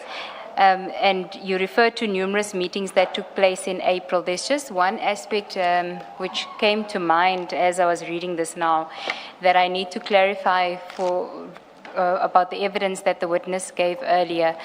You said that the WhatsApp, which has was given to us after all of this, was the WhatsApp that sort of spurred where they needed you now to come in because they wanted to do the enrollment. And prior to that, there hadn't really been much engagement with the team investigating on the Lushaba matter. My recollection of when we had the consultations and your statement was being prepared is that it was actually the meeting that was held in April, the 8th of April, the request for a meeting with you on the 8th of April that made you say, now they want me because they need me. It wasn't the 9 April. It was correct.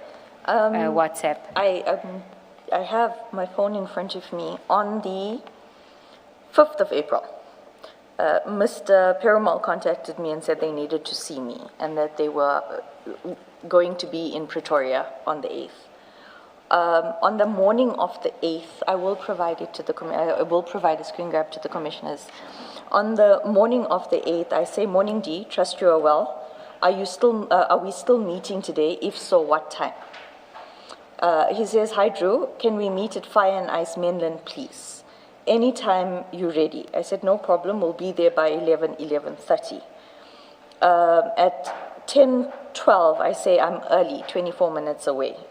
And then I call to find out, when I get there, I call to find out where do I meet them. And then they were in the conference room or boardroom by the eating area of Fire and Ice.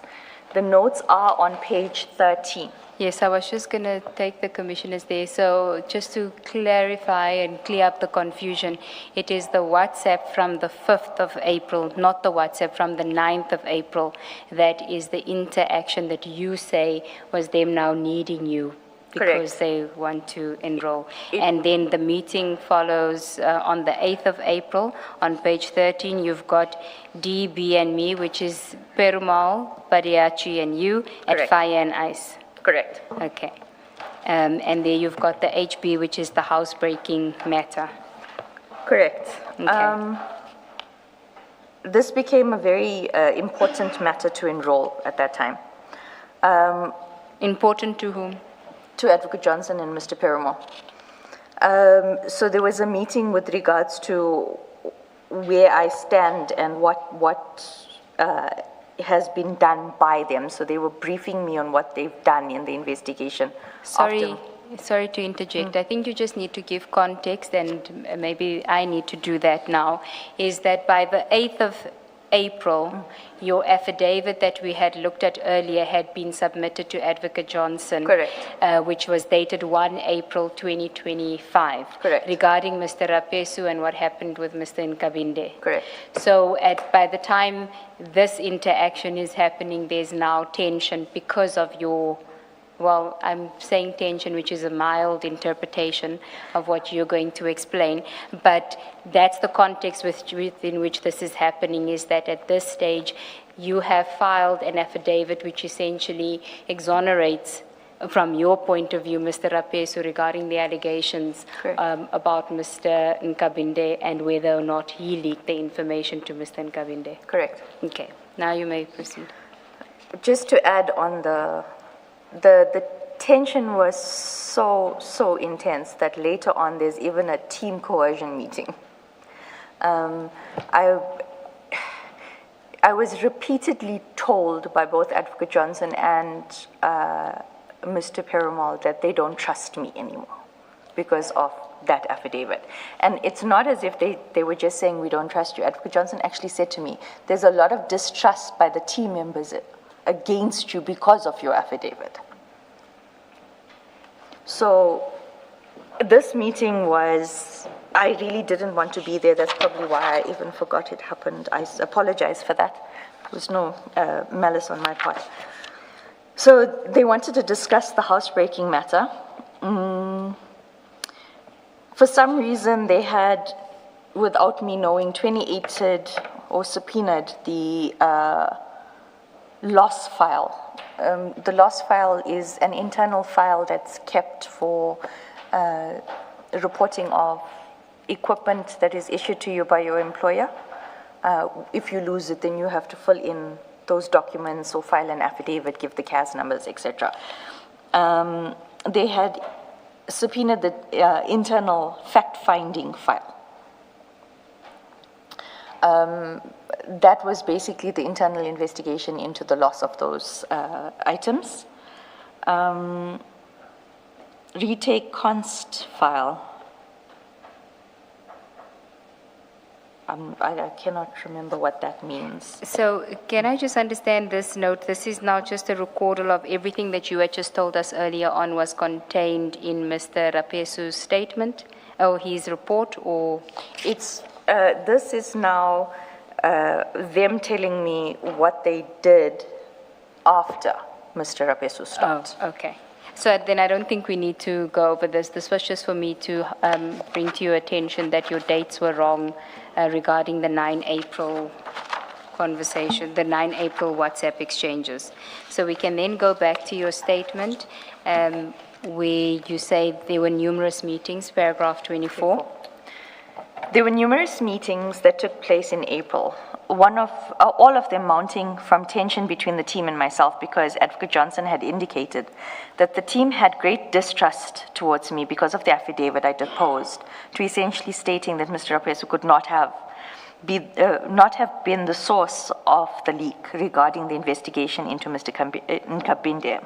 This affidavit was deposed to sometime in the first week of April 2025.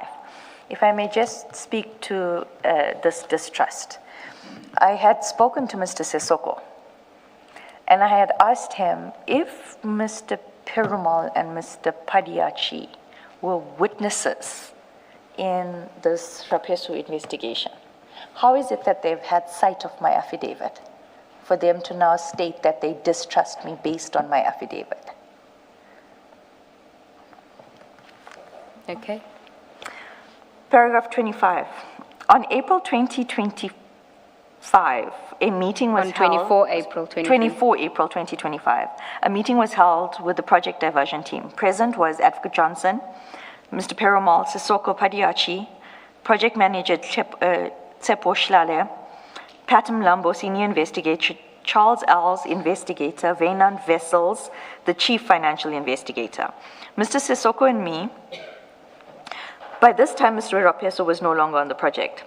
At this meeting, a second written presentation was made to Advocate Johnson.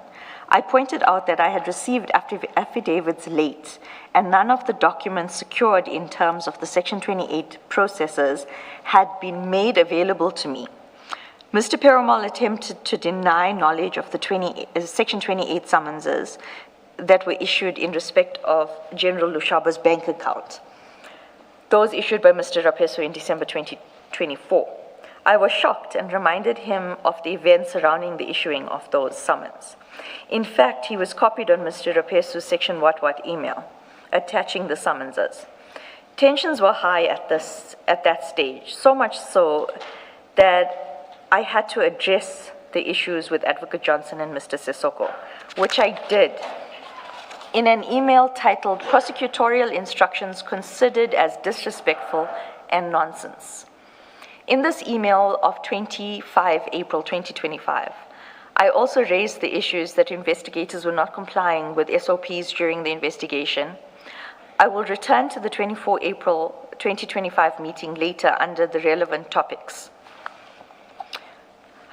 I became aware... Sorry, Ms. Ramsamy, can I just ask you to look again at that date, because you may be confusing the 24 April meeting with a 16 April meeting, but That's my recollection, but I just want you to go to your notes on page 20, file 11,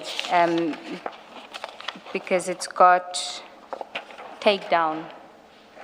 The title of that says takedown plus or minus 7 May. What pages? On page 20 of file 11.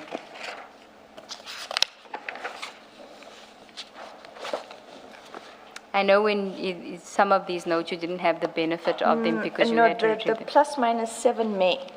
Now look at the date of the meeting. Oh, the 16th of April, of Yes. ID office, Bec- Mlambo, yes, I'm sorry. Yes.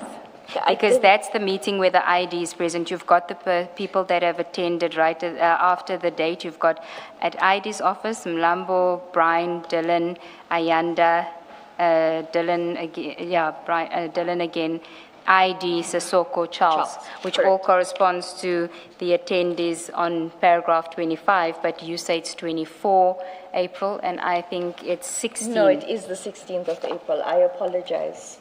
Okay. I did There say is a 24 April April. meeting. Yes. But the meeting that you say is the significant meeting where the takedown, that is why there's a takedown plus minus 7 May. correct. Okay. And tell us what is takedown a reference to? Takedown is the word that Advocate Johnson and Mr. Perumal use with regards to arrests. Okay. So the arrests, what were you being told about the takedown? I was instructed that the takedown for Mr. Lushaba and the 3 others was to take place on the 7th of May, plus minus 7th of May. That was the target date. Correct. And were you given any information as to the significance of that date? No, I was not. Okay. And then you have the reference memo ×2 and hard drive. What does that mean? There was an issue of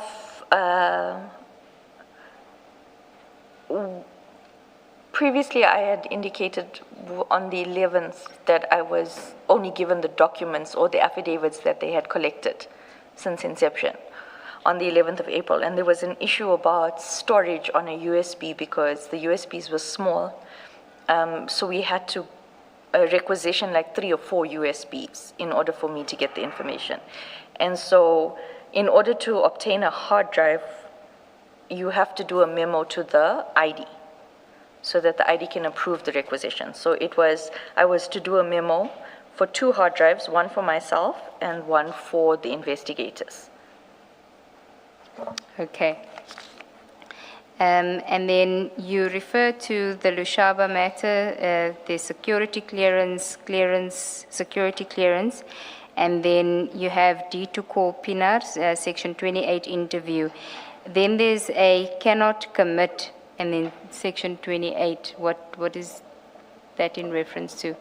Mr. Perumal had indicated that Pinar indicated that she cannot commit to attending a consultation without a 28 service. Okay. She needed the subpoena. Okay. She had to be subpoenaed. And then you have started drafting. Drafting what?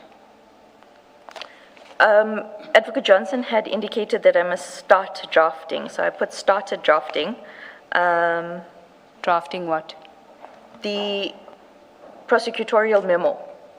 But I had in that meeting been told to start drafting, so the list that Advocate Johnson told me was the in-consultation note, the charge sheet, and the prosecutorial memo. Okay, and those were the documents necessary for the enrollment. Correct. Were you asked to draft a 28-1 application, because wouldn't that precede all of those other documents? The 28-1 request for drafting was only made to me on the 27th of May, 2025. Okay, so the request to draft the 28-1 investigation application for authorization for that investigation was only given to you on the 27th of May, that instruction. But on the 16th of April, you are already instructed to draft the in-consultation memo, and that is for purposes of enrollment, even though the 28-1, you're not yet in a 28-1. Correct. It was at this time that I told Advocate Johnson that the quality of the statements are so poor that I highly doubt her timelines could even be met. Yes, I think there is a WhatsApp where you say, you're asking for an extension. Correct. Okay. And we'll get to that. So then the next thing you say, signed Kumalo equals clearance not authorized. What does that mean? If memory serves, it was with regards to the fact that when Kumalo was appointed, his clearance was not authorized. Okay. And that is a different investigation under Project Diversion. I was writing as everybody was speaking, so it's possible that that was supposed to be, the line was supposed to be above it. Okay, the line being now you're in phase 2, which is the unlawful appointments, which General Kumalo would fall under that, which is the vetting. Correct. And that would be General Kumalo and General Masemola, or is it General Kumalo and General Madondo? Both. Okay. And just remind us again, insofar as General Masemola and General Kumalo is concerned, the allegation there is related to General Kumalo's appointment as the head of the Divisional Commissioner of Crime Intelligence. Correct. And General Madondo and General Kumalo, what is the allegation there? Is that General Kumalo facilitated the transfer or promotion of General Madondo to Crime Intelligence, while well knowing that her security clearance or application for top security clearance was refused.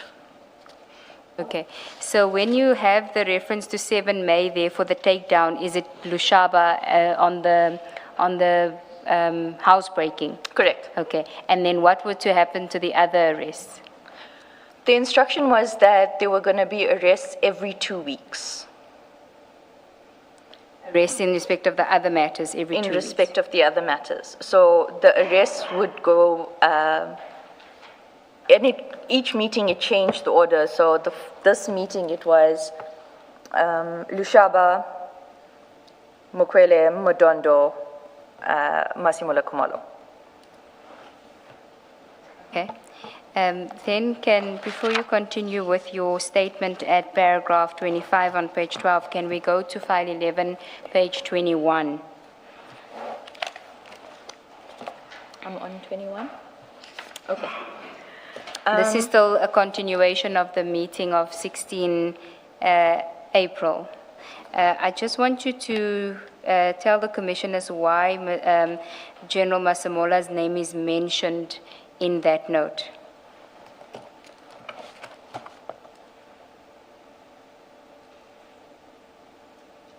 It says not allowed till ID is convinced. I was informed in that meeting that General Masemola was served with a Section 28 to appear before a designated member of the ID to answer questions. In that meeting, the ID asked me why is NASCOM being served, and I'm like, I literally did this, and I pointed to Perumal. And she wanted an explanation as to why it was to happen. And so she gave Mr. Perumal an instruction that he must phone NASCOM and tell NASCOM that the ID instructed that he is not to respond to that 28. And that a letter was to be drafted by Mr. Perumal to withdraw the 28 served on NASCOM. And she wanted Mr. Perumal to advise her as to why it was necessary to 28 and interview the NASCOM. Yeah, this wasn't just 28 for him, for General Masemola to provide documentation. It was for him to appear before who was going to be the interviewer. So he was supposed to appear before that person under subpoena to answer questions related to what? So I think that's why Advocate Johnson stopped it. Not because it wasn't, she wouldn't have wanted it to happen, she just didn't understand how it was going to happen. 28 interviews are to be conducted with a prosecutor present. I was the only prosecutor on the matter except for Advocate Johnson. Neither of us knew that the NASCOM was subpoenaed to come to be interviewed. So who was going to do the interview and for what purpose? Because at that point I didn't even know what information they wanted to question NASCOM on. And what was Mr. Perumal's reaction to Advocate Johnson saying that it must be placed on hold until she is convinced? He was very angry. He was extremely angry. In fact, after the meeting, he stormed out of the meeting. When Advocate Johnson, so he threw his pen down twice during that meeting. Once when I said that the statements, 90% of the statements are futile because they're so poor. And then the second time was when Advocate Johnson said the 28 interview was not taking place. And after the meeting, he was spitting fire. And he was saying that ID doesn't know what happens with these things. The ID doesn't understand how these things work. I'm going to explain it to her. Once I explain it to her, she'll let it happen. Okay, if we go to 22, there's a reference in your notes to that as well, where it says call NASCOM withdrawn interview. Is that in relation to the same issue? Correct. Okay. And was the National Commissioner advised that he shouldn't appear? Correct, and a letter of withdrawal was sent, as well as the instruction of Advocate Johnson was to go and physically obtain the subpoena served. It was to be brought to her. She was to scratch over it as cancelled or withdrawn, and it must be taken back to NASCOM. Now, who would have signed that subpoena? I haven't seen the subpoena, but the only person that would have been able to sign such a subpoena is Advocate Johnson. But she didn't know about it, as far as you were aware, because she said it must be withdrawn in that meeting. So did you believe her that she didn't know anything about it? Is it a case of she did not know or she was not convinced that it's necessary? I can't answer that specific question.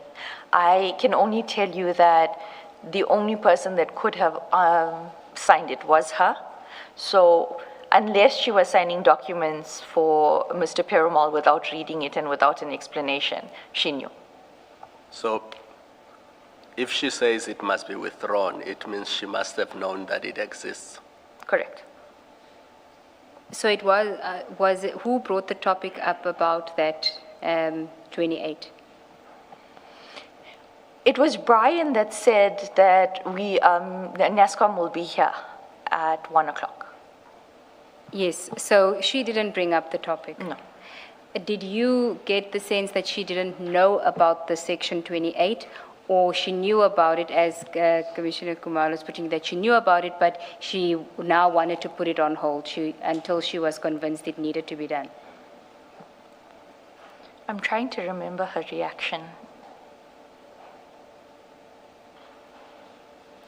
So she was typing while we were talking, and then Brian said that, and she turned to me because I was sitting directly in front of her, and she asked me, why is NASCOM coming here? And I said, I don't know. So in my memory, it seemed like she was genuinely shocked. So I would go with the fact that she signed a document that she didn't read. Well, we don't know that she signed it, and if I recall correctly, when there was another Section 28 summons that had been flighted at the Commission during Advocate Johnson's evidence where she hadn't signed it. It was signed by a DDPP. she indicated that they do have, or she does give that delegation. Are you aware of that? Like, have you seen any Section 28 signed by anyone other than Advocate Johnson? Yes. If she was unavailable at Manco, Exco, on leave, sick leave, etc., she would, if it's for an extended period, we would get an email saying that the ID powers are allocated to a specific deputy director. And in that period, only that deputy director could exercise the powers of the ID. If she was away for just the day or she was in a meeting and she couldn't attend to it, generally, very recently, it was a situation where I was told by Mr. So we were trying to get to consult with the witness who's in witness protection. And those letters have to be signed by Advocate Johnson. And I had contacted Mr. Bellichin to say that, I'm sorry, we can't get the document signed because the ID is not here. And he said, no, I was told that Mr. Malinal can sign. Okay. Then can we skip a few pages in your notes and we'll go back to your statement later. Page 24 of file 11.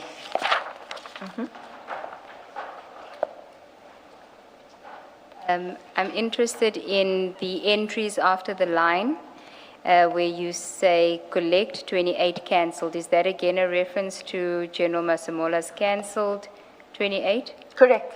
Okay. And then you've got Mokwili, and I'm assuming at that stage you didn't know.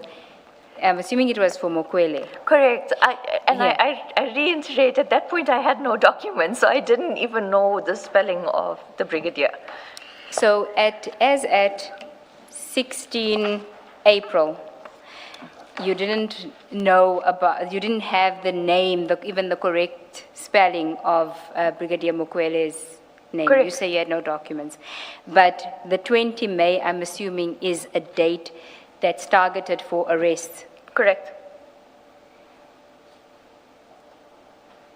And the Lushaba is 7 May. Correct. Okay, was this said by Advocate Johnson? Sorry. Yes, these instructions were given by Advocate Johnson. So here it's, she reiterated that she added to the cancellation of the 28, which I just explained, where it had to go and get collected, brought to her, she would cancel it, and then it had to get given back to NASCOM. And then this is how the first two arrests and the dates, the projected dates. In fact, it was more of an instruction that this is going to happen on these dates.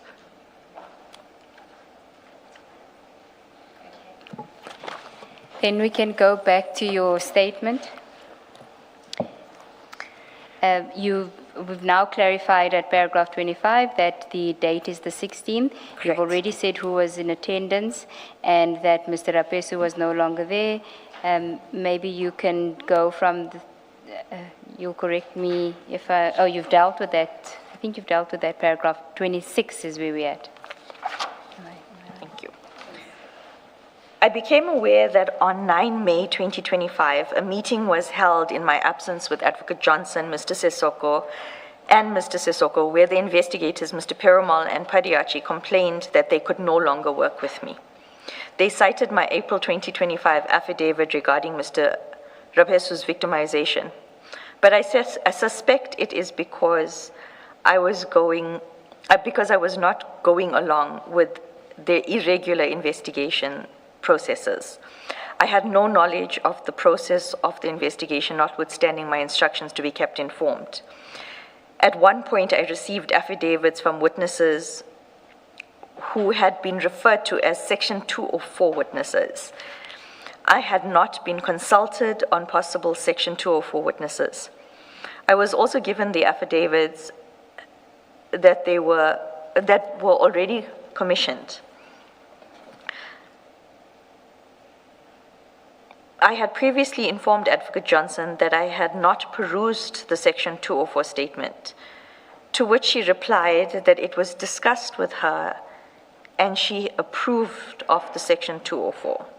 When I was told that the distrust related to my affidavit, I asked Mr. Sissoko whether it was because I mentioned in my affidavit, one, Advocate Johnson had informed us in the meeting that she had met with Minister Mkhunu, or perhaps the fact that I had mentioned General Gininda had been mentioned in our project diversion meeting, or perhaps that we were investigating Mr. Nkabinde. Mr. Sissoko responded that it was probably all of the above. It was also during this time that Advocate Johnson instructed us to effect arrests on project diversion every 2 weeks, starting from the first week of May 2025. But for reasons that annoyed Advocate Johnson, this did not happen as she'd planned. Can you just tell us why it didn't happen as planned? What was the issue?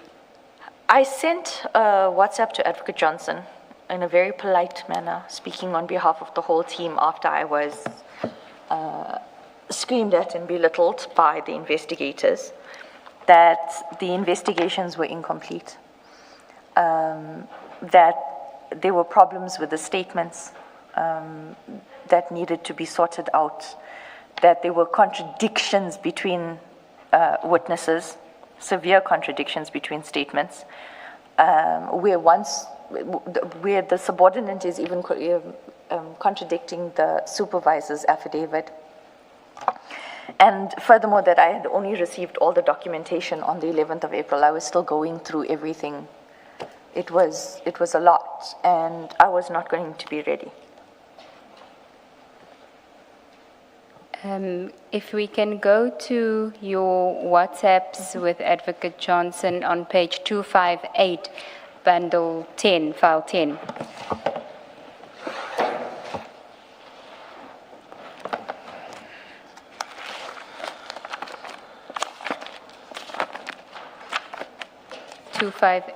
of file 10.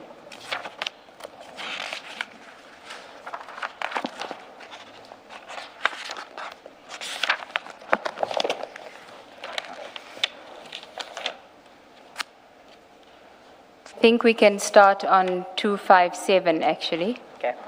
That's where, this is on the 24th of April 2025. Thank you. Morning, Advocate Johnson. We just had a team meeting on the arrest for first leg. We won't be ready on projected date of 5 to 7 May. And first leg is what? It's the Lushaba. Lushaba takedown. Correct. We have 2 statements that have been that will be completed on Friday, and the file I require for possible accused 2 will only be provided by NASCOM on Friday. I will then need time to peruse, then finalize drafting. The docket still needs to be compiled.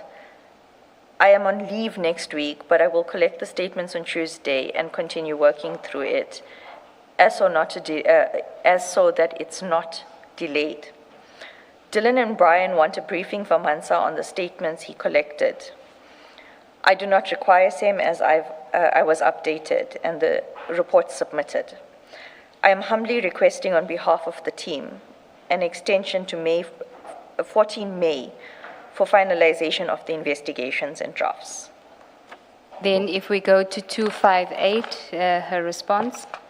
It's fine. I will need a final briefing before takedown. Prepare prosecution memo also for DPP perusal. Noted, we will comply. Thank you. Okay, so you had a basis on which you were saying that we're not going to be ready by 7 May. Correct. So can you just tell us, you've summarized here what it is, in your view, were you ever going to be ready?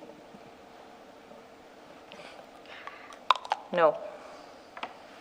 And this is this only in reference to the Lushaba matter, or the entire, so second leg as well?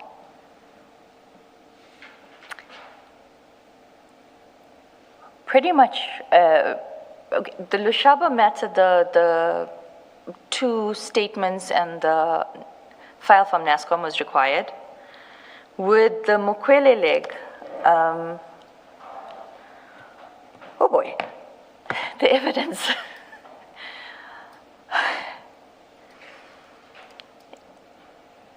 You know, I think one of the reasons Brian fought with me and stuck his finger in my face was because I said that a nursery book reads better than this docket.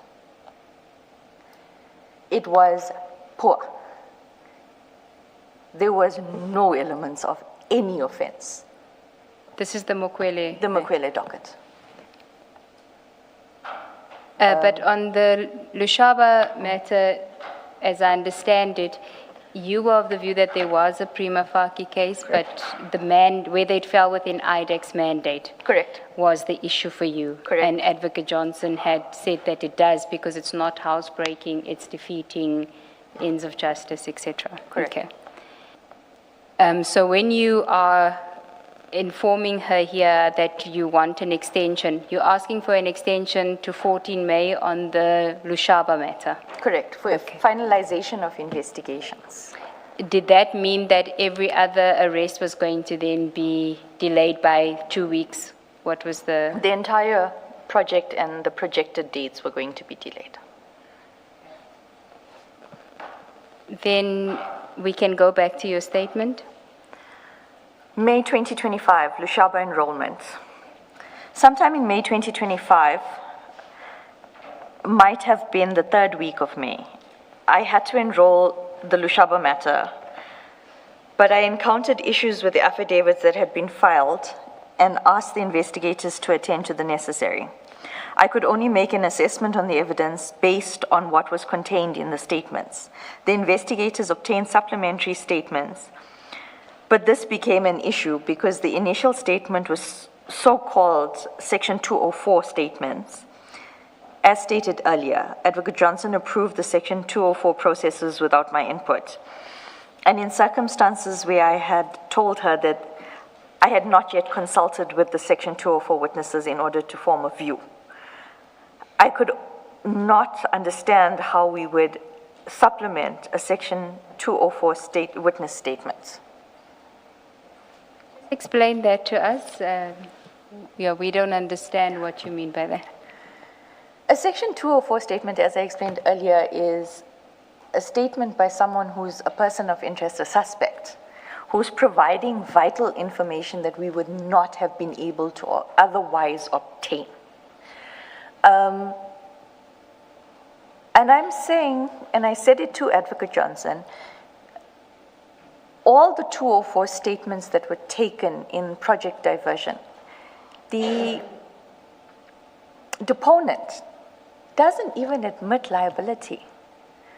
So in order for you to get indemnity after testifying, you must be truthful, honest, and give a full account, including your own involvement. But if you're saying that I was instructed, and there's one statement where they don't even say that what they were instructed to do was wrong, or irregular, or against procedure, or SOPs, or anything. It's just I was instructed. So with this specific, with the Lushaba matter, they had given a witness 204 status, where he is contradicting the statement of his supervisor in the docket. And to be very honest, I didn't even understand why the vetting section of crime intelligence was involved in a situation of, it did assist to an extent once I did read the vetting file with regards to the contradictions of how the process worked and the consultation with Mr. Lushaba in the vetting versus what was said in the docket versus the friend's statement of going to get medical assistance, whereas Mr. Lushaba told the vetting officer that he did not. So there were inconsistencies in Mr. Lushaba's account of events. But that specific 204 statement, he basically said, oh, well, I didn't see, or I didn't really believe the guy, so I didn't sign off on the file. I understand why Ms. Sigels-Ncube asked you to explain this, because it sounds like you're stating a general legal proposition, whereas from your explanation, it seems that what you were saying was that in this instance, it was pointless to supplement. Correct. This statement. Okay. All right, thank you. Can we just then deal with Advocate Johnson's approach on the 204, which is page 241 of file 10, which is a WhatsApp exchange between you and Advocate Johnson. It starts with the issue of Mr. Nkabinde, but at the bottom of your message at 10:56 on the I think it's the 24th of Jan already. 24th of January already, there's discussions about a 204. This was one Correct. of your issues, your concerns. Correct. 241, the last paragraph in your 10:56 message. Yes. You can read from there.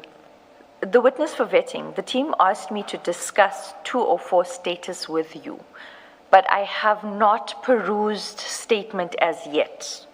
Advocate Johnson replies, Chief discussed with me while he was here. I agreed to a 204. And then you say thank you. If the decision was made, nothing I was going to say was going to change it. Even in the later WhatsApps, where I say to her, I'm going to consult with the witness on the Lushaba matter so we don't have the same problem we have in the vetting. And what did she say to that? If I can remember, it was okay. Okay, so in your concern about the 204 started very early on. Yes, and it was addressed by myself, and then in the fight that I spoke about with Mr. Rapesu, Mr. Padiachi, and Mr. Perumal. We are on a 2813. We are determining the veracity of accusations. How is a witness being given what could essentially be indemnity at that early stage? And correctly so, you're going to get evidence that's going to taint your investigation because you're going to lead in the direction of someone who's a suspect.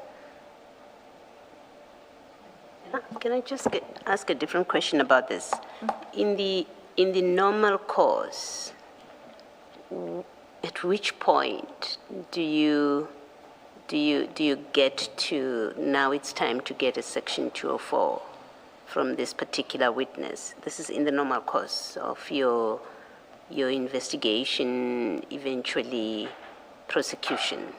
That's my first question. The second question is, where does the authority lie to make the decision that we will make this witness to be a true? Because I can imagine that there are witnesses that you should be prosecuted, even if they were going to tell on themselves. Correct. You know, you say this is too serious. I hope you do that, to say this is too serious to let them get away with, as a 204 witness. So it's really two questions. Is in the normal course of your work culminating in a prosecution, where does the 204 lie decision, as in we're in the process, but two, who actually makes that decision? With regards to where it lies, as a prosecutor, and also from investigations that we've already done, I've not been working with this team on other matters. A 204 will only be approached once the investigation has reached such an advanced stage, and all avenues have been pursued to obtain that evidence, and we can't. We then have to make a judgment call on, do we need that evidence more than we need to prosecute that person? And that is the line of thinking of when you decide. And is it a case of you have now hit the point where if we don't turn this witness into a 204 witness, we will never get this information. That is where, that as far as myself and most of the prosecutors within IDAC, Yes. it is the only time that we would actually consider it. Okay. With regards to the authorization, when I was dealing with the Zondo Commission matters, we had a docket that emanated from 2018. We were actually in the process of doing a presentation to allow us to enroll. When DPC and I realized that there was one aspect where we have tried, we had reconsulted with witnesses, we had, the captain had gone and tried to obtain possible documentary. We were at a block, and we really needed that evidence because it spoke to the chain of command with regards to how the money flowed. And when I approached Advocate Johnson about that, we had to do a full prosecutorial memo with the investigator's input. It had to go to the deputy director. The deputy director had to recommend, and then it went to Advocate Johnson for approval. So there's also a paper trail and multiple people approving. And in this case, was there a paper trail? I mean, you do tell us in summary that she said, well, I've spoken, well, we see it in the WhatsApp messages. Perumal has spoken to me and I agree. Was there ever a paper trail about this? Except for the WhatsApps, no. Because I would have had to read the statement. I would have to make a judgment call on the evidence.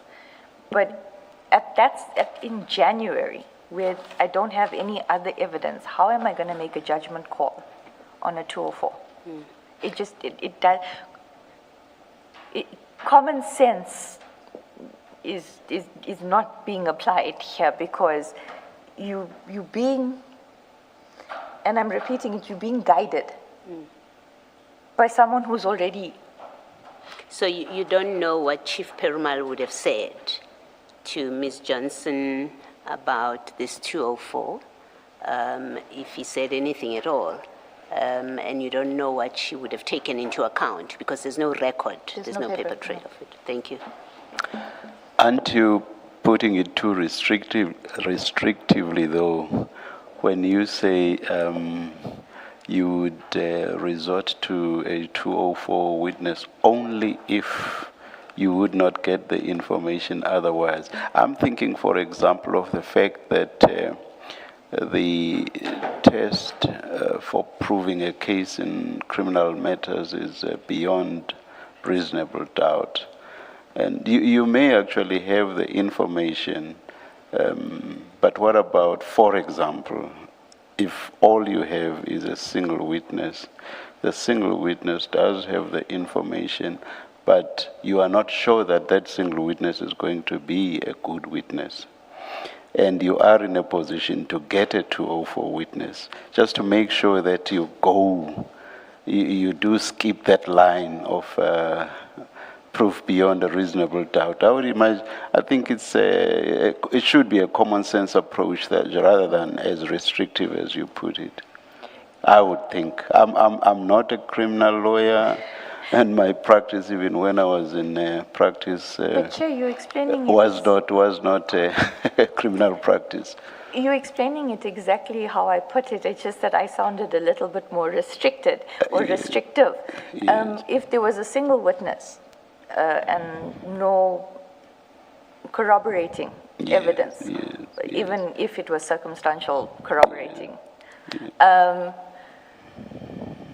yes, then you would. But if it's a single witness and the corroboration, you've already hit your wall of evidence, so you would have to consider it. Yes, all right.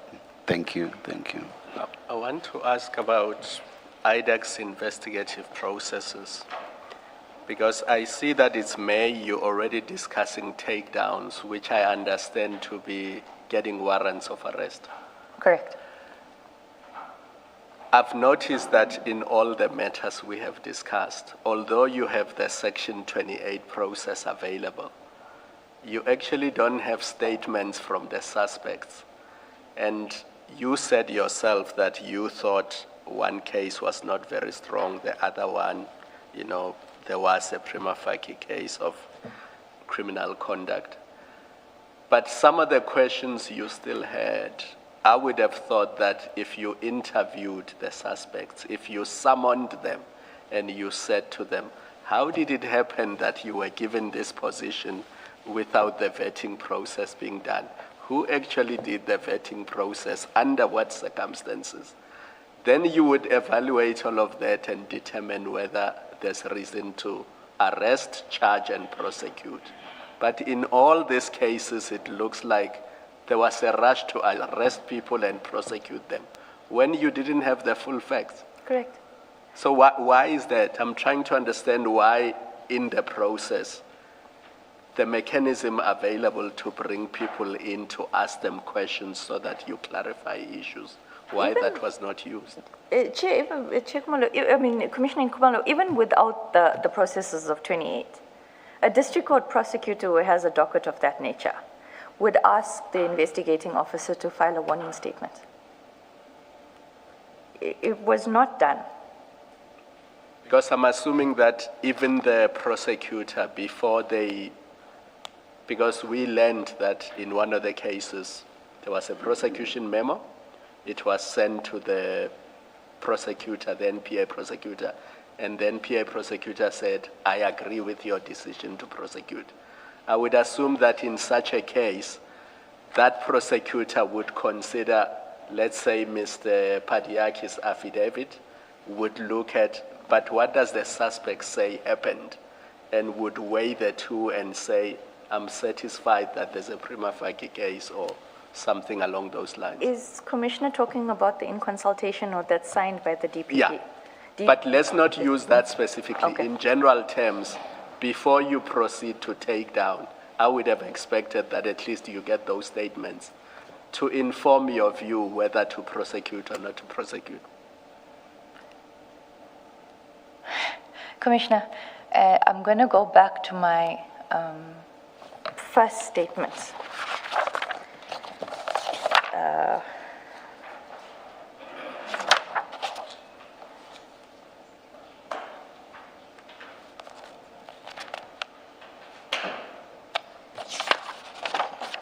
If Advocate can just help, I'm looking for the part where I speak about the orchestrated attack.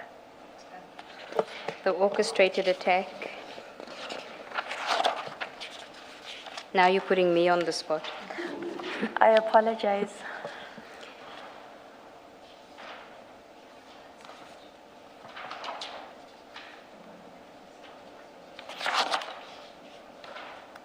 Okay, I will paraphrase it, Commissioner Khumalo. I started on last week Thursday by saying that the evidence I'm going to provide to the Commission will demonstrate that there was an orchestrated attack and plan to arrest people. So, and I said it earlier, and I said it again now, common sense doesn't prevail. Regulations don't prevail when manipulation is happening. It's page 21, paragraph 50. Thank you. I'm indebted to Ms. Poe for that. Thank you, Advocate. I think you can go from before I deal with the event, so almost towards the end of paragraph 50 on page 21. It's fourth line from the bottom. Thank you. Before I deal with the events that transpired from the 6th of December 2024, I want to make it clear that Advocate Johnson and Mr. Perumal launched an orchestrated attack on General Masemola and Lieutenant General Khumalo using IDAC's powerful investigation tools. So common sense did not prevail when the plan and the evidence was being manipulated. So they could have, but they chose not to because their plan was to. Correct. Did Ms. Johnson say why the agency? I accept that if indeed this was an orchestrated scheme, it's understandable that not as inapproved, but understandable that things would not proceed in the normal course, to follow the rules, to follow common sense. This is why we only act once we've gathered everything. You do a 204 only at a certain point when you've gathered everything. So that would not apply because we have a scheme that in fact we are executing. It's not about legitimate investigation and prosecution of wrongdoing. There's no legitimacy to it. Does she explain, even in that scenario, why we must do it every 2 weeks and why we start in May? What was pushing her? Did she ever say anything? There was no explanation provided, and as Advocate Sarunya explained yesterday, some questions you just don't ask. We've had a witness unrelated to you who said something and said it was corridor talk. I'm going to ask you the same kind of question. What were you hearing is the reason things were happening, and I'm more interested in why are we in May getting people arrested and we have to do it every 2 weeks? I think Commissioner is a bit ahead of us because from the 16th of May or the 13th of May, Commissioner will understand exactly what was happening at IDAC. I am happy by all means to leave it for you to tell it in your way when we are ready. Thank you. Thank you. Chair, sorry, I do see that it's 4 o'clock.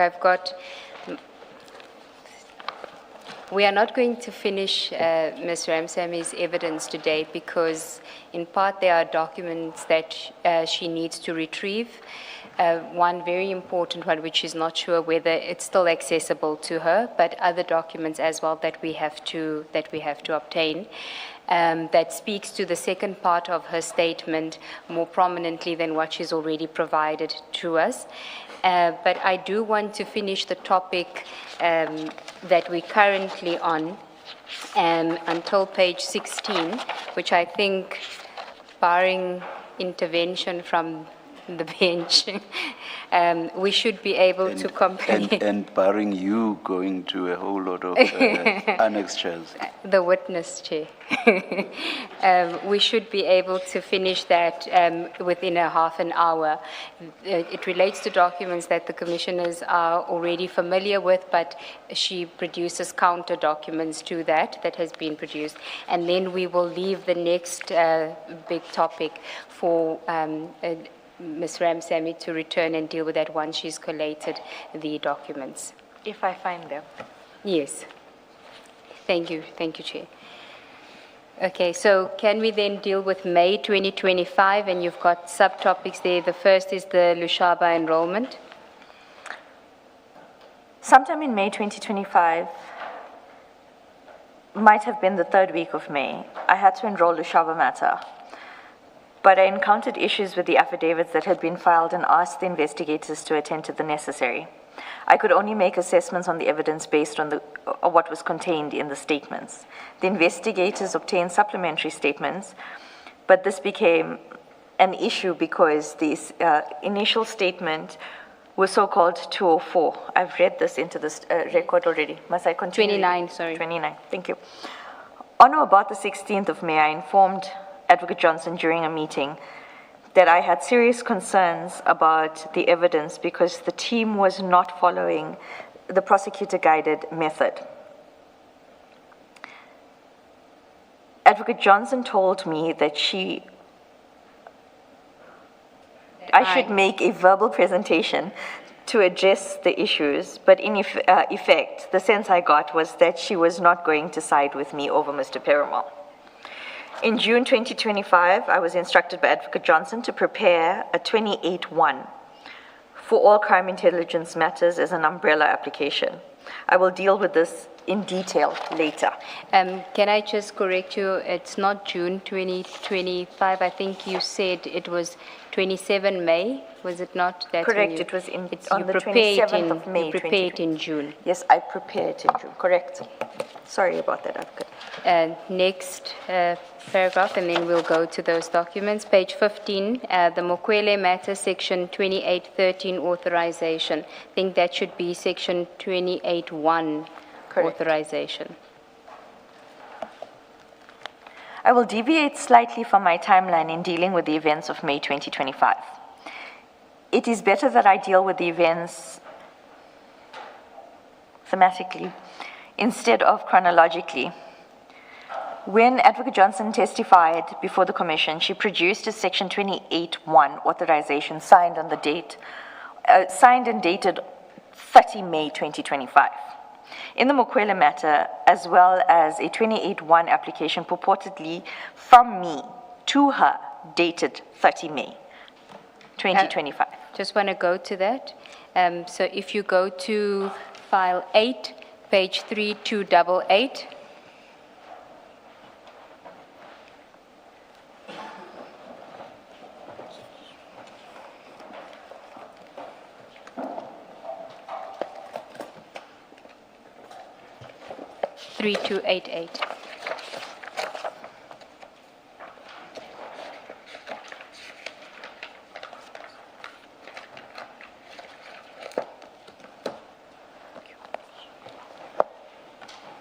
I'm there. Okay, this is the document that you are referring to in your statement at paragraph 31, which was the document that Advocate Johnson testified to as being the application that was prepared by you, dated 30 May 2025.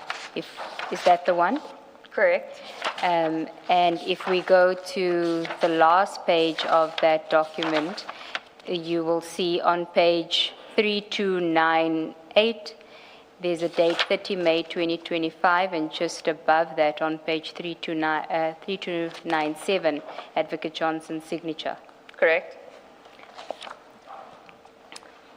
Now you want to, we just go back to the first page of the application itself, which is addressed to by you.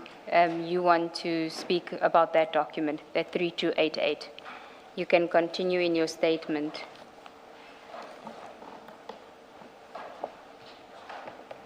Thank you.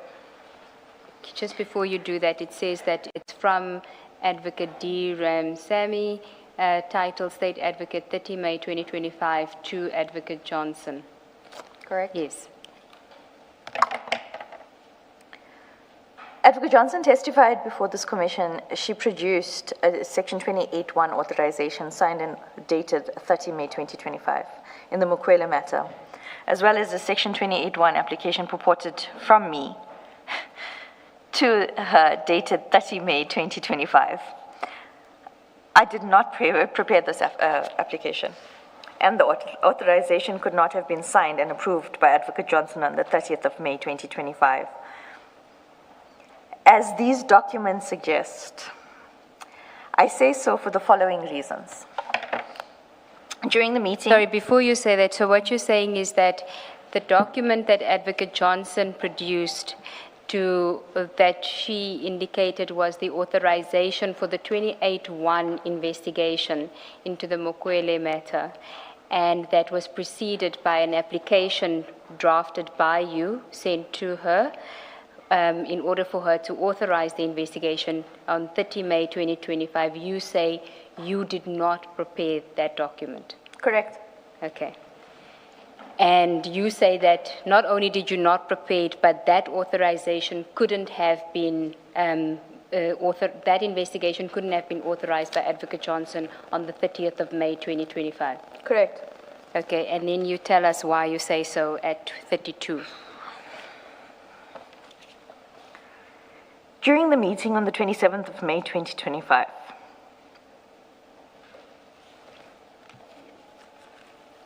Take your time.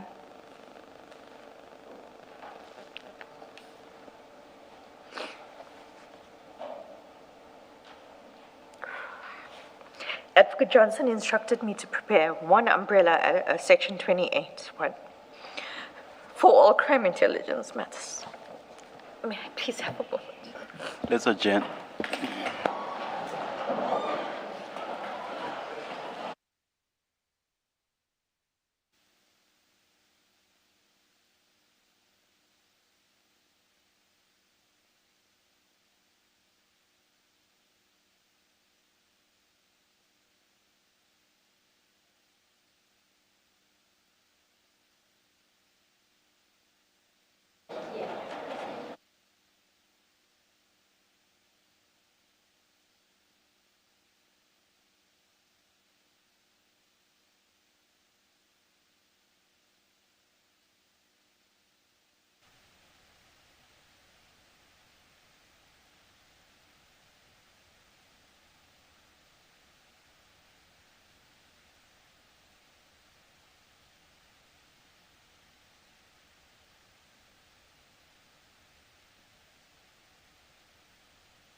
Good afternoon. We're just about to resume. Please, let's keep our phones silent. Thank you.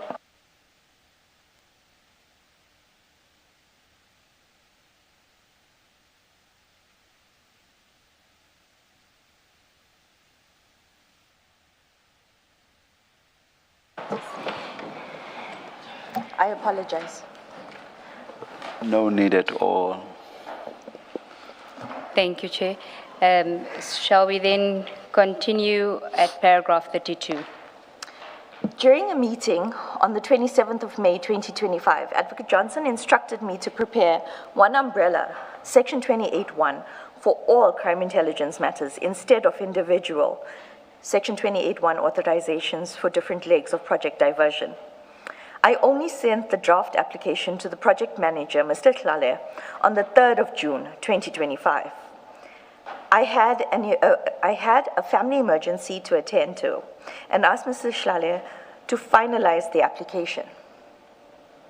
The Commission will note that the version I sent to Mr. Tlale on the 3rd of June 2025 was incomplete and was basically an overtype of the Section 2813 that I had prepared in December 2024. I added the names of Mr. Pitout and Mr. Hudson to the Section 28(1) because at that stage they were also identified as persons of interest in project diversion by the investigators. Can we then go to file 10, page 368?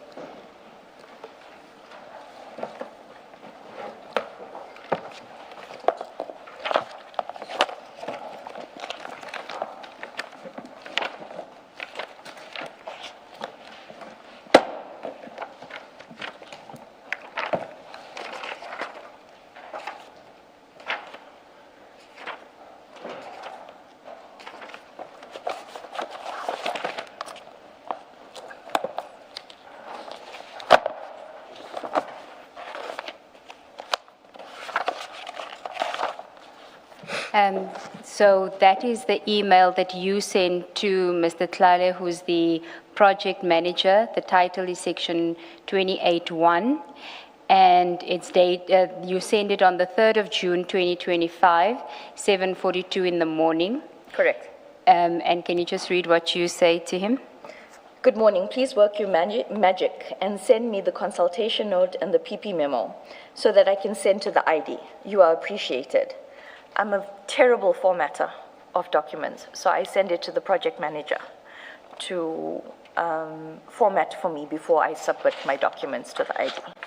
And then you have, you can see the attachment, it says IDAC new matter on that page, and then from 369 is the version that you sent to Advocate Johnson on the 3rd of June, dated 2 June 2025. Correct. And you say this is what you sent, and it was an umbrella 28(1). Correct. And what did she mean by umbrella 28(1)? Meaning that it must be for all of the legs identified in diversion, with the names that she had given me and the 2 that I added, because they were linked. So actually it was 3. If commissioners will look at 3.5, 3.6, and 3.7, commissioners will also see that my formatting is as I said. Captain Mukhashwa, Captain Hudson, and Colonel Pitout. You're ahead of us, page 371. 371, my apologies.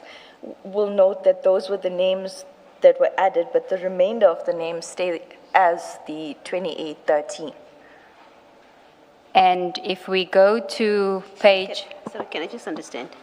That list that you're referring to, that's paragraph 3. Correct. You have much more than just the 3 that you've mentioned, Pitout, Hudson, Mokhasha. You have other people as well. Moyane, Sibula, Van Vuren, Madlanga, Mokwele, Duvalo. Because it was an umbrella, as Advocate Johnson had said, that it needed to include all the names that were on the 2813. The only 3 names that were added from the 2813 were the 3 that I mentioned. Yes. I see. Thank you. Thank you. And then if we go to page 372 actually, under recommendation.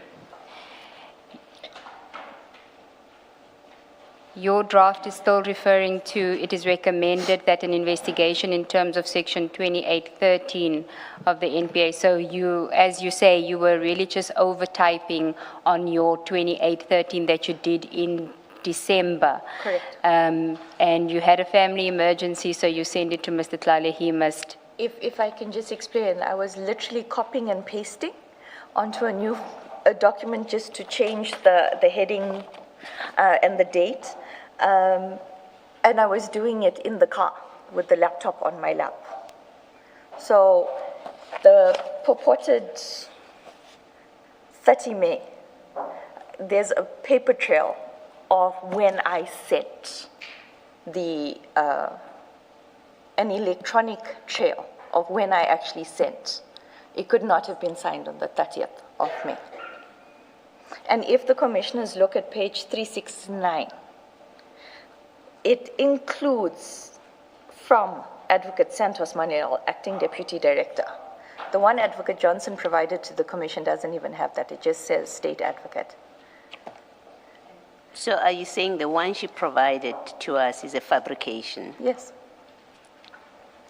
Can I? Do you know anything about Advocate Johnson's laptop being lost in Namibia or getting lost in Namibia? Yes, when she attended. When was that? It would have been in January. It was just as we got back from the consultation with Mr. Fadil. Advocate Johnson went to the FATF conference. I think it was in Windhoek. And I was later informed that Advocate Johnson's laptop was stolen at the airport. So early 2025. Correct. But definitely not before May 2025. Well, the FATF conference took place in January 2025. All right. No, thank you. Thank you, sir. And then can we go to 374 of file 10?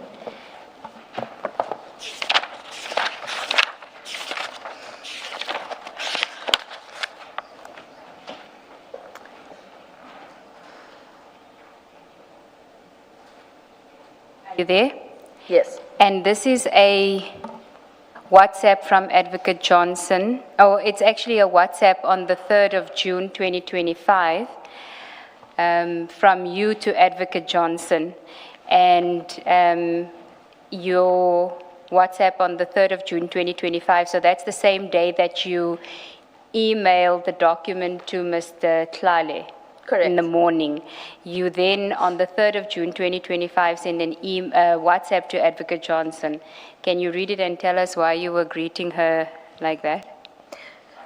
So on the 27th of May, 2025, Advocate Johnson indicated that she was going to leave for Germany. She was attending a conference. However, I was instructed that even though she was in Germany, when my drafting was done, I was to email it to her so that she can authorize it.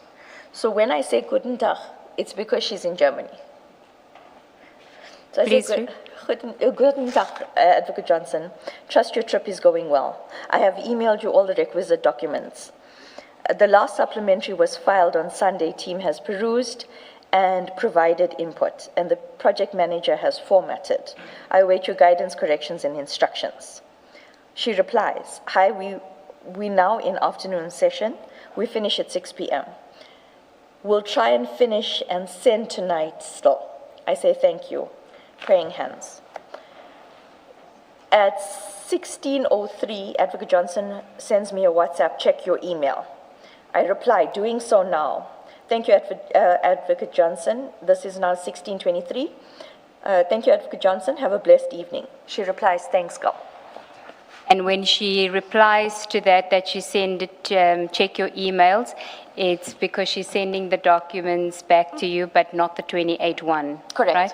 And if we can then go to, we just have to see if that document is in. the bundle, because it's some of the documentation that still needed to be included, those email exchanges. If you'll just bear with me on the, if you can go to page 331, my apologies. File 10. On file 10, yes.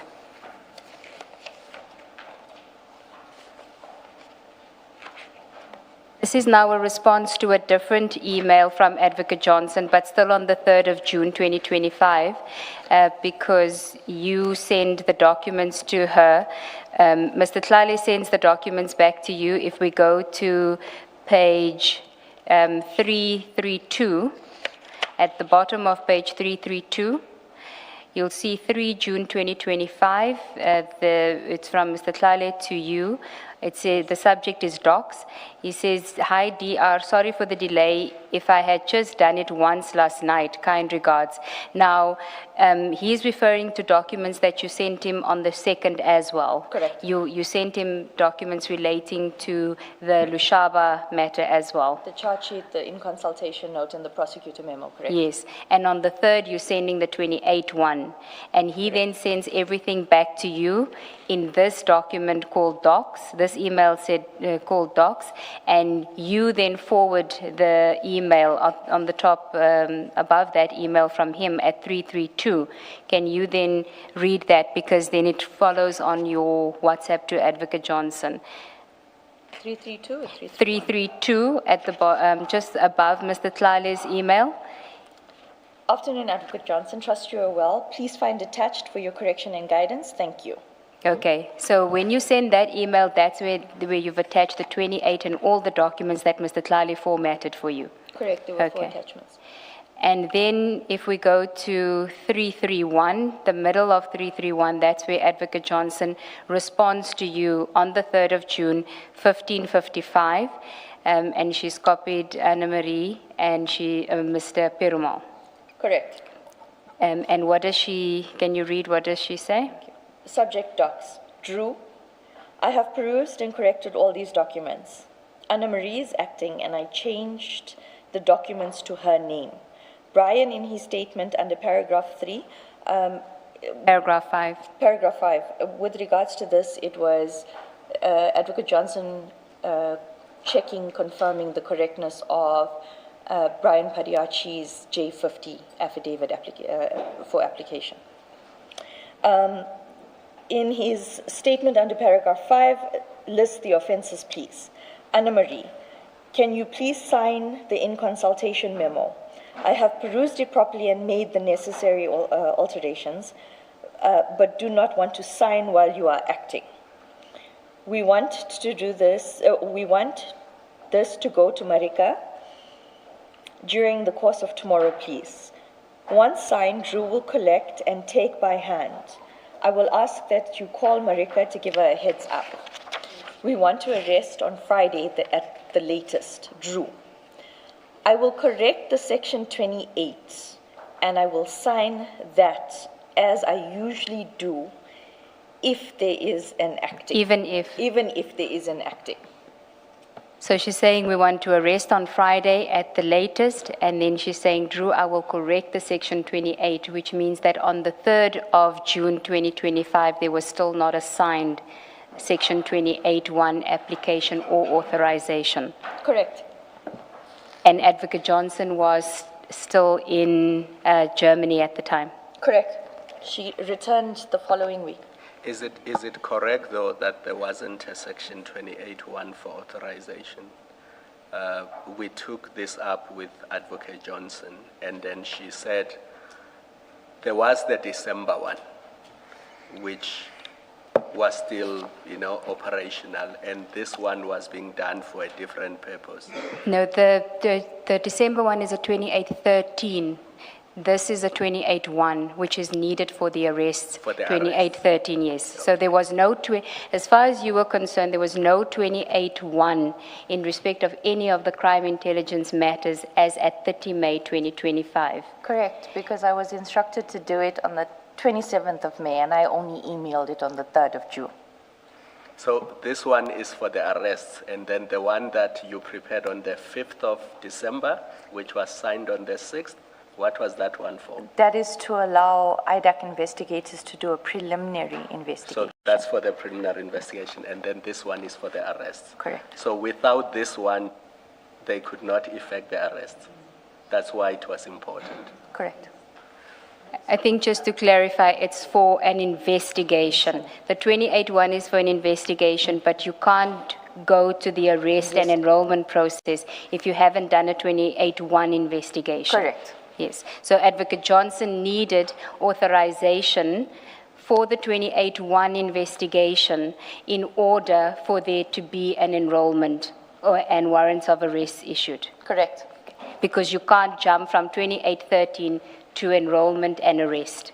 Correct. So the summonses that were issued in February, remember there were summonses to BMW and various other people? Yes. That was done in terms of 2813. Correct. Okay. Well, they should have been done in terms of 2813. Sorry, say that again? They should have been done in terms of 2813, 2813 because there was not a 28-1 authorized. Now, if she wanted the arrest to happen on the 7th of May, how could that have happened if there was no 28-1? It would have followed that had I said that we were ready to arrest Mr. Lushaba on by, say, the 5th of May. Yeah.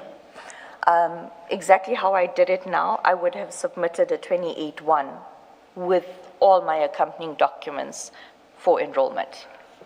All right, thank you.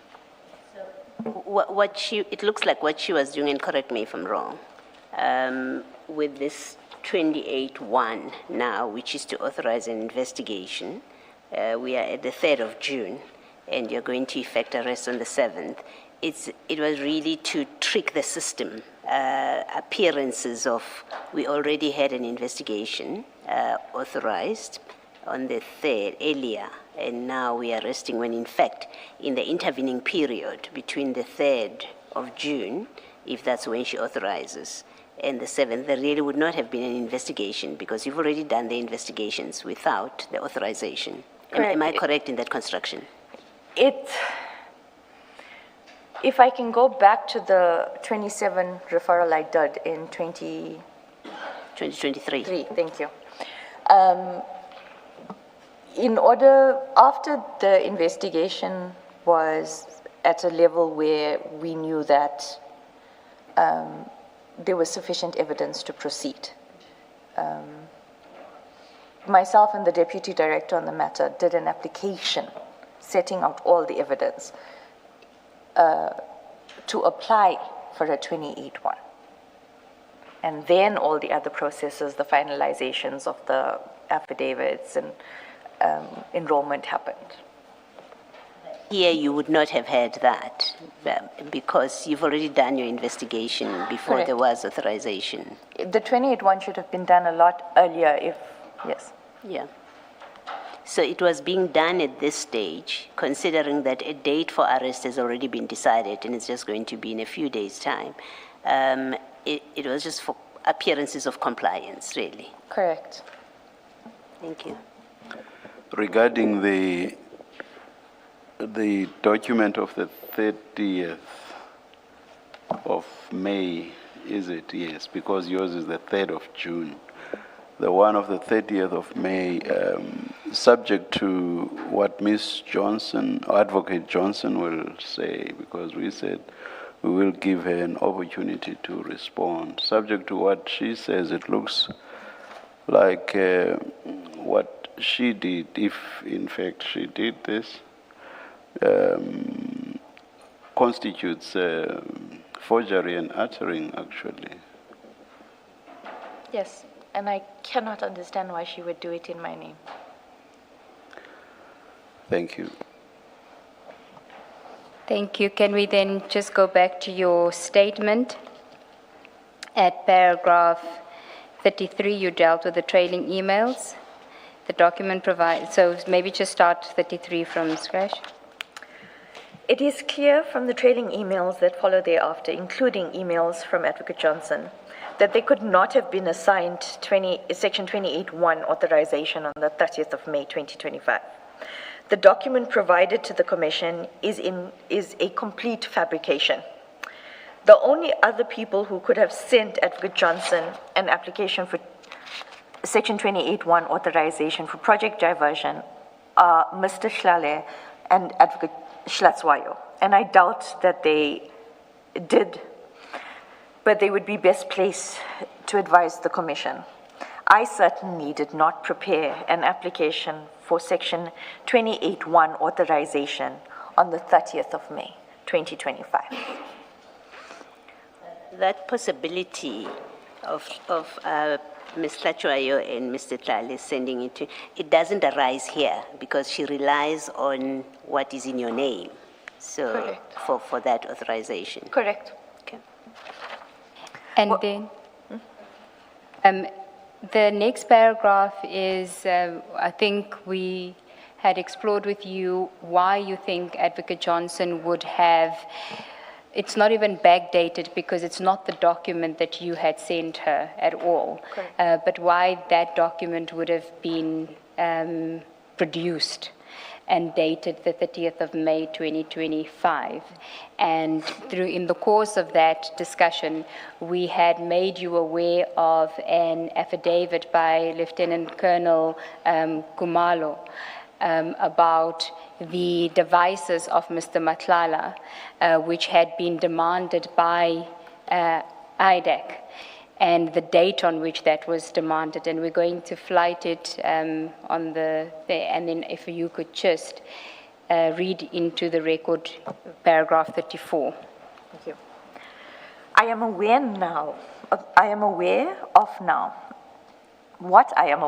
I apologize, as informed by the evidence leaders, is that Lieutenant Colonel Ntate Kumalo testified that on the 30th of May 2025, at around 11:30 a.m., Mr. Perumal called him, and when he returned his call, Mr. Perumal requested the cellular phones of Mr. Vusimuzi Matlala for downloading. I have been shown this affidavit by the evidence leaders in preparation of this statement. According to Lieutenant Colonel Kumalo's affidavit, Mr. Belichin produced an approved search and seizure warrant. I do not know if the purported 28(1) authorization of 30 May 2025 and the request from Mr. Matlala's devices on the same day are connected. What I do know is that a 28(1) in respect of the Medicare 24 matter was authorized on the 16th of May 2025, and this could be used to obtain the downloads for Matlala's devices on the 30th of May 2025. But as I deal with later, I suspect that Advocate Johnson and Mr. Perumal knew that the Medicare 24 investigation was unlawful from inception. They may have wanted to rely They may not have wanted to rely on that authorization to obtain Mr. Matlala's devices because of the unlawfulness. I deal with this later. We'll just display that affidavit by Lieutenant Colonel Kumalo, where he says that on the 30th of May, Mr. Perumal contacted him regarding obtaining the devices, and then he says in another paragraph that Mr. Belichan showed them the approved, I don't know what the relevance is of the approved search and seizure warrant to accused address.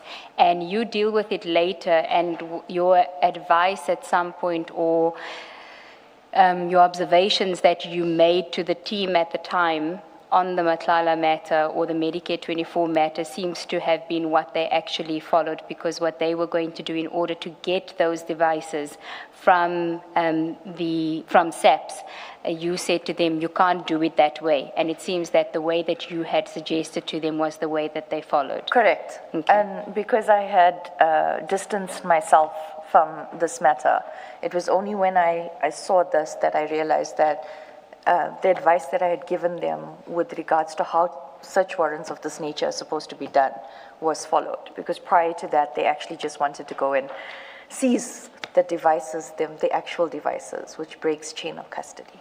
And that you only found out that they followed your suggestion when you saw the affidavit of Lieutenant Colonel Kumalo, and what he describes is what you had suggested to them at the time. Correct. Confirmed. Okay, thank you. Is there anything else you want to say on this topic of the 28-1 before I ask the chair if we can adjourn for now?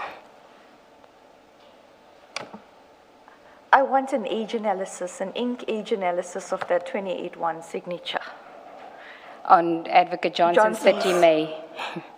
Because really, this not only is Advocate Johnson deceiving the commission, she's throwing a junior under the bus. What kind of leadership is that? Is that really leadership? And now I'm speaking from emotion. Thank you, Mr. Ramsamy. I'm not an expert in the field, but I doubt that a 3-day difference would be of assistance. Well, Chair, you assume that it's a 3-day difference. No, actually, Chair, we have done one where we could determine that it was a... I hear you. Thank you, Chair. That is the evidence of Ms. Ramsamy for now. We'll adjourn on a date to be advised, Chair. Okay.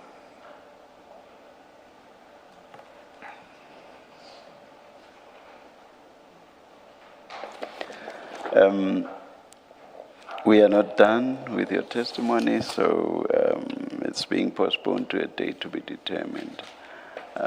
But we do have a witness tomorrow, so we adjourn until 9:30 tomorrow morning.